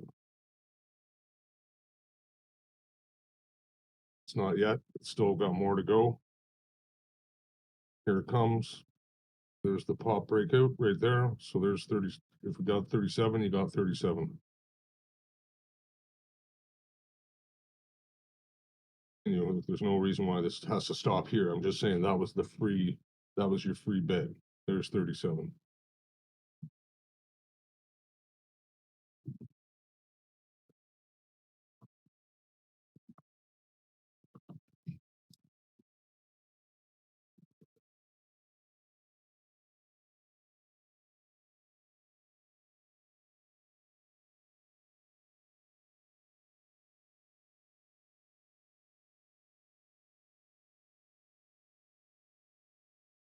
Fuck.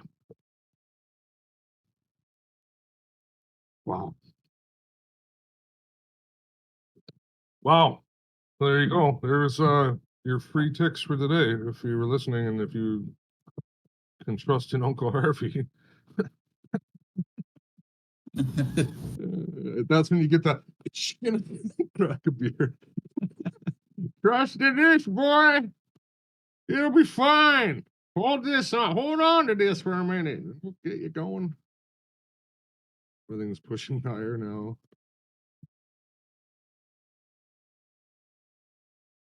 I gotta listen to that a little more because sometimes that works all the time.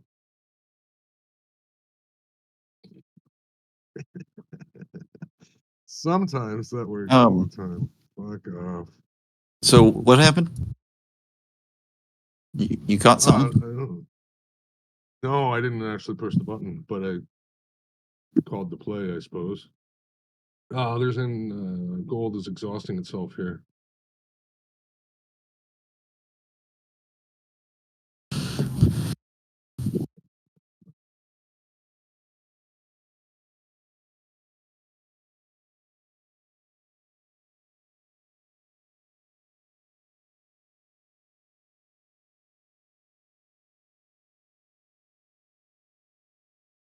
Yeah, I don't know. I don't know if anybody got that. What happened, man? It's so easy. Even a caveman could do it.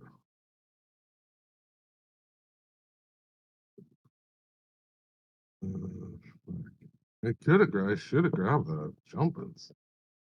That's 20 ticks in the F. Ay, caramba.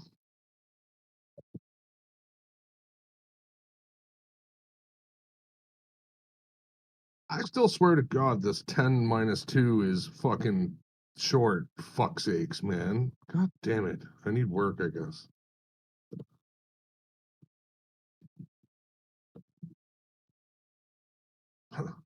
Let's fucking look at that.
it's going.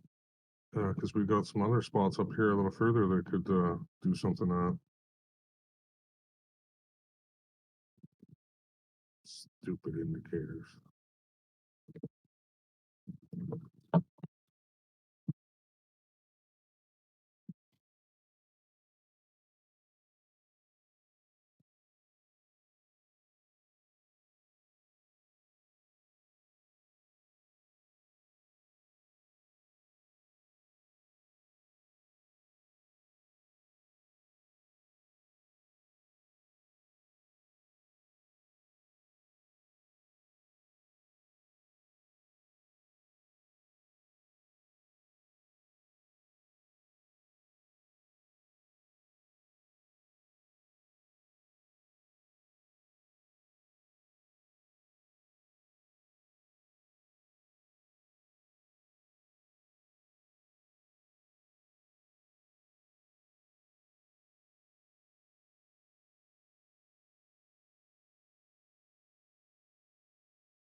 Full time here.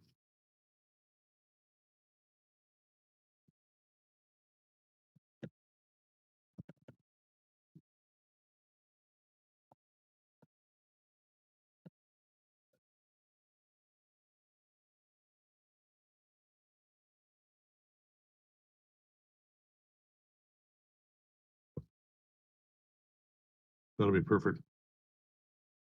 Yeah, a little bit higher up would be perfect.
Go. There's the line. There it is.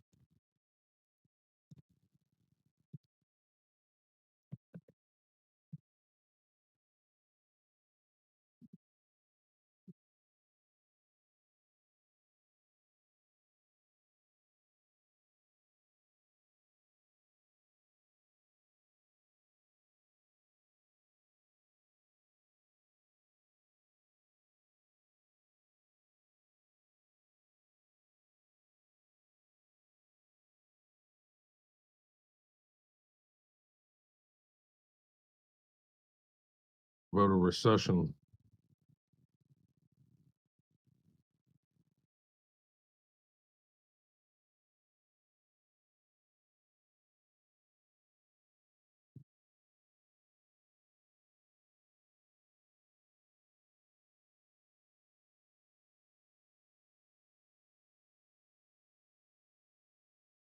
The fuck?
Running out of time.